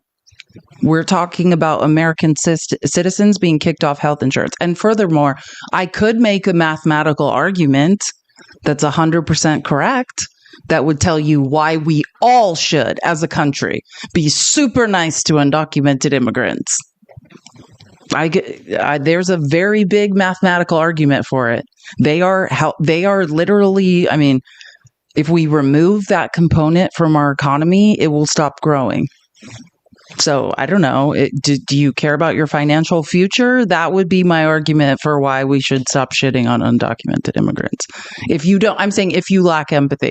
I'm a decent person who just thinks we should treat human beings with decency and everyone on U.S. soil should get due process, per things like the Constitution. But if you're outside of that and you're just like a racist who's like, yeah, and brown people are up to something. Well, I can tell you what they're up to. They're up to making it so we can all retire.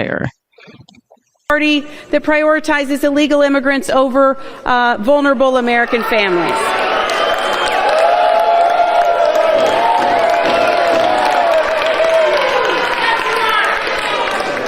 In order to allow the House to continue... Gentlelady will suspend. In order to allow the House to continue its scheduled business for the day, I urge members to vote yes on the question of consideration of the resolution, and I reserve the balance of my time. The gentlelady reserves. The gentleman from Massachusetts is recognized. Mr. Speaker, enough with the BS about states having skin in the game. This is about throwing families off of food assistance, and it's an awful thing to do. And at this point... Amen. And stop lying, lady, you weirdo. And I don't be the random white woman they are throwing under the bus in the end, because none of the conservatives, and I only say this because this is the reason, it's hard for me. I try not to shit on conservative women too much, especially the ones that are elected, because I already can see they're being shit on. You didn't get this job to stand up there and read off a piece of paper some man in Congress wrote for you because they respect you.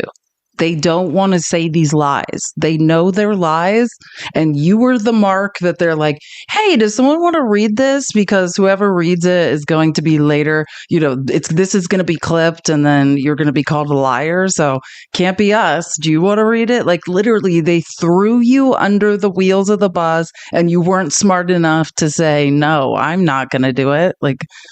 Let them take credit for the disaster they're creating. For cuts to children who are on this program without considering that they will also lose free and reduced lunch at school. They don't want to feed kids at home.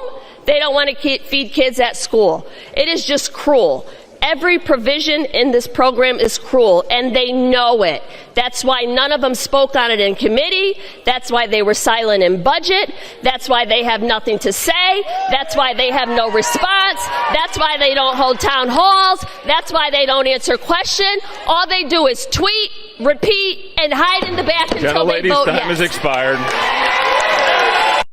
And that white woman, who's she from the 9th District of Indiana, and you're the mark. They got to stand up here and embarrass yourself. They don't respect you. They're hiding on purpose. Nailed it. And by the way, that's Jahana Hayes. She represents another person from the Northeast, the 5th District of Connecticut, which she made some amazing points, but nailed it. Don't feel special, woman from the 9th District of Indiana. These people are hiding for a reason while you embarrass yourself up here, and they don't want to be clipped and shown, and then they're on, Fox News or CNN, and then they're fact checking. They're like, why did you say this lie? That's why you're up there. I just want to repeat it because I'm so glad. When I heard her say that, I was like, someone gets it. Cuts to children who are on this program without considering that they will also lose free and reduced lunch at school. They don't want to feed kids at home. They don't want to feed kids at school. It is just cruel. Every provision in this program is cruel, and they know it. That's why none of them spoke on it in committee. That's why they were silent in budget. That's why they have nothing to say. That's why they have no response. That's why they don't hold town halls. That's why they don't answer questions. All they do is tweet, repeat, and hide in the back until they vote yes. Gentlelady's time has expired. Gentlemen, the House will be in order. I reserve. The House will be in order. I reserve. The gentleman from Massachusetts. And at this point, it's 3 a.m. or 2 a.m. They're doing this in the dead of night and still don't want to be up there. Whenever Chip Roy feels like being the ranking member on the floor, he is. You're not special, lady.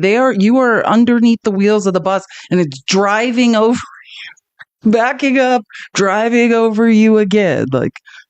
I would demand someone else. I would be like, I'm not getting up there. I don't know why she's doing that. That's not the way you want to be introduced. I didn't know who Representative Husheen from Indiana was until she was the only one dumb enough to do this.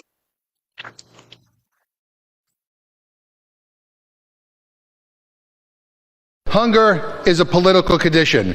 We have the money, we have the infrastructure, we know what to do to end it, we have everything but the political will. And you bring to the floor a bill that robs from poor people, takes money away from the most incredible food assistance program in the world, and you take that and you use it not to end hunger, but to pay for tax cuts for millionaires and billionaires. That is shameful. That is shameful. And you put a big unfunded mandate on states. So stand with us on the right side of history. Stand with people who need help. For once in your life, do something to help people who really need help, and not just rewarding those at the top who are well off and well connected. Please vote, stand with us in stopping this rule, and vote no on this. Wealthy, the well-off, and the well-connected. That's who this benefits. And don't accept scraps. And especially the 19 to 30-year-old Gen Z MAGA men. And I know you're listening to podcasts and you're like, yeah, like women are ungrateful and I feel like I'm an incel. But none of that's going to help you make money. You have to understand who's robbing you, right? I understand you feel awkward. You feel like men are speaking to you through podcasts. Those men also have a lot of money and don't understand where you're coming from.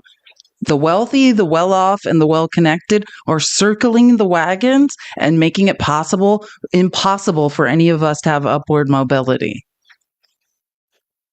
That's the reality. Oh, here she comes again. I feel so bad for this woman. I'm not picking on her. I just don't think she should have accepted this job.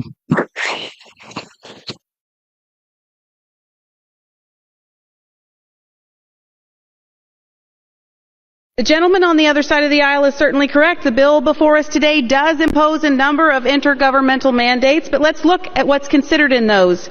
The bill requires states to have skin in the game on SNAP. I rise against this House Republican reconciliation bill that would put 42 million Americans at risk of losing their SNAP benefits. I'd argue that my state of Connecticut, that sends more money to the federal government than Indiana, already has skin in the game. As ranking member of the Nutrition and Foreign... Well, credit to someone clipped these together. So basically what you're seeing now, if you're confused, is a response. Like she said that, like saying this bill makes states have skin in the game. And now representative from very wealthy blue states that are revenue positive are making the point, we are paying more. We pay sometimes double in federal taxes, sometimes more than red states. So, and then red states, if you're not aware, then you're on welfare, right? You think that because your state's budget is mismanaged, somehow that's the right way. But the way that you're literally a state on welfare.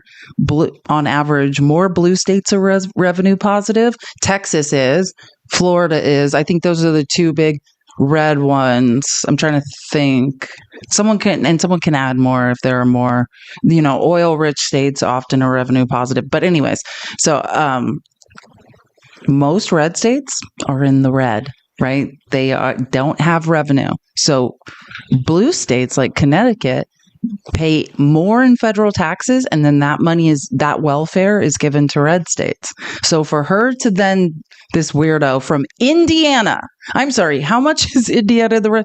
Indiana's one of the poorest states in the country. And for her to sit there and say, now states have to have skin in the game. You have no skin in the game. You are in the red. You have completely mismanaged your budget, and you need the welfare from other states to supplement your budget so the residents of Indiana can survive. And then you have the nerve to say that, oh, don't worry, this just makes states have skin in the game. Yeah, and has the most skin in the game? California, the fourth largest economy in the world, and I'm from Arizona. We're not in the red. Like, we need the support of states like California. So that's why you're not going to hear me telling a bunch of lies. Like, don't bite the hand that feeds you, Indiana. God forbid blue states stop paying federal taxes. Because I want to logically think about this. And I mean, before Gavin Newsom started annoying the shit out of me and I had to stop listening when he spoke. Again, this is just a friendly reminder that we might have to vote for Gavin Newsom. So I know he's annoying. I just want to point out. Oh, and I forgot. By the way, Dennis, thank you for the... Oh my gosh. Dennis Roundtree, which I don't know if it was you. I think it might have been you that also got me a necklace for my Amazon wish list. Thank you so much. Dennis bought 5 giveaway subs. Thank you. And I knew I forgot something. And then Mackenzie extended to a 3-month subscription. Thank you guys so much. Sorry if I always try to just call people out and make sure I'm aware, but I have a lot of stuff on my mind and I've gotten minimal sleep watching these debates. So I just want to make sure I thank everyone for the support. You don't know what it means to me. As long as I am financially able, to do this, I will, because I love doing this with and for you all. Where was I going? Oh yeah. And this weirdo from Indiana is like, oh, states are going to have skin in the game. Why don't you learn to manage your budget and stop living off other states giving you welfare? And then maybe you could say this. It's so weird.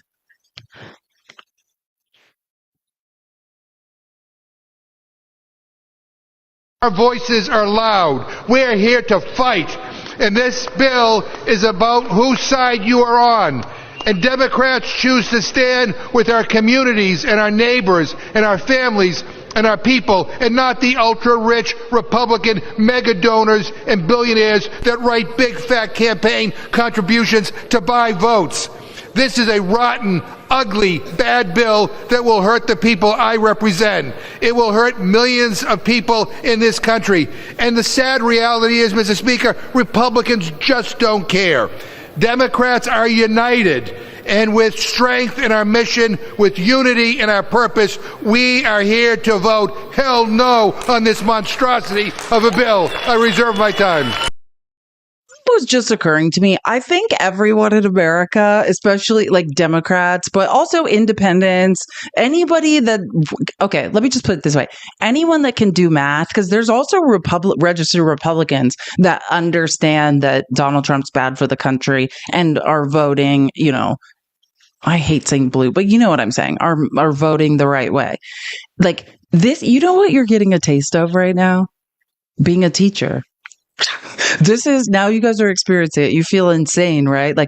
All you're doing is working tirelessly to just explain to people, what's what, and trying to explain, who's harming them. And they're like, shut the F up. We don't care. It's maddening, isn't it? To work for nothing and try to calmly explain, hey, I'm just trying to do you a favor. This is just basic. Can I just walk you through this basic math? And they're like, no, Donald Trump's amazing. This is literally what it's like being a teacher. And you want to just be like, that's it. Then I'm not teaching everyone. But then you're like, wait, everyone deserves an education. But it's a thankless mother effing job that you do for less than nothing.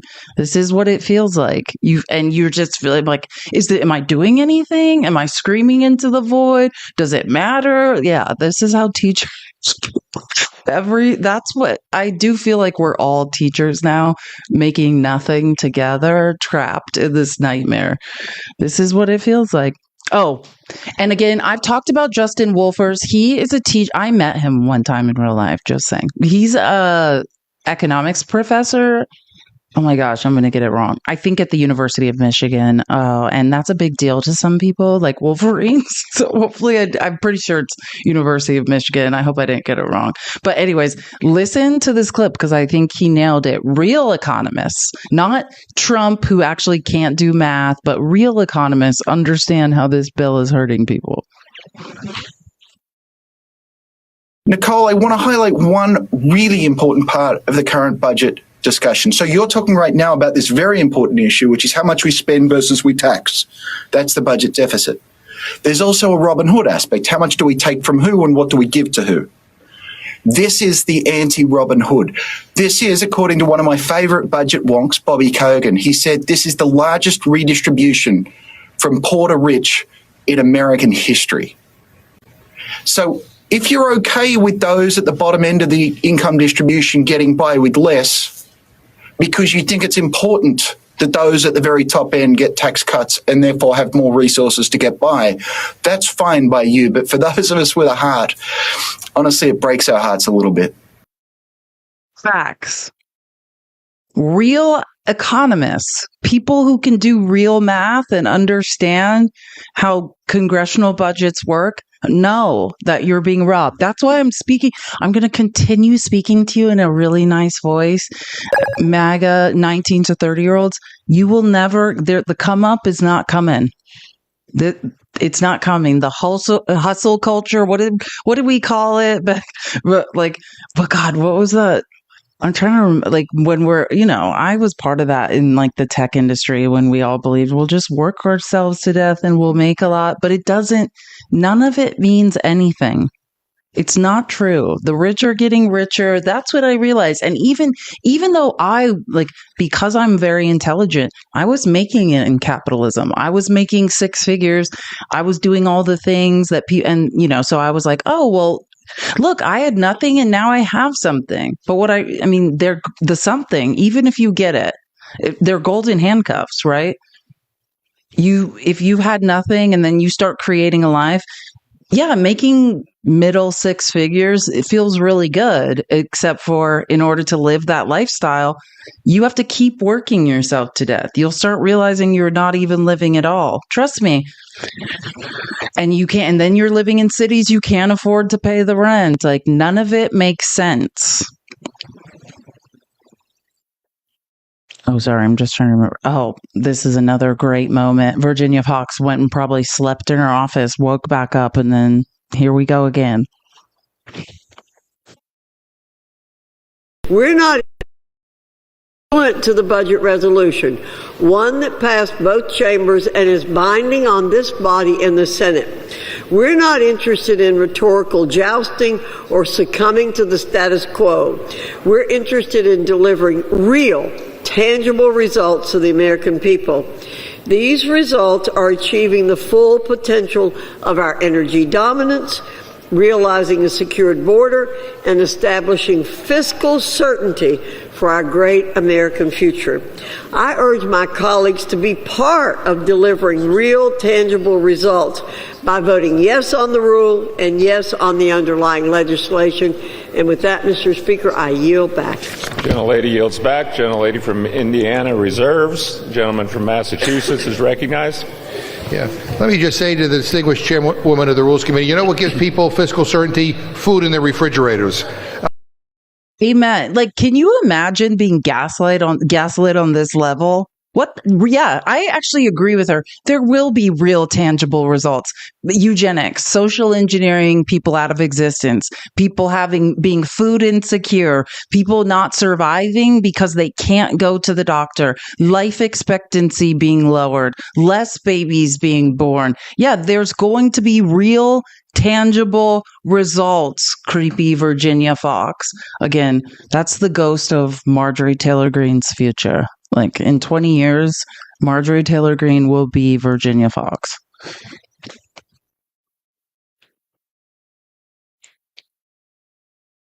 So, Mr. Speaker, some people may be wondering, why are we debating this bill at 1:20 in the morning, which is prime time in Guam? It's because they are ashamed of what they are bringing to this House floor, and they should be ashamed. I yield 1 minute to the gentleman from California.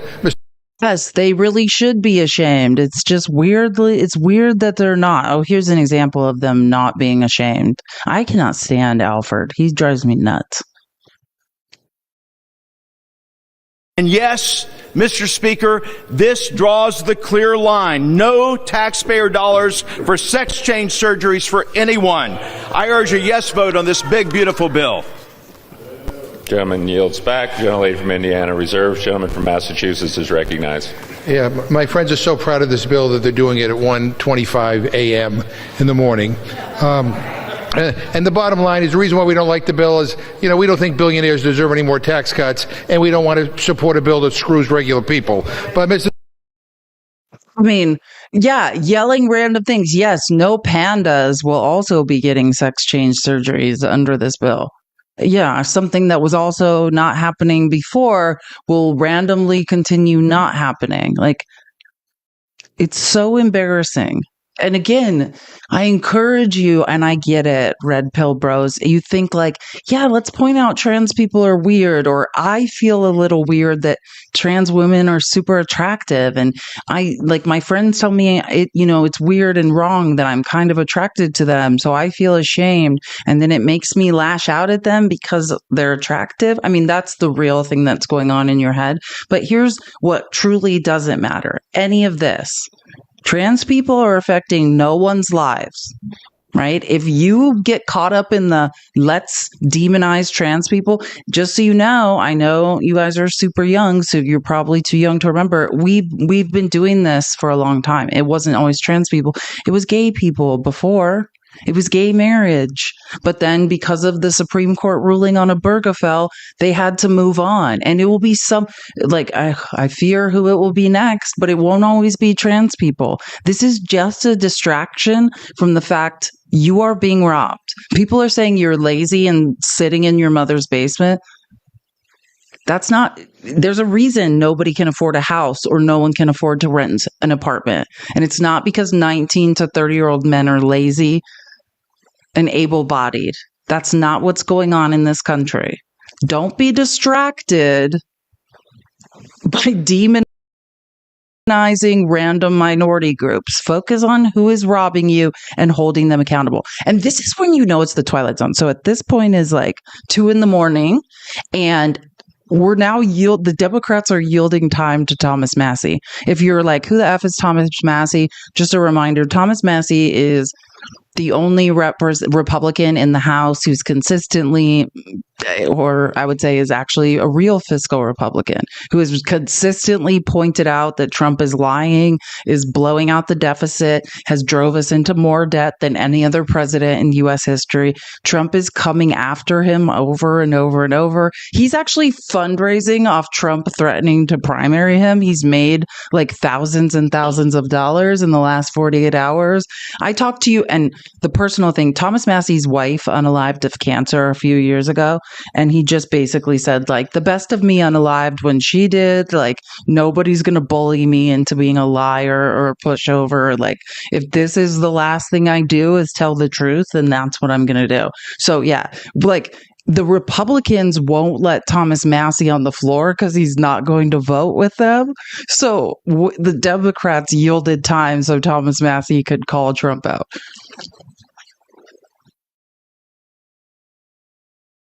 Gentlelady from Indiana reserves. Gentleman from Massachusetts is recognized. Mr. Speaker, I yield 1.5 minutes to the gentleman from Kentucky, a man who is not afraid to speak his mind about fiscal responsibility, Mr. Massie. Gentleman from Kentucky is recognized for 90 seconds. Well, I'd love to stand here and tell the American people, we can cut your taxes and we can increase spending and everything's going to be just fine. But I can't do that because I'm here to deliver a dose of reality. This bill dramatically increases deficits in the near term, but promises our government will be fiscally responsible 5 years from now. Where have we heard that before? How do you bind a future Congress to these promises? This bill is a debt bomb ticking. Congress can do funny math, fantasy math, if it wants, but bond investors don't.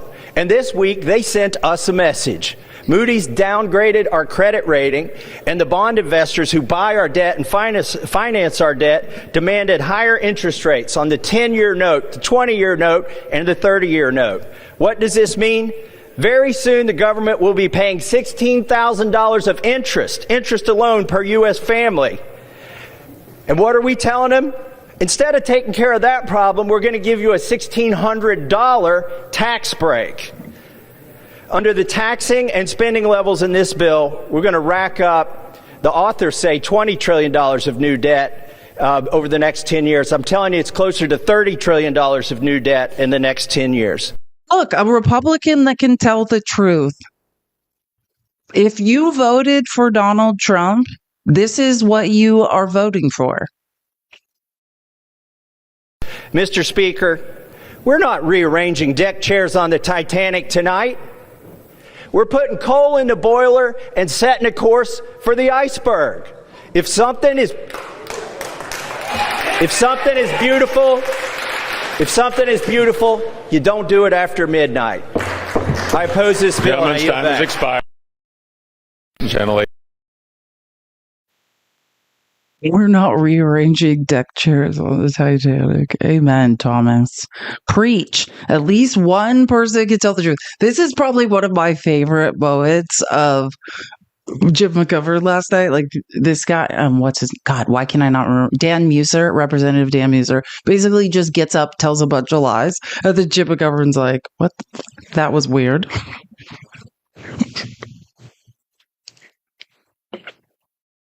From Pennsylvania is recognized for 1 minute. Thank you, Madam Chair. Mr. Speaker, we are here this late because our time has been wasted for the last 3 or 4 hours on the nonsense coming from the left.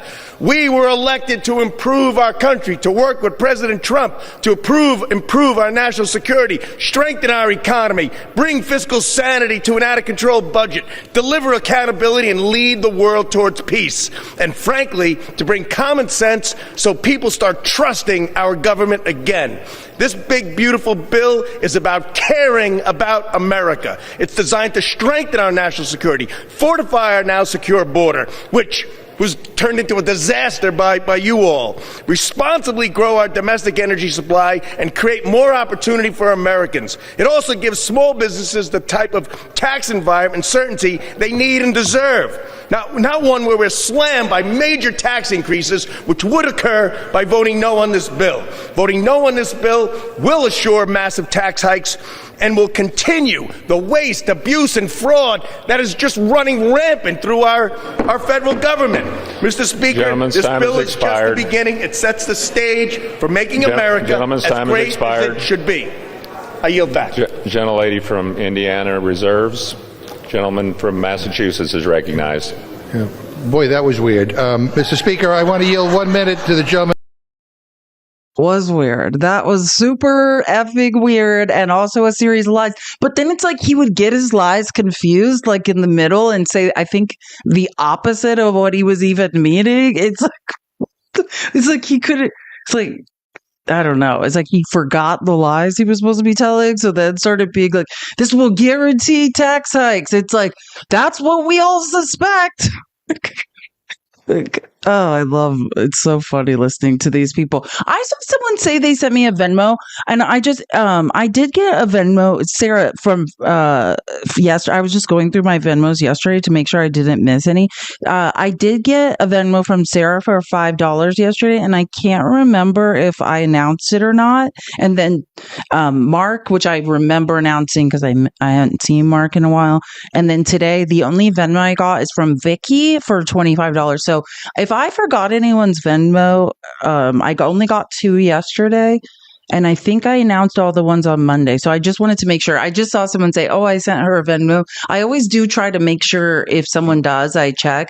This is my Cash App and Venmo, and like if I've ever, it's the same as my screen name. And if you do send me a tip, I do try to always call it out. And if I ever don't for some reason, I'm so sorry for missing it, and I never mean to. Because, you are important to me. That's all I want to say. Sorry, that was just someone was talking to Joanne in the comments, so I just was going back and auditing and just trying to see if I forgot anyone. Okay, so let me just remind myself what clip this is. Yes, this is a good one. A vote against this rule, or our one big beautiful bill, is a vote to raise taxes on every single American. Understand what this lie. This is one of the lies. Dan Muser, I mean, he was completely out of his mind, just screaming random things. But this is what they're saying in commercials in swing states. Every time I have to watch a show to try to distract myself from this nightmare we're in, every commercial is Trump saying Democrats are trying to raise taxes. No, what happened was Democrats haven't been in charge of a budget for years. What happened was Trump did the TCJA tax cuts, and he made corporations taxes in perpetuity. That's a big word for you, MAGA. That means forever. But what he did, right, was say he made your tax cuts are the average American's tax cuts expire in 4 years. And that's why we're now sitting here having to renew the tax cuts, because that's what happens every time. And just to be clear, they did it again. Right. And that way it looks like this is costing less money. Does that make sense? Even though now, ironically, the same president has to renew them. But if you're upset about Trump's tax cuts expiring, take it up with Trump. Right? That is pretty weird, right? Why not make the middle class's tax cuts in perpetuity and make corporations re-lobby for tax cuts every 4 years? Use your brains and think about it. On that, I urge my colleagues to support this rule. Gentleman's time has expired. Gentlelady from Indiana reserves. The gentleman from Massachusetts is recognized. Mr. Speaker, I just said to the gentleman, the reason why the tax cuts for middle-class families might expire is because that's the way you wrote them in the 2017 Republican tax scam bill. You made the corporate tax cuts permanent, but those for working people you made expire. So it's your fault. I yield 1 minute out to the gentleman from. It is always conservatives' faults, and then they blame us like we did something. The TCJA was Trump. This BS that blew out the deficit the first time and drove us into more debt than any U.S. president in history, that was Trump. This is Trump now.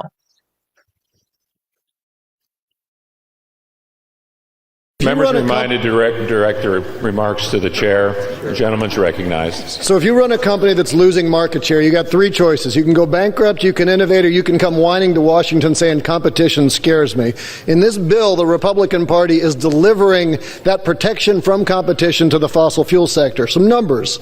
The last 15 years, coal use is down 50%, oil use is flat, gas is losing market share, and that's because people are transitioning to renewables. It's because if you don't have to burn fossil fuel, you don't have to buy fossil fuel, and people like cheap energy. That is awesome. In the IRA, we passed rules to make sure that everybody could access those technologies, not just ones with disposable income. Great for consumers. We prioritize those investments in red and blue states. The result of all that is that the oil and gas sector doesn't like competition for the same reason you all don't like DEI, because mediocre folks are as scared about meritocracies. Love Sean Caston. Same reason you're scared of DEI, because mediocre folks are scared of meritocracies. DEI is what's happening now. I mean, well, the idea of DEI. Let me just rephrase it. Let me say that again. What Republicans accuse DEI of being, that's what Trump is doing, right? A bunch of unqualified idiots in jobs they are not qualified for, cannot do, and do not deserve. That's what we have now. And I welcome anybody, if you want to challenge me, pound for pound, we can debate. We can look at every person Trump put in a cabinet position, and then we can look at Biden's cabinet. We can look at everyone's resumes, and we can decide who's qualified or who bribed their way there. Let's check. You guys want to accuse brown and black people who get jobs in the government of being unqualified? Let's do pound for pound. Let's figure out who's qualified and who's not qualified. And I guarantee you will not win. That's what you truly want. We have a bunch of insecure, mediocre white men who are like, and that's what it is, right? If you truly wanted to compete, then you would shut up and compete. I mean, that's the athlete in me saying that, right? I also recognize, I just want to be clear.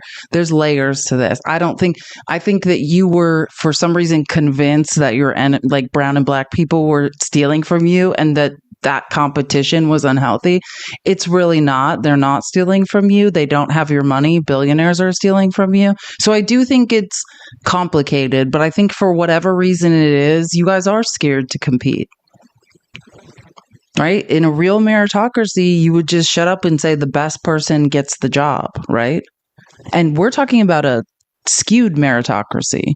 The people who, and I said this to a white man when I was debating with Chris on Tuesday. I said, the minute that the maths in your favor, And the statistical analysis, which is what impact studies are, that's how we know who's being disproportionately discriminated against in things like hiring, in the workplace, And the minute that it turns out that white males are being disproportionately discriminated against, that they're being paid, 62 cents on the dollar. Oh, I'm sorry, that's black women who are being paying 62 cents to every dollar white men are. But the minute the math tells a different story and you are actually being discriminated against, then I will fight for you. Just like I wish you would fight for my bodily autonomy. Actually, maybe I'll think about it before I do, because you've proven to me time and time again that when it's not my feelings. I know for sure women are being mathematically discriminated against. And where are you? Where are any men? Why aren't you in the streets protesting? So yeah, I will think twice before I give all my energy to defend people that have proven to me they will not defend me. But in general, anybody who's being discriminated against, right? That's why I'm always doing statistical analysis. That's what impact studies are. It shows that when people are being disproportionately discriminated against, when that is actually true, then sure, white males, I'll help you. But I'm sorry, it feels like it, right? You've sat in a ton of privilege, and equity and equality is feeling like discrimination. But mathematically, it's not. You just feel like something's being taken from you, right? And it's the same thing with this. Oh my God. I mean, yeah, Trump did his best delusional reality show to try to distract from the fact he's robbing us all with his billionaire friends by telling a bunch of lies about South Africans and saying that there's a group of white Afrikaners being discriminated against. I love the Daisy Duck bows. Thank you. Yeah, that's not mathematically true. And when I say not mathematically true, I mean it's effing laughable. You were talking about such a small percent of white males that have all the power, all the upward mobility, all the they make 12. It's 12 to 16 times more than the average black person in South Africa. No, I'm sorry. Statistical analysis does not allow for I won't say for the fact, it's not a fact, it's a lie, for the lie that Afrikaners are being discriminated against. It's not happening. And I'm not talking about my feelings. I'm talking about statistical analysis. Now, someone is being disproportionately discriminated against in South Africa, and it's the majority. It's black people. Surprise! Surprise. And that's what I think I keep hearing. The other day, and I try never to do this because I promised my therapist I would stop because it really affects me. But I was just accidentally scrolling and I got thrown in a live and I hear some white guy saying, I'm so tired of all of these leftists on TikTok saying that white people can't experience racism. It's not true. I experience racism every day. And I just think you don't understand what racism is, right? You're just confused. It's not about, does Sarah have hate in her heart for white men, right? That's not what racism is. We are talking about systemic, mathematical discrimination. That's what racism is. This is not about if you feel like someone doesn't like you. I'm not saying listen, I think there's probably a lot of people in America. There's a lot of brown people. There's a lot of Asians. There's a lot of black people who probably don't like white people in this country.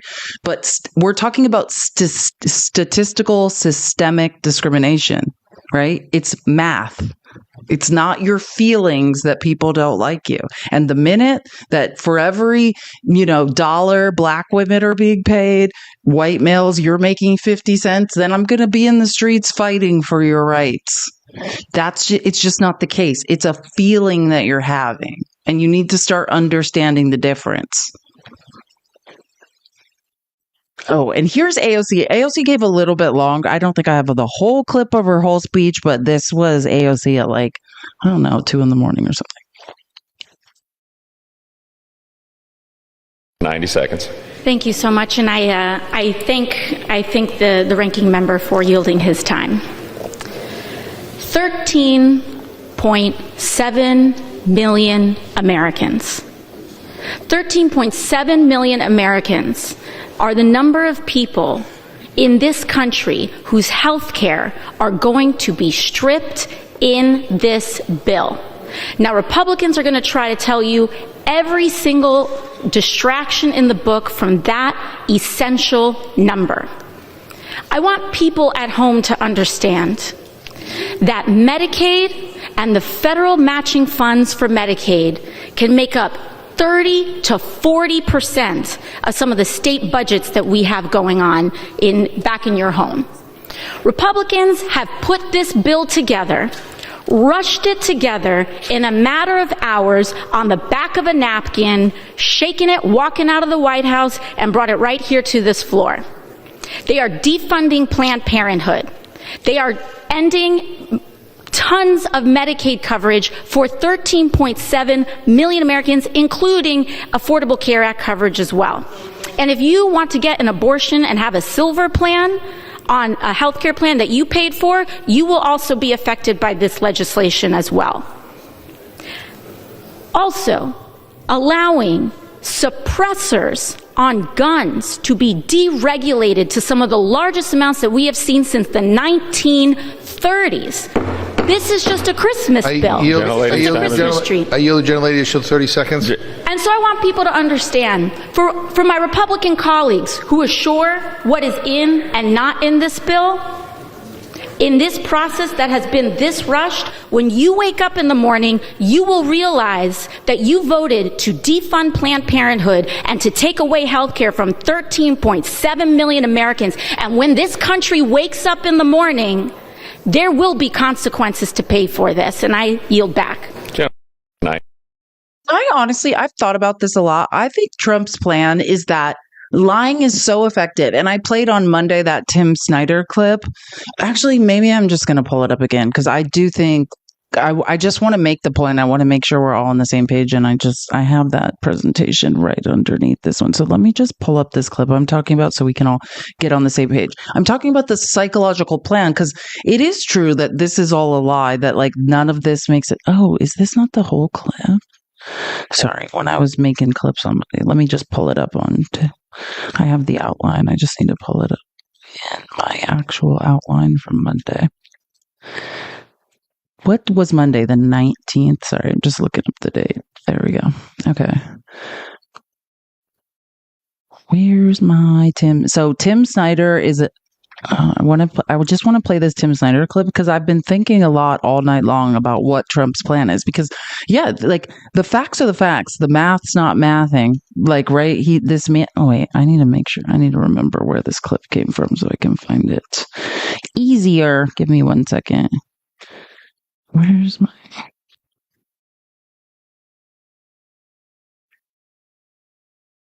I feel like I'm losing. This is the 19th. Oh, here we go.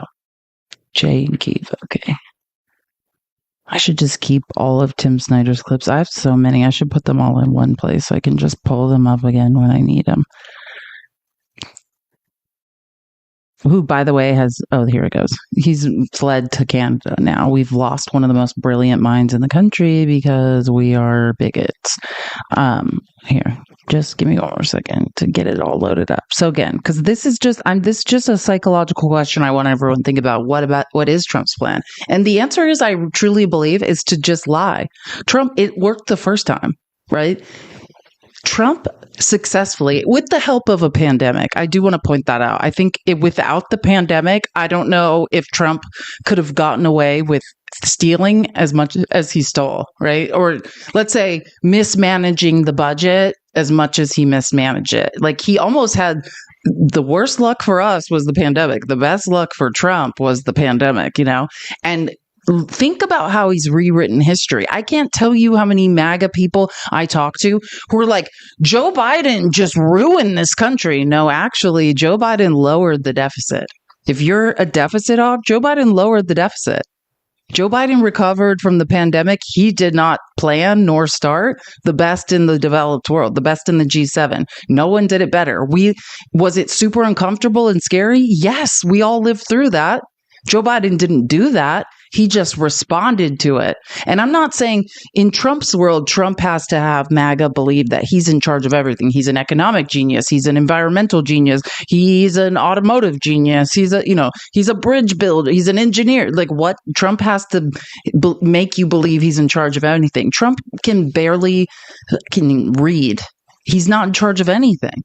And what Joe Biden did, Joe Biden's not a genius. Joe Biden is a man who puts the right people in the right places. He got very intelligent people. The majority of them were brown and black or women. Let that burn through you, right? Who knew a lot about a little, right? They went to school for a long time and specialized in things. And he said, hey, you are qualified to do this. I trust you. Tell me what's best for this country. How do we recover from this pandemic? And he did it very successfully. Nobody has driven us into more debt. No president than Donald Trump. It blew out the deficit, third largest in modern history. Now, I just want to point this out because I think the real truth about Donald Trump, his plan, when I think about how's he going to get out of this? Because if you think the TCJA was robbery, right? What this bill, this reconciliation bill, the big, beautiful bill, is much worse. This is a debt we've never seen, a deficit blowout we've never experienced. This is the single most damaging bill to the deficit and debt in U.S. history. And how do I think he's going to get out of it? I think he's going to drag us into his delusional false reality. Listen, and this is what I'm talking about. Understand about Mr. Trump is that he does inhabit a completely different mental world, and he inhabits it naturally, and he inhabits it very gracefully. He lives in a world of fiction. Mr. Trump is not a traditional person who has made a career where he's had to deal with life around him. He's never actually been that successful in grappling with any particular element of reality. Where he has been successful is as a character on television. He's never been a successful businessman, but he has played a successful businessman on television. He understands not the rules of reality, but the rules of fiction. So for him, there's no such thing as lying, because there's no such thing as the truth. We're all just in this story together. So the ways in which he's able to bring us into the world are, first of all, just by saying all the time things that aren't true. A typical politician will lie now and then, but a typical politician will also recognize the principle that there is truth, and so when caught in a lie, might apologize. In Mr. Trump's case, that never happens because he very specifically and intentionally wants to fill up the whole space with untruth, to fill up everything with untruth so that we're confused. The second stage is once we get there, once he changes the office of the presidency so that it's no longer about talking about the world, but instead about creating a story, then he says, distrust everyone else. There's nothing that's really true. It's just my opinion and your opinion. And since I'm the president and I have media behind me, in the end of the day, it's going to be my opinion that matters. Once we get to that point where everybody doubts everything and it's only the person who has the most media or the biggest Twitter account who counts, at that point, it's very hard to have anything like a democracy. The first thing. And I think it's important to understand and listen to this because I think this is the truest thing. If you didn't have the pleasure like I did of being raised by a malignant narcissist, I think it's very hard for people to grasp what Trump is doing.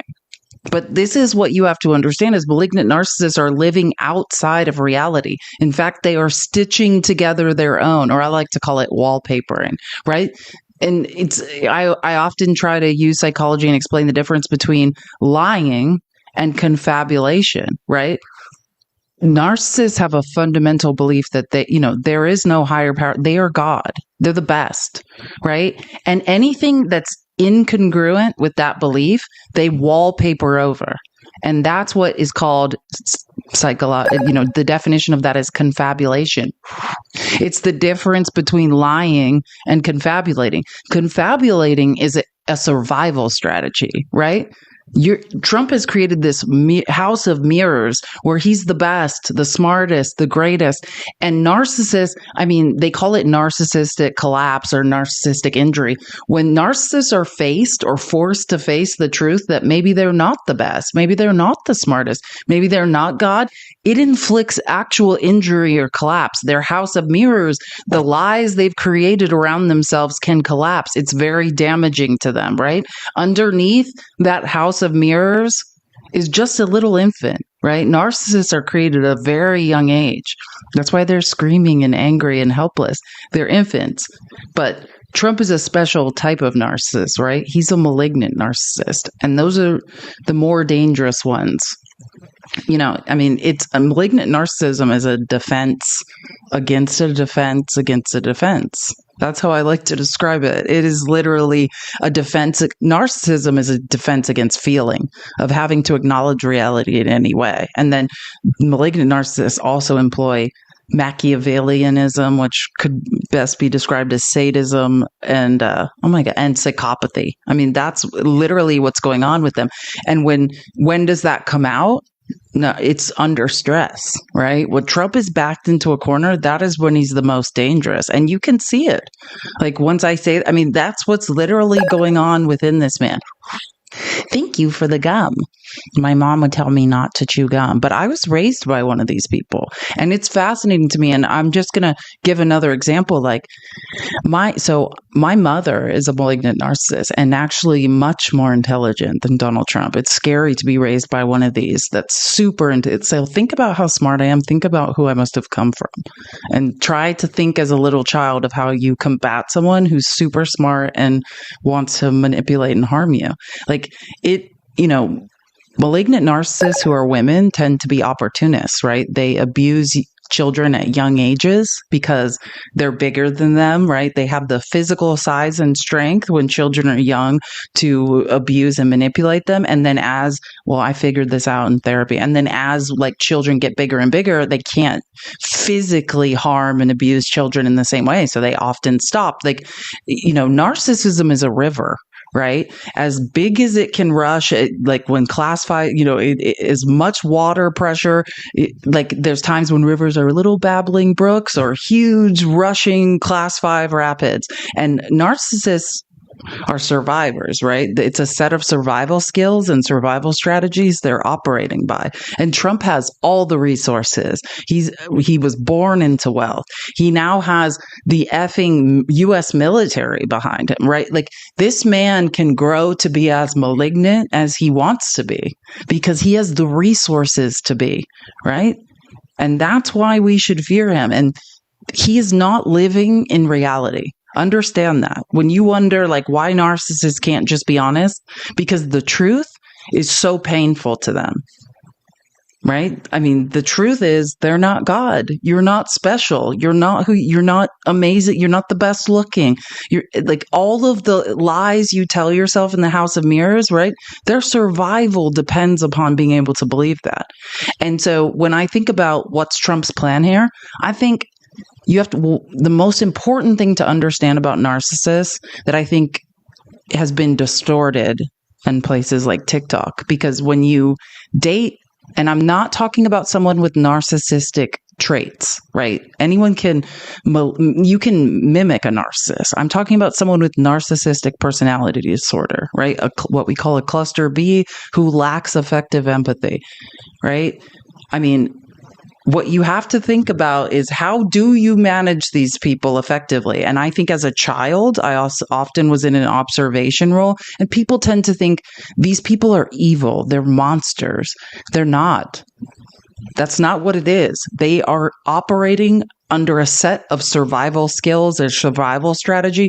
It is a behavior pattern. Narcissistic personality disorder is a behavior pattern.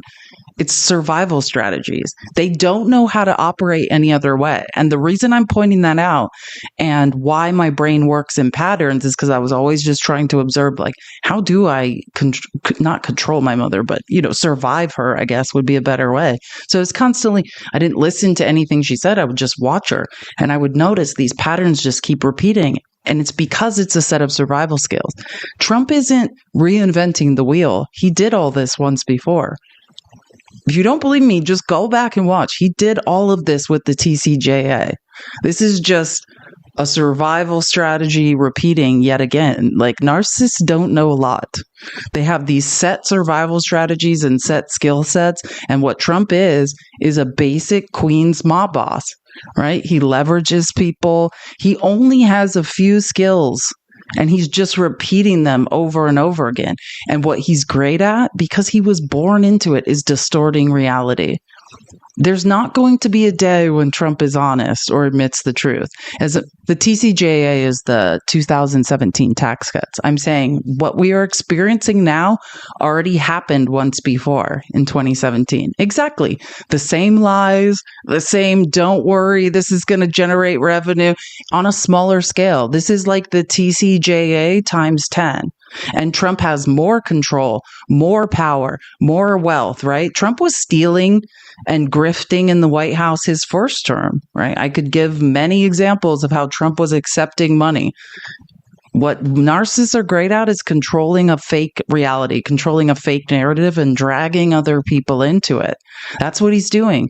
And what narcissists do best is whatever they're up to, accusing other people at it. Think about trying to impeach Joe Biden, everything they accused Joe Biden of.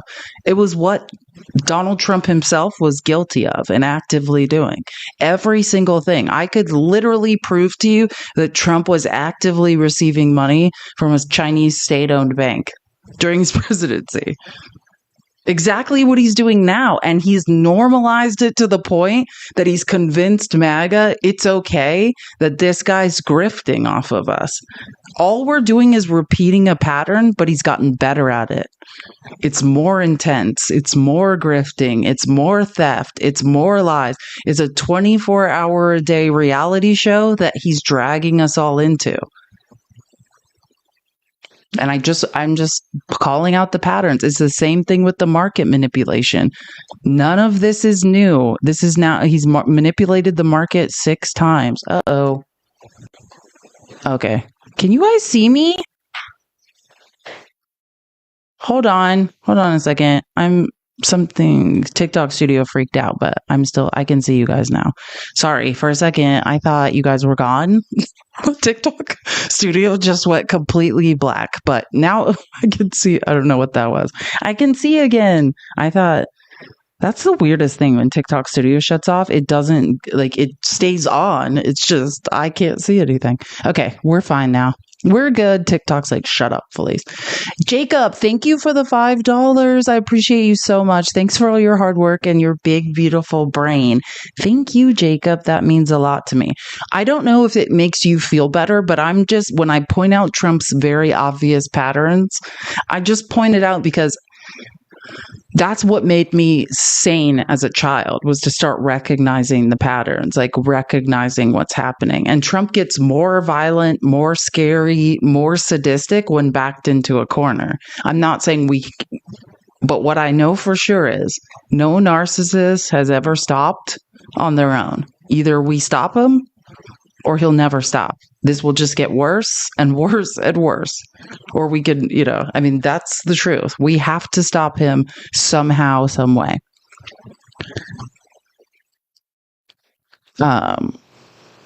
Wait, someone said, this is my Venmo. A girl has no name. This is my Cash App and Venmo. Yeah, if you want to, so that's why this says tips. A girl has my no name is my Cash App, Venmo, and my account name, by the way. Please, if you're not following me on Twitch, YouTube, X, wherever, there's a link in my bio. Also join the Discord. The Discord is where we do updates and I put articles and the outlines, all the links to the clips that I post during these shows. Copy and paste the Discord link into a browser, because for some reason I change it once a week and then I still get messages that say the link doesn't work. It's because you need to copy and paste into a browser. They're trying to stop bots from joining Discords, I think. Sorry, let me get back to our presentation, though. I just think it's important that we notice that Trump has very defined patterns he's operating in, and it will not stop until we figure out how to stop him or convince enough people in Congress to help us stop him. Where am I at here? Sorry, just pulling my presentation back up. Oh, let's do a funny thing. By the way, I forgot. I do have one funny clip, and then we'll finish out because I do have some very important clips on the budget we need to watch.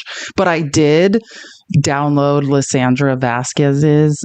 If you don't know, Lysandra Vasquez is the woman who impersonates Caroline Leavitt on TikTok, and this is her impersonation. Wait, it was yesterday. It's not the 23rd, though, right? Am I going crazy? Yeah, today's the 22nd. This isn't, but that doesn't. I feel like at the time this was posted, I don't even think she had finished her press brief. I don't know. Maybe this person got the day wrong. I think this might have been yesterday's. I don't know. You guys can tell me. Sorry, I'm just trying to center. My OCD is making me want to center this. So again, this is Caroline, impression of Caroline Leavitt from yesterday's press conference. I feel like it's yesterday because I don't think her press conference today was done. I know. Look, those are orange like cones you use in like PE. I can't. It gets better every time. If you don't know, she just like makes, because Caroline Leavitt wears these like crosses all the time and she just gets weirder and weirder.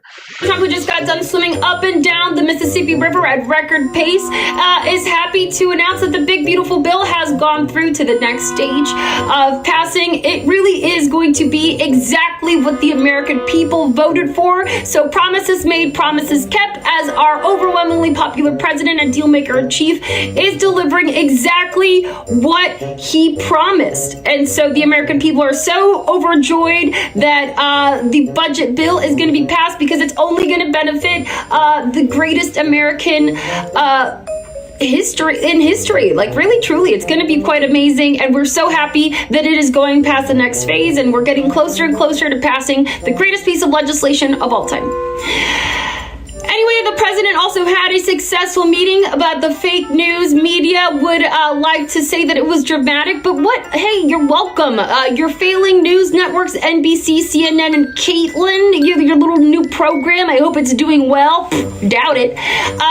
Okay, but no, those programs are going to be so happy that we had this meeting with the president of South Africa, who was claiming that, how do they say it on TikTok? The G side is not happening down there when it absolutely is. And that's why President Trump stepped up and provided refuge to those Afrikaners, the farmers who were being targeted unfairly in South Africa. And President Trump is the first one to stand up for people when they're being unfairly targeted and especially unalived. Okay, sure. If that's true, then why hasn't he taken action with Israel? Washington Post. But I see that we have what you're talking about, but the Israel thing is different. That is more complicated. And guys, I'm not gonna get ahead of the president and talk about the latest dealings, but we would like to provide our condolences to the folks that were unalived in front of the embassy and a clear act of anti-Semitism. So. Don't ask me why none of my lines of logic make any sense, nor any of the things I claim are facts are verifiable. I do. Lysandra Vasquez is great. I hope you, let me see if I can enlarge this. I should be able to. Yeah. If you're looking to follow her, why does it do this? Hold on. I think if it's a screenshot, you can see here. It's Lysandra with one L. Lysandra V comedy. But if you just type in Lysandra, it will come up. She's pretty popular. Yeah, I like to call her Caroline Leavitt, but a lot of people call her KK Caroline. Whatever you prefer. I call her Caroline because her first press conference, she literally ended it with, "I will never lie to you," and then has proceeded to pathologically lie her way through every single press conference since. I do think she's also not smart. So I'll just say some of her lies I think are pure stupidity. So, I mean, I'll give her credit for some stupidity. I think sometimes she is honestly just stupid. But Oh God, I never thought I was going to say this. I'll just take this opportunity. I'll apologize to Sarah Huckabee Sanders. I thought she was a bad press secretary. I thought, what's her name? Kayleigh McEnany, I thought was a bad press secretary. And what I have learned from Caroline Leavitt is that no, they were actually a lot smarter than I ever gave them credit for. And actually, this woman is horrible at her job. I'm trying to think of someone else who's like worse than her. I can't think of anyone. I literally can't. Like, I remember how annoyed you used to be at Sarah Huckabee Sanders. Think about it. She was smart the whole time. I mean, we never knew how bad it could actually get. Now even Kayleigh McEnany, I'm like, oh man, I owe you an apology. It could have been way worse. like I listened to Kayleigh. Oh, Sean Spicer. Bless his heart. That clip. I just think Sean Spicer is like Melissa McCarthy in the SNL skit. Sean Spicer only laughed. It was so short, but he did scream really loud for those 2 weeks. I forgot. Oh yeah, and what was the other one like? Scaramucci. How long was Scaramucci? Like, was he the director of comms? I can't even remember. But that's when Trump's like, I'll only hire blonde people to lie for me from now on. People, I think he just assumes people accept lies from blonde women more easily, I think is what we're operating under now. Okay. I need to find something in particular. Okay, here. Yeah. I want to show. Oh, perfect. It was right after AOC. I was right. It's sad when I have hundreds of clips memorized in order. Okay, this is the best. And oh yeah, just really quick first, I always say this, but if you're not following at Fact Post News, this is the Democratic Rapid Response account. So it's a really good, whether you can follow them on Blue Sky, TikTok, wherever. It's a really good account to follow and get up-to-date news. It's at Fact Post News. Okay. So what I want to show you, though, is this is the whole financial analysis that was done this morning by I always want to say Steve Ratner, not Brett, not the movie guy that made the Rush Hour movies, Steve Ratner. And this is an amazing explanation of how we're all going to be financially hurt by what Trump has done.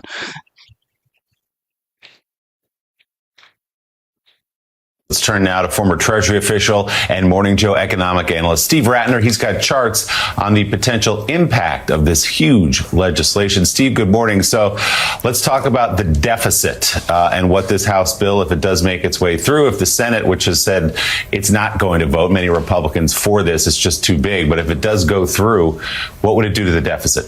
Yeah, as you can imagine, given what Ali just went through and all the lists of things that they're doing, the impact on the deficit is pretty significant.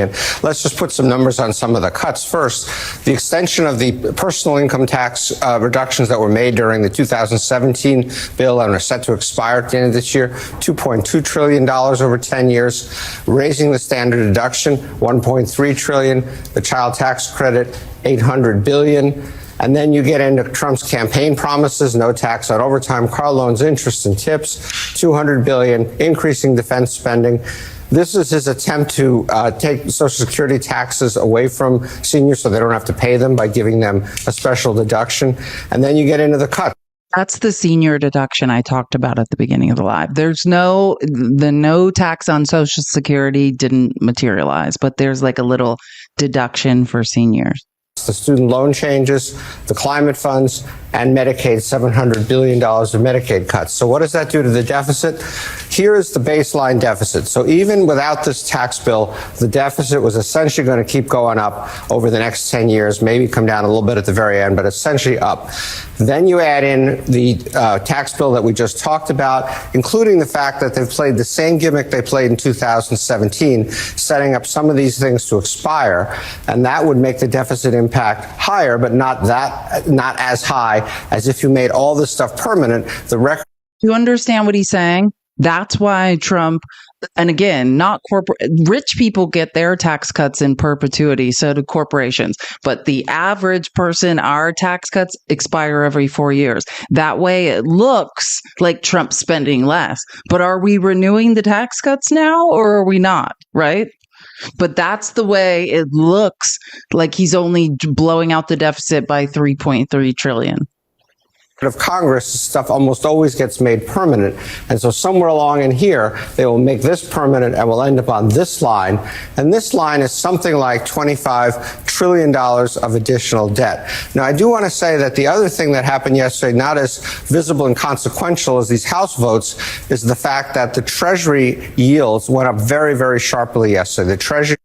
This is a real economist, because I was going to give a speech about this and drive you guys nuts. But again, this is a real economist explaining what happened yesterday. Whilst we are all being robbed by Trump and his billionaire friends, what really happened was we tried to package and sell our debt and it didn't go so good. And hopefully, I can't remember exactly what he says. I think I have a couple more videos to show you about it that will hopefully explicate this better. But yeah, this is what happened yesterday. While Trump's putting on some ridiculous show protecting 50 white Afrikaners who are definitely not experiencing a G-side, this is what was actually happening. This is why Trump had to act that crazy yesterday. He had a lot to cover up. House votes is the fact that the Treasury yields went up very, very sharply yesterday. The Treasury sold some 20-year debt. It didn't go well. The 30-year Treasury bond is now above 5%. What does that mean? That couldn't, well, it means higher rates for mortgage originators and things like that. But what it also means is potentially the bond market starting to say potentially $25 trillion of new debt over the next 10 years is more than we can absorb comfortably. Yeah, Steve, it can't be overstated the importance of the bond market potentially weighing in here. Let's turn to your second chart with the headline simple but stark and telling. Tax cuts for the wealthy, spending cuts for the poor. Yeah, Ali alluded to this. Now, did you hear that, MAGA? Tax cuts for the wealthy, spending cuts for the poor. As well, but let's put some numbers on this. If you're in the top 20% of Americans, you're going to get roughly a 3.7% increase in your after-tax income, really all from these tax cuts. But if you go all the way to the bottom and everything in between essentially leads you to the bottom, if you're in the bottom 20%, you actually lose $800. Why do you lose $800? You get a very small tax cut, and you get a very large cut in Medicaid and these other benefits that we were just talking about that affects the 20% disproportionately. So this is a highly regressive bill that essentially favors the wealthy, doesn't do much for the middle class, and hurts the poor. And this is not, because remember, when I go through comprehensive numbers from my favorite think tanks, this doesn't factor in then tariffs. So understand, even though some of this is still in the blue, it's actually not. So when you factor in the third type of taxation, which is tariffs, we're actually, most of us outside of the 1% are in the red. I think actually the top 20th percentile, when you factor in the average tariffs that will be paid by each household, I think they get like 250. So remember, we're not even factoring in all the ways we're being taxed. It's actually worse than this. And then if you want, in stark comparison, if we simply eliminated the tax cuts for people making over $500,000 a year, which is what roughly what President Biden was proposing, it would save $1.1 trillion. That happens to be just slightly more than the Medicaid cuts and the food stamps, or SNAP cuts, if you will, put together. So if we simply eliminated these tax cuts, we could eliminate these budget cuts on these poor people and end up, from a budget point of view, in the same place. And Steve, let's turn to your third chart there. Tell us about the impact that this bill would leave on those with insurance. Yeah, so again, as Ali alluded to, the budget cuts Medicaid in a variety of different ways. Some of it gets complicated. I'm not going to get into all the details. But the biggest piece of it is the work requirements, requiring people to, I think, work 80 hours or perform 80 hours of community service at least a month. Things like Ali mentioned, also checking Medicaid eligibility more frequently. There's making it more difficult for the states to get the Medicaid funds they're getting now. And then some some Biden-era rules that made it easier to sign up for Medicaid, repealing those, so it becomes harder to sign up for Medicaid. So what does that mean?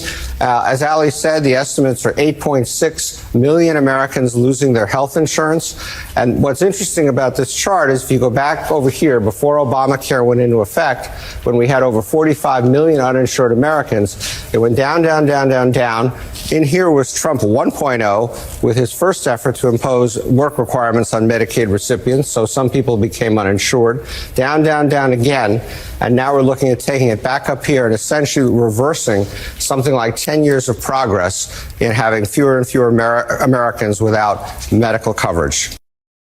We have the number one gross domestic product in the world. Our economy's allegedly firing on all cylinders, and people are unaliving without health insurance. What's the point of all this? I'll tell you, we're slaves, right? I'm so tired of listening to MAGA men that make $75K a year saying America's number one. You're not number one in anything. All those profits aren't going to you. You don't have health care. You don't have shit. You don't. All of that money's at the top of the economy. Unless you're a billionaire, miss me with the BS. You don't have anything. You have nothing, and we all have to listen to you pretend America's number one. Billionaires in America are doing great. You're not doing anything. You're just a poor person that believes that someday you might have something. You don't have anything. Like, I'm getting super tired of this. Oh, we're getting to the best part. I mean, the best, also slightly depressing part, but still good parts. Thank you for tapping the screen. Oh, sorry, something else is popping up on TikTok Studios. Out of control this week. No idea what's happening. Don't touch anything. That's the Republican agenda. That's what you guys think is big and beautiful. Greed, corruption, and tax breaks for billionaires. You know, my state of Massachusetts funds states like Indiana, where the gentlelady is from. We get back less than we give. And so how dare she or anybody else give it to billionaires? So no, we will not go quietly. And no, we will not give up. We will fight this cruel, corrupt, immoral bill every step of the way, because the people we represent are counting on us, and we will never stop fighting for them. I urge every member of this House to vote hell no, never, absolutely not on this terrible disgrace of a bill. I yield back. Gentleman yields back. I love Jim McGovern. I can also tell how much other people love Jim McGovern. I can tell. Wait, is this the one I'm waiting? Oh man, this is another good Jim McGovern moment. I want to get to the point where Brendan Doyle basically runs in and it's like, oh surprise, none of the people losing Medicaid are undocumented immigrants. But I forgot about this. Is another embarrassing moment. See, Rome is burning. And it doesn't seem as though people... Imagine using this analogy and being so dumb that you don't understand what you're saying is unbelievably ironic and can be thrown back in your face. Worst analogy to bring up ever. See, Rome is burning. And it doesn't seem as though people realize that. Mr. Speaker, one of the previous Republican speakers got up and said Rome is burning. I hate to tell him, but Republicans are in charge. And Trump is your Caesar.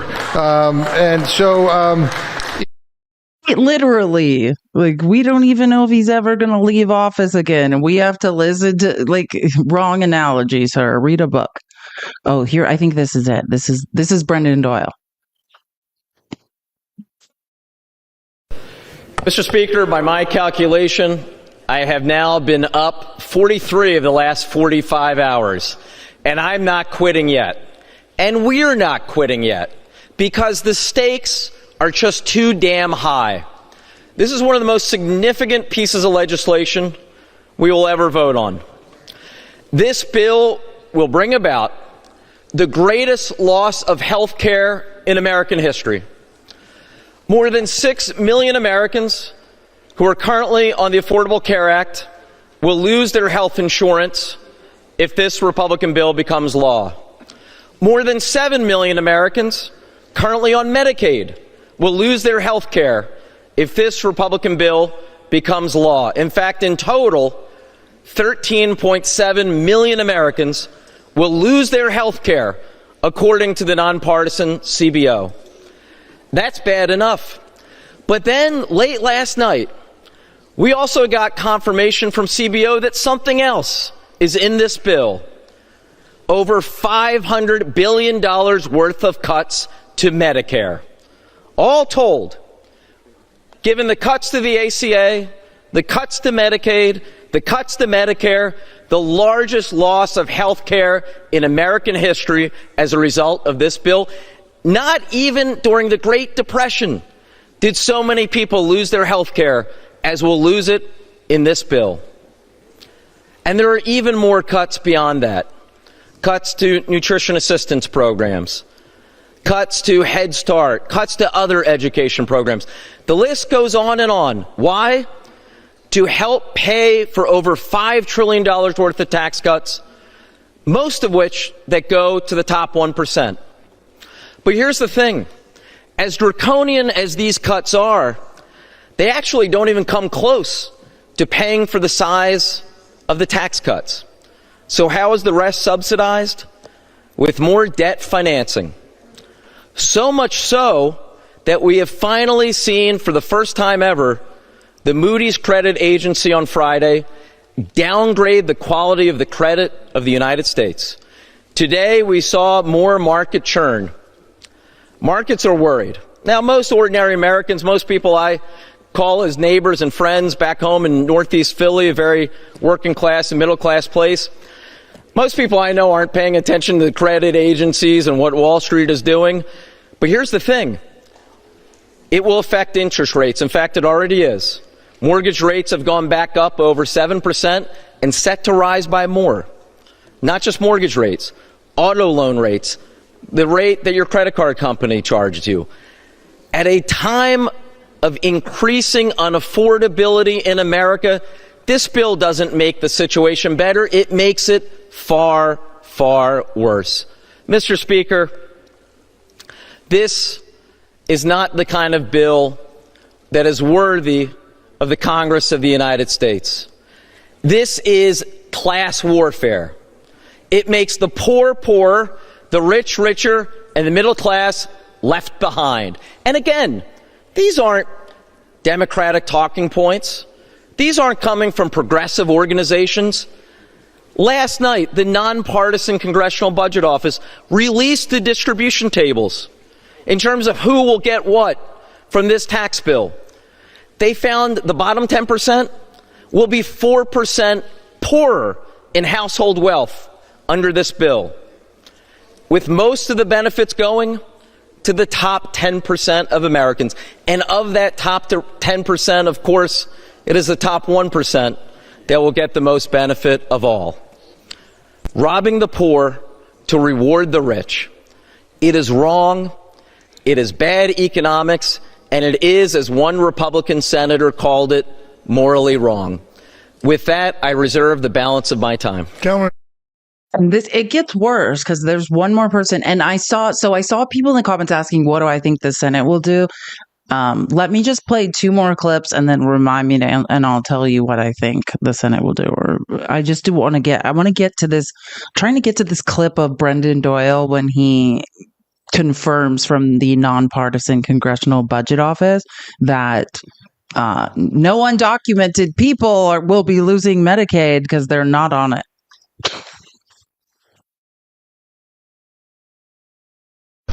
Breaking yet another promise, Republicans are cutting Medicare by $500 billion. On October 1st of this year, every Medicare health care provider will see a 4% cut, and that will occur year after year after year as seniors try to find someone who will accept Medicare. Talking about Medicare now, $500 billion, $500 billion the Republicans have stolen from the money we all paid into Medicare. And on January the 1st, millions of Americans who rely on the Affordable Care Act lose their access to a family physician. Medicaid for those in nursing homes, for half the babies born in my hometown of Austin, cut. Almost 14 million Americans losing their access to health care. And the new Trump school voucher sabotage plan atop state vouchers incentivizes removing students from public schools. Meanwhile, our national debt soaring by trillions from Republicans who talk fiscal responsibility, but serving their cult leader, the deficit hawks have become chicken hawks tonight in submission to Trump, the self-described king of debt, all to reward billionaires with even more tax breaks. So this is the clip I've been talking about Brendan Doyle. We just verified with the Congressional Budget Office, and of the 13.7 million Americans who will lose their health care because of their bill, exactly 0 are undocumented immigrants. So the complete artifice that the other side is attempting to convince you is that almost 14 million Americans will lose their health care, but don't worry about it. They're all illegals. They're all people who are defrauding the system. It's completely false, and every independent source has verified that it is false. Yay. With that, Mr. Speaker. That was just for MAGA, but I just need you guys to understand these are 14 million American citizens. Whatever lie you have to tell yourself to rob yourself. That's the ultimate irony. Watching MAGA lie to rob themselves, their children, their friends, their relatives of a financial future and of medical care. It's not true. It's not true. Period. Please stop. That was confirmed by the nonpartisan Congressional Budget Office at 3 a.m. I want to say, yes, this bill is moving on to the Senate. And what do I think will happen? I wish I could give you better news. I think that we need to be aggressively contacting.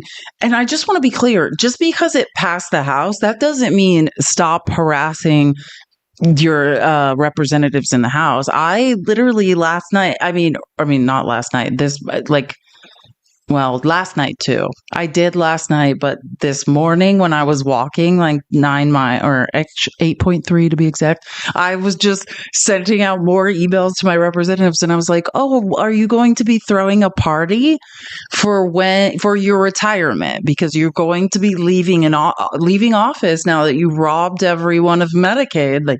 Never stop communicating with them. Just keep letting them know that they are either going to spontaneously grow a spine and start doing the right thing, or they will be leaving very, very soon. Unless you have the luck to live. I live in a Republican district, obviously. I'm sorry. Maybe you could congratulate your representative, but I just want to say, I say this all the time. I was born in Arizona, as so few people are. I've lived all over the greater Phoenix area. So I don't just contact my representative. I contact many representatives because I feel like I need to just let people know how I'm feeling about all the places I've lived in Arizona. And same thing with senators. This is the time we put the pressure on, but also it's always time for pressure. Just find their email addresses, most Congress people accept text. They legally have to read this stuff. Chrissy and Joanna and I always talk, there's apps you can download to fax people. You don't need a fax machine, right? Find their fax numbers and send them hundreds of pieces of papers with your thoughts and feelings. Whenever I'm annoyed or feel desperate or feel hopeless, then my representatives, my senators are going to hear about it. And that's what my encouragement to everyone is. This pressure campaign will work, is working in a lot of ways. Look at how many people we've gotten out of jail that were going to be disappeared from this country. So I wish I had more hope, but understand this is a reconciliation bill. There's no filibuster in the Senate. We cannot filibuster this bill. So there's actually nothing Democrats can do. And the bad news, there are a lot of Republicans that oppose this. They know that it's actually driving us into debt that we're not going to get out of. They know that. But their solutions, it's not like they're like, "Oh, let's not vote for it." They're like, "Let's steal more medicine or more medical care from poor people." So We shall see. I don't know though, because now you're talking about 50 people. This is, I would say, if I think there's an upside to this passing the Senate, you're talking about 50 people that represent entire states. These are senators like Josh Hawley. I can't believe how much I've seen Josh Hawley. You could tell the fear he's experiencing because he realizes he's about to take away healthcare. Dozens of hospitals in Missouri are going to close down within months of him passing this. And he knows, like, it's basically sealing their own fate. So that's the good news, is like, it's what is going to happen. And here's my example. When this bill passed, in the dead of morning, this whatever time it passed, this early in the morning, who didn't vote for it, right? There's someone else voted no, Warren Davidson. I don't know if anyone here knows who Warren Davidson is. I don't think there's a bigger Trump sycophant on earth than Warren Davidson, but for some reason he decided to back Thomas Massie, say the truth that like this bill is a joke, and he couldn't vote for it. And now Trump is actively like, let's get rid of Warren Davidson. That I don't think there was a bigger Trump fan, a bigger liar than Warren Davidson in the House. And Trump is now like, we need to primary his biggest fan. Like, it's fascinating to watch. Yeah. Someone said 420 rural hospitals are likely to close. I've heard numbers higher than that. That's probably the conservative estimate. But yeah, I mean, the first place, because in rural areas with lower average incomes, the hospitals are being kept open by money from Medicaid.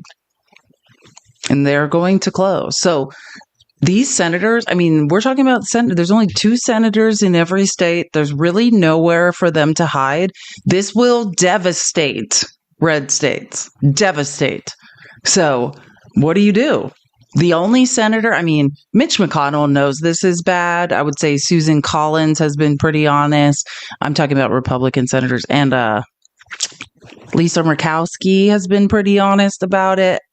And then Rand Paul has been screaming. Rand Paul is like the closest thing to a libertarian in the Senate. And Rand Paul is like, we're all being taxed without representation. Rand Paul is a senator from Kentucky. He's Mitch McConnell's junior senator. And he's the Thomas Massie of the Senate. If anyone has been loudly opposing Donald Trump this entire time and being honest about the devastation this bill will cause, it's Rand Paul. But think about it.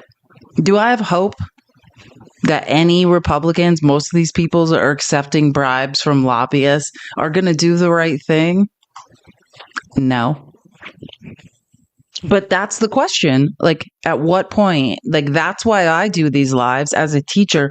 I have hope that at some point MAG is going to realize, oh shit, all my family members are on Medicaid. 40% of babies are born on Medicaid. Like, I am literally about to punish everybody I know and devastate their financial future. And we'll wake up and start to care. I would like that people realize we're being robbed before it truly starts to unalive people or truly starts to hurt people. That's why part of the reason I do these lives. I want people, the math before the devastation. But Americans seem to be people that really love to learn the hard way. Like, no, well, you can say they don't care. I agree they don't care, but who doesn't care? Like, that's my point. Like, I'm talking about the people who are actually going to lose something. So I know rich people don't care, but I'm saying the people that voted for Donald Trump in red states, in swing states, they are going to be devastated disproportionately more than other people. So that's what I'm saying. Is like, at what point do you wake up and realize the way in which you are able to survive is about to be taken away? And how much of that pressure, are you willing? Cognitive dissonance is a strong thing. Think about, we all love to watch documentaries about cults. Think about how much terror and abuse people go through before they leave a cult. How much is enough?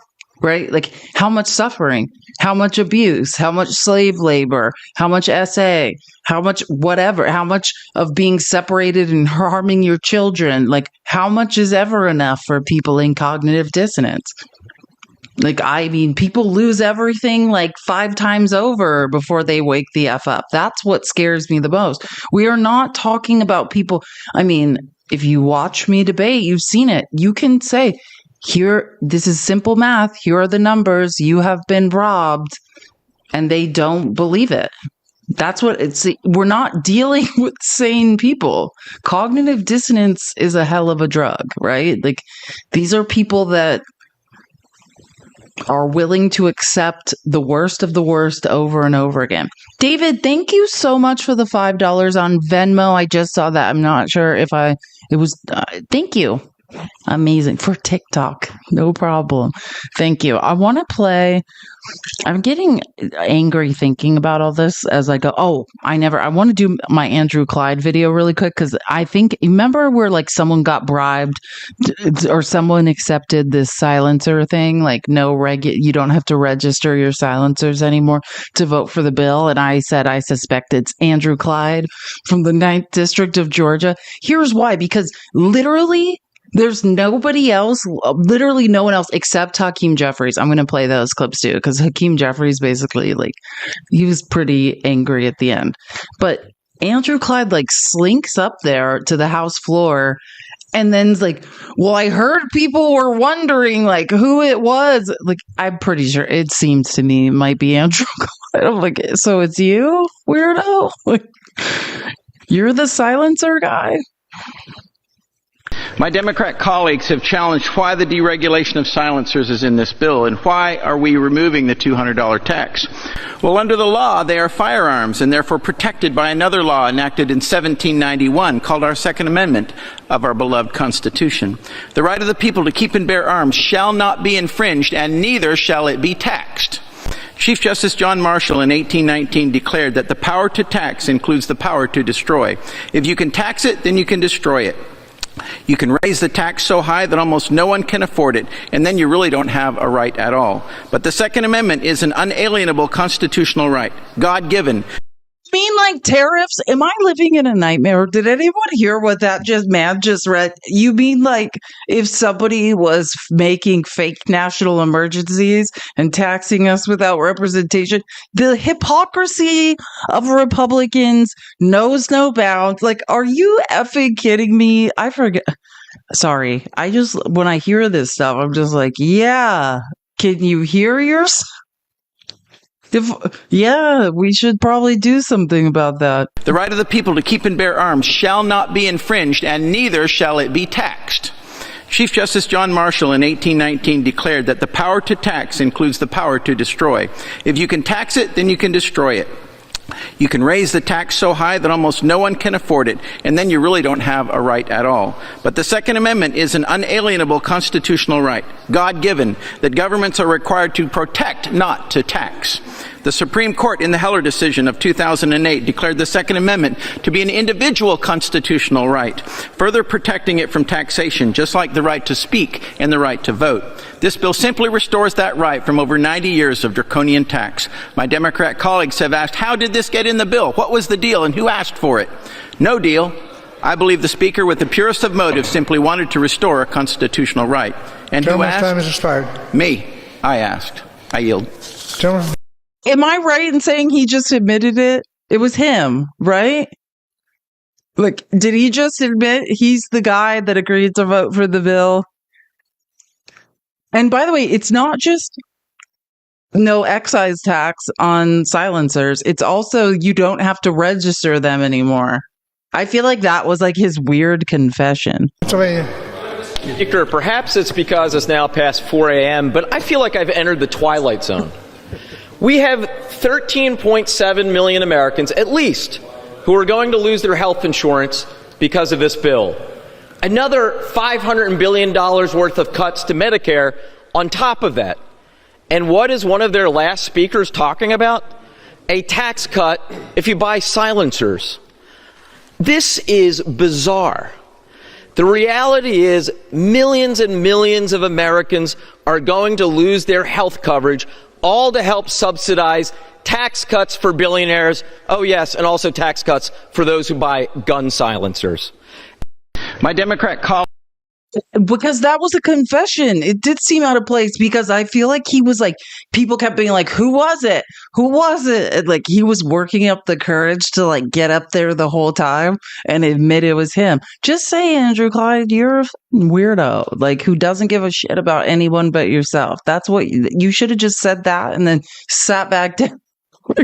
That's so weird. That it is weird that you would wait till the very end. Wait, I'm sorry, not to deliver more bad news, but I do think it's important. Wait, this is Adrian Smith. Okay, I just want to say this. This is a Republican, but it's only 17 seconds. But I do think so. Remember, I was talking about how AOC is always promoting. There is a program that was being federally funded. Oh my God! Sorry, it's a puzzle piece, but a different type of puzzle. It's like choose the objects that look the same. I never had to do one of those. Okay, we're good. So they're canceling the Free File IRS program. The only way you can we made a fake capitalistic industry. So every year and I'm talking about now us poor or middle class people. The IRS knows exactly how much money we owe. They do it through computer programs. We're not important. We don't make enough money to have forensic accountants looking into how much we owe. Everything is done through a computer program, an algorithm the IRS has. They could just tell us. I was making this point on Monday. Why not just tell us how much the government believes we owe?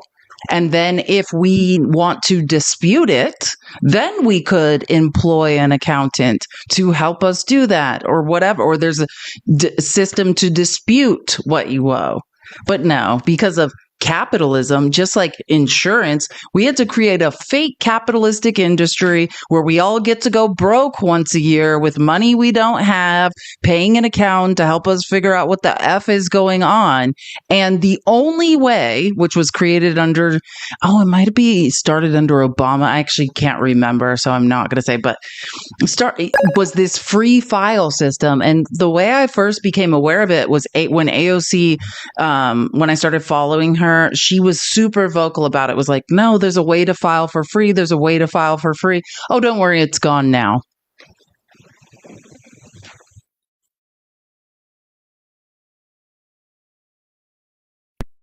Regardless code. In addition, we are bringing an end to the unauthorized, wasteful, and redundant IRS direct file program, which directly contradicts taxpayers' best interest. This moment is years in the making, and we now have the opportunity to deliver on the job Americans elected us to do in a fiscally responsible way. And that's a Republican from Nevada named Adrian Smith. He needs to be gone from Congress for that 15 seconds alone. He should never be reelected. That man said, hey, this tiny little program that no one knew about and cost literally no money, where certain Americans could file their taxes for free. Did you hear? He acted as if people were being unalived. It was a way to file your taxes for free. Regardless code. In addition, we are bringing an end to the unauthorized, wasteful, and redundant IRS direct file program, which directly contradicts taxpayers' best interest. This moment. Does it contradict your best interest to file your taxes for free? Are you kidding me? That you're lying to us in this way? Does it contradict anyone's best interest to not pay H&R Block to file your taxes? What are you talking about? Like, I'm so tired of my intelligence being assaulted by mediocre white men elected to Congress by God knows who. How dumb are the people who voted for you? And we now have the opportunity to deliver on the job Americans elected us to do in a fiscally responsible way. Hey, there was one way to file taxes without paying hundreds of dollars. Don't worry, we ended it. And he said something at the very beginning that really angered me too. regardless code. In addition, we are bringing an end to the unauthorized unauthorized? You mean when Congress voted and appropriated funds legally so people could file their taxes for free through IRS direct file? It was not unauthorized, liar. Like, what are you talking about? I'm living in the Twilight Zone. And then Midas Touch, which is pretty much Ben Meiselas, he responded and was like, Republicans are taking away the one free method that exists to file your taxes in order to help their corporate overlords who run tax filing companies. And they want you to say thank you. I think this might have pissed me off after hours of not sleeping. And then this guy's like, hey, there was a tiny way, maybe every April, none of you have to go bankrupt, and that's gone. Like, and I'm supposed to say thank you? Like, you're a monster, sir. And also, please stop insulting my intelligence or I will lose my mind. I want to play this clip. Dan Goldman posted something. Oh, wait. I forgot about. It's so sad. I'm sorry. I want to play the Hakeem Jeffries clips and then one Dan Goldman clip because Hakeem Jeffries basically got this guy who was the speaker pro tem, meaning Mike Johnson was busy. So someone was acting as speaker of the House, the guy banging the gavel. I just want to show you, because it's true. Not for some reason, Republicans do seem to have a lot of contempt for Black people in the House, and it drives me insane. That's what this one big ugly bill represents.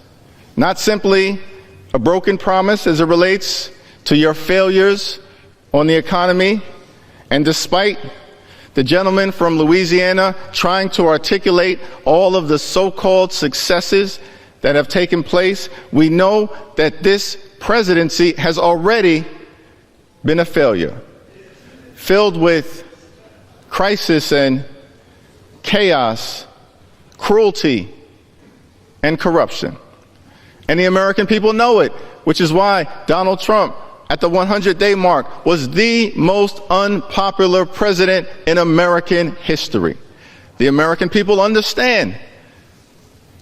It's unfolding right before their eyes, no matter what kind of MAGA spin you try to put on the situation. And things are going to get worse. Why? Because of this big, ugly bill. Not simply an assault on the economy, a broken promise. It's an assault on the health care of the American people. You see, as Democrats, we believe in this country, health care is not simply a privilege. Health care is a right.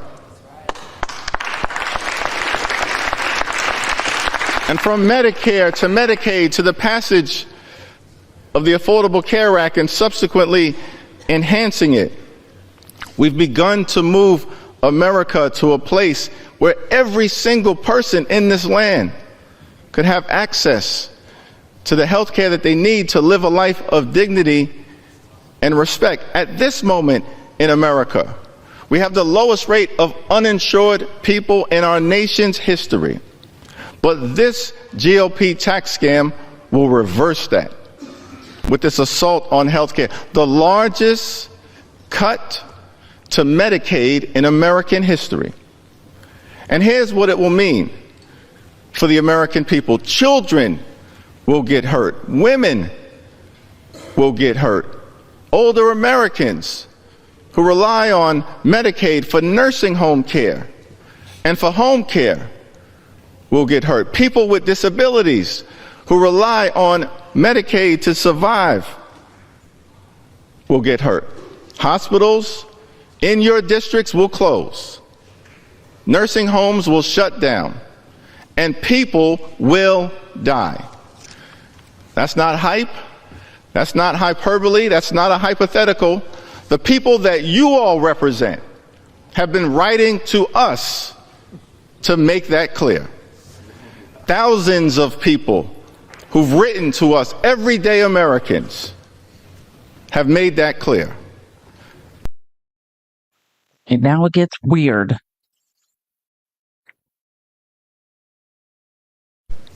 Medicare, In this,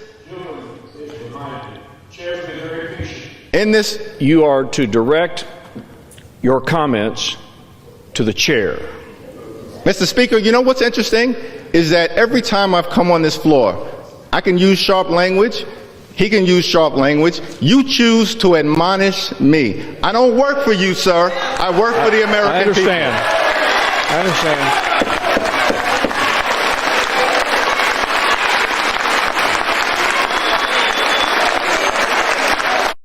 Best way I can describe it is all day long, it feels like when brown and black Democrats speak, this guy who's the speaker pro tem today, like, because Mike Johnson's busy, you know, S-ing Trump's D, it was like he would just kept like admonishing people and be like, direct your comments to the chair, direct your comments to the chair, where Republicans can say anything they want, be as rude as they want, and he doesn't say anything. And Hakeem Jeffries was just pointing out, like, what are you doing? Just shut up. You're letting everyone else say whatever they want. And when brown and black people say something, for some reason, you're telling them, you're like, you know, he's just correcting them or something. And Hakeem Jeffries is just pointing out, like, just be quiet. You have no real power.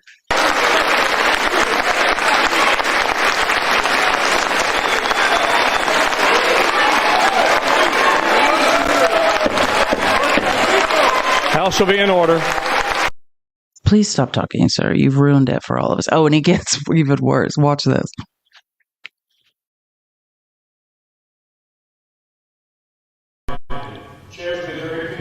In this, you are to direct your comments to the chair. Mr. Speaker, you know what's interesting is that every time I've come on this floor, I can use sharp language. He can use sharp language. You choose to admonish me. I don't work for you, sir. I work for the American people. I understand.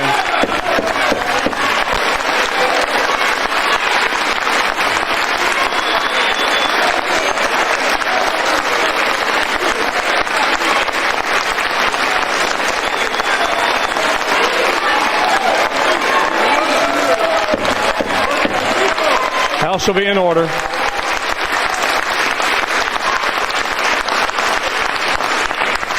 As I said, Mr. Leader, we've been very patient.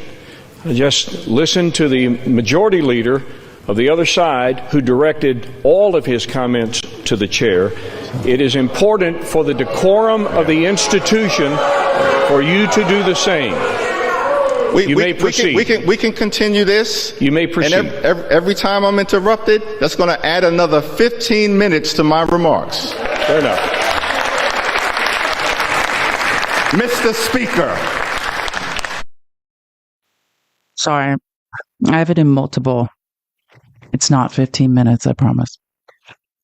Taxpayers will stand up for Social Security, stand up for Medicare, stand up for Medicaid, stand up for nutritional assistance, stand up for our children, stand up for our veterans, stand up for our seniors, stand up for our families, stand up for the American way of life. That's what House Democrats will continue to do. We will stand up today, stand up tomorrow, stand up this week, stand up next week, stand up this month, stand up next month, stand up this year, stand up next year, stand up at all times until we end this national nightmare and restore the American dream for every single person in this great land from sea to shining sea. Vote no. I yield back. You can watch his full speech. Hakeem Jeffries gives great speeches, but I mean, national nightmare. I do love that alliteration. That is what we seem to all be trapped in, is a mother effing national nightmare, not of our making, that we literally cannot effing get out of. And I have more clips, but I think the most important too, some people, like Congress people, posted clips after this happened, and one of I think the best ones and the most informative was Dan Goldman, so I want to play that. I think he gives a lot of like really good information that can kind of help make some sense of things. Hey there, everybody. Congressman Dan Goldman here, and I want to talk a little bit about all of the different economic developments that have been going on in the first 4 months of Donald Trump's presidential term. First, let me focus, though, on the tariffs. We've heard a lot about these tariffs, and there's been some news that has come out recently that I think is very noteworthy. Recent analysis and reporting of the tariffs have indicated that the vast majority of the impact of those tariffs are going to be and have been on lower income Americans. A 6% increase in overall taxes will be paid by the lower income Americans, and higher income Americans will only have an increase of 1.7% in their total taxes. So in other words, the tariffs, which are just simply a tax on consumers, are hurting poor Americans far more than they're hurting wealthy Americans. This bill, which includes trillions of dollars of tax cuts and trillions of dollars of cuts to services and programs like Medicaid and SNAP and other safety net programs, actually will help the rich much, much more than the poor. If you look at it from a tax bracket standpoint, those making under $51,000 will actually have to pay $700 more in taxes under this new bill, while those in the top 0.1%, making over $4.3 million, will have their taxes reduced by $400,000. So do not be fooled by the lip service paid by my Republican colleagues, Donald Trump and others, that these tax cuts are going to help the middle class. Actual tax experts have determined that is not the case. They are going to help the wealthy.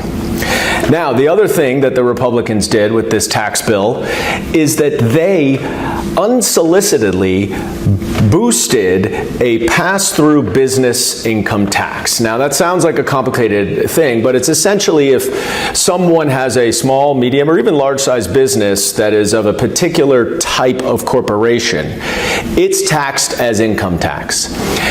Republicans increased the tax cuts by $100 billion to raise a tax deduction for people with those types of businesses.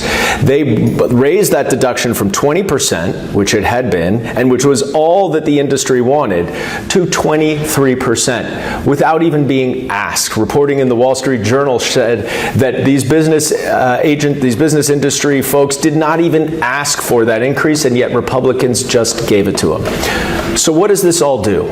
Well, it is actually going to increase the deficit by about $3.3 trillion. It's so bad.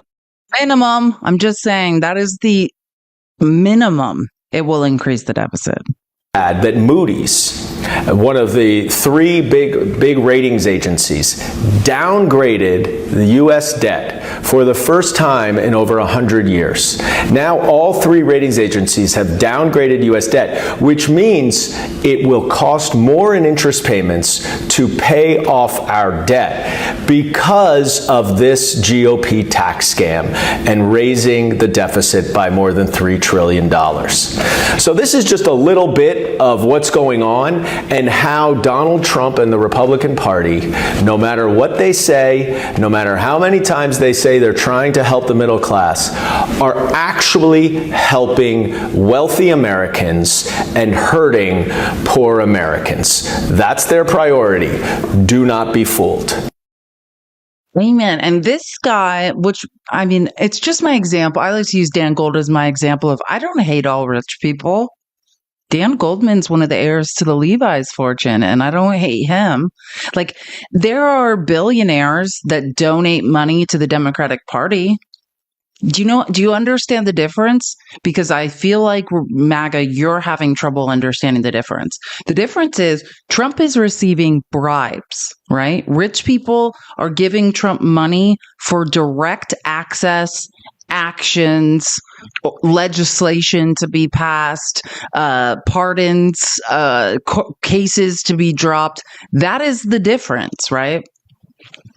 And I think I looked this up. It's 70. Oh my God. Let's say, I'll just say 70, but I think it's somewhere in between 70 and 75% of the billionaires who donated in the 2024 election donated to Donald Trump because, your money's better spent, right? You're actually bribing someone for an action. Whereas you can donate money to the Democratic Party. That would be because what? You're altruistic? Like the tax code's not going in your favor. That's the difference. I love, there's no both sides. Like when I listen to MAGA both sides things, it's effing delusional, but they're like, well, both sides are corrupt. No, we have people, Donald Trump is literally having a dinner tonight for who bribed him the most. Understand, that's one of the things we'll be talking about on the People's Receipts tomorrow. Tonight, or right now, actually, it's probably almost over, is Trump's dinner for who bribed him the most in his crypto meme coin scam. That's what's happening. The Democratic Party doesn't take bribes, and if they do, they need to stop. But we have never seen corruption on the level we are seeing it now. Understand that. And I'm just pointing out, he's the heir to the Levi's fortune, but you don't have to be, you can have money and not be a complete asshole. What's his name? J.B. Pritzker, the governor of Illinois. He's the heir to the Hyatt fortune, and he's not an asshole. So you can be a person who has capital and is not a complete POS. It's possible. That's the point I'm making, right? Like you could still have some sort of ethical code and understand the difference between right and wrong. No, that trucking company I don't think they even got I don't think they get to me with Trump. I don't think 20 million was near enough. I don't know though.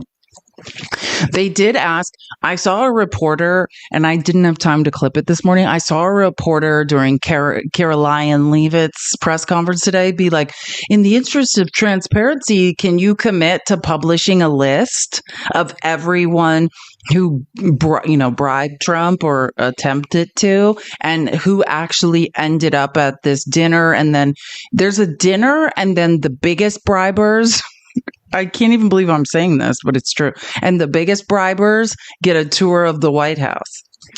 I'm sure reporters are going to figure it out anyways, but they asked and she was like, no, I can't believe you would even say that or something. Yeah, I think we should know who's trying to bribe Trump and buy access to things. I think it's very concerning that that's the world we live in. And MAGA, if you could be for 1 second outside of cognitive dissonance and acknowledge it, if this was Obama, you guys would be doing a J6. Period. If for some reason you have one man you're comfortable putting on makeup and lying to you, it's super weird. Why are you not angry at Donald Trump for what he has done? The only thing I can come up with is cognitive dissonance. I think that's pretty much all the clips I needed to show today. But again, so I just want to talk about tomorrow because I know there's so many things going on, but I just wanted to focus on the fact we were robbed because I think that's the most important thing. But I have clips because there have been so many important congressional hearings this week. So I have some clips from Marco Rubio lying through his teeth, RFK Jr. Today I saw the head of the Food and Drug Administration. I haven't even clipped that, but I have many more things that happened in Congress that we need to talk about. Then probably also we'll discuss immigration and catch us up on, I was saying that we're trying to deport people to third world terror zones. So we'll discuss that as well. And then I'll cover Trump's bribery. Can't even say it with a straight face. Trump's having the dinner for whoever bribed him the most. So we'll cover that tomorrow too. I'll try to, assuming there's not another crisis that happens, I'll just cover the most important things that I've had to ignore while I spent the last 48 hours covering us all being robbed. So that's what we'll do tomorrow. Hopefully as close to 11:30 Pacific time as possible. Thank you guys so much for caring. Oh, we're almost at 900K. We can get to 900K, or we could get to 1 million. That could happen. We could, but we probably don't have enough time. And I have to go my cat is not doing so well, so I've got to go take care of him. Sorry, I'm just looking. And again, and I'm going to do more reading. I had just seen it when the live started, but apparently Trump is trying to block Harvard. Wait. Oh, this just happened. So remember at the beginning of the live, I said that Trump is blocked Harvard from having international students go to their school. Trump's just terrorizing Harvard for not bending over and taking it like Columbia. Well, 2 minutes ago, or not 2 minutes ago, 2 hours ago, federal judge blocks Trump from revoking international students' immigration status. U.S. Judge Jeffrey White said Trump administration acted arbitrarily and capriciously, you don't say, in efforts to terminate foreign students' visas, and that nationwide relief was appropriate. So a California federal judge on Thursday blocked the Trump administration from terminating the immigration status of foreign students, granting nationwide relief. And this is what they're trying to stop in that bill that Joe Neguse was questioning Jim Jordan. He had to get a lawyer over. They're trying to make it easier if a federal judge holds Trump in contempt finally to ignore the contempt order. So this is nationwide relief to thousands of students caught in the crosshairs of the administration's crackdown on the alleged anti-Semitism on college campuses. U.S. District Judge Jeffrey White of Northern District of California wrote that the Trump administration, quote, likely exceeded their authority and acted arbitrarily and capriciously. I just want to know how long this lasts. Is it temporary or is it? While many courts have granted relief to individuals suing the administration, the judge's order effectively bars the federal government from arresting, incarcerating, or transferring students in these cases and all other individuals nationwide while similar cases are pending. Awesome. So you could still, under the Immigration and Nationality Act, you could still have your student visa revoked. But outside of that, wow, this is a big order. So this is nationwide relief. It doesn't pertain just to Harvard. That's awesome. The relief the court grants provides plaintiffs with a measure of stability and certainty that they will be able to continue their studies or their employment without the threat of re-termination hanging over their heads. Nice. And Christina refused to comment. Yeah. That's awesome. So I'm going to look more into this and I'll have more information on that because I do want to. Wait, let me just see if there's any, Trump, more updates. Trump, White House lash out at judge. Remember I told you that they tried to mail people South Sudan is not their country of origin. They were trying to mail a bunch of random people to South Sudan where it's a war-torn country where they sell people into slavery. Trump White House lash out at judge who ruled on deporting migrants to South Sudan. President Trump and the White House levied harsh criticism Thursday against a federal judge who ruled against the administration in a deportation case this week. Trump wrote on social media, I haven't seen this post. I'm pulling it up. A federal judge in Boston who knew absolutely nothing about the situation or anything else has ordered that 8 of the most violent criminals on earth curtail their journey to South Sudan and instead remain in Djibouti. He would not allow these monsters to proceed to their final destination. This is not the premise under which I was elected president. What? Following the Constitution and giving people due process? This is the premise under which you were elected president, weirdo. If you can't read or remember things, that's not our problem. Which was to protect our nation. The judges are absolutely out of control. They're hurting our country, and they know nothing about particular situations. There's no particular situation under which you get to deny people due process. Period. That's the Supreme Court's 9-0 ruling. Even under the Alien Enemies Act, you still have to give people due process. Learn to read is my advice. Hopefully the Supreme Court of the United States will put an end to the quagmire that has been caused by the radical left. You mean by the Constitution? If this is not worked out quickly and the world is watching, our country will be under siege again. Again, encounters at the southern border had been reduced by 75% prior to Trump entering office. So he can continue making up weird lies, but none of that is true.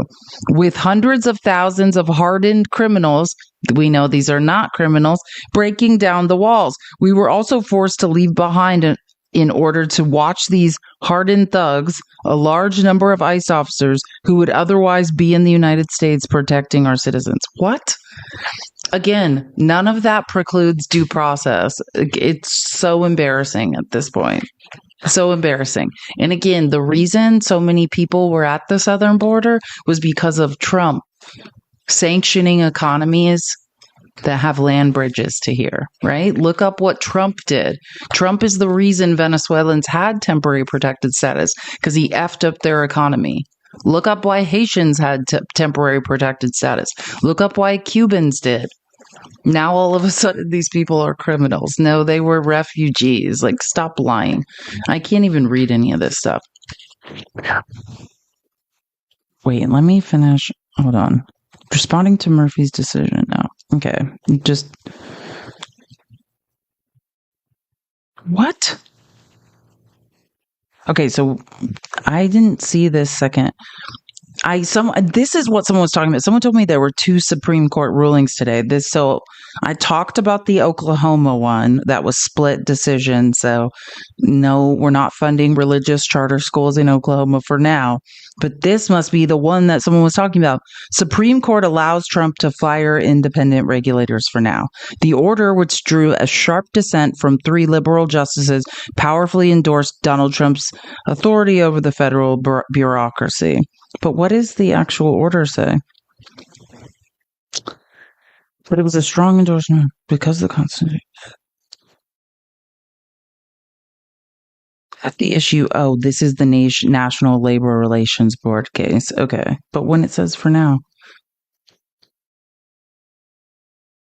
what was the vote count? Orders for the 2 women. Instead, the order reflects the majority's view that the government is likely to show. That the NLRB exercised considerable. The conservatives said they were withholding a final decision on the firings until after the case receives full briefing and argument. So it's not final. So that's actually good. So this is still ongoing. Well, I'm going to do more reading on all of this and figure it out because the Supreme Court needs to grow some actual spines and start standing up to Trump. You created this monster, and yet we are still sitting here watching you support him. Sorry, just checking to make sure that I don't have any other news updates. Wait, what? Federal judge stops Trump from dissolving Department of Education. A federal judge today blocked President Donald Trump's plan to shut down the U.S. Department of Education. Trump's executive order aimed to strip away critical services for students across the country. This happened to... Hold on. Let me see the executive...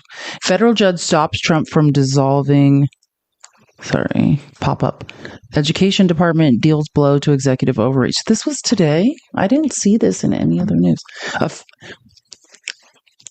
U.S. District Judge Myung Jun ruled that the Trump administration's effort was not just a government reshuffle, but a full-on attempt to dismantle a federal agency. Thank God.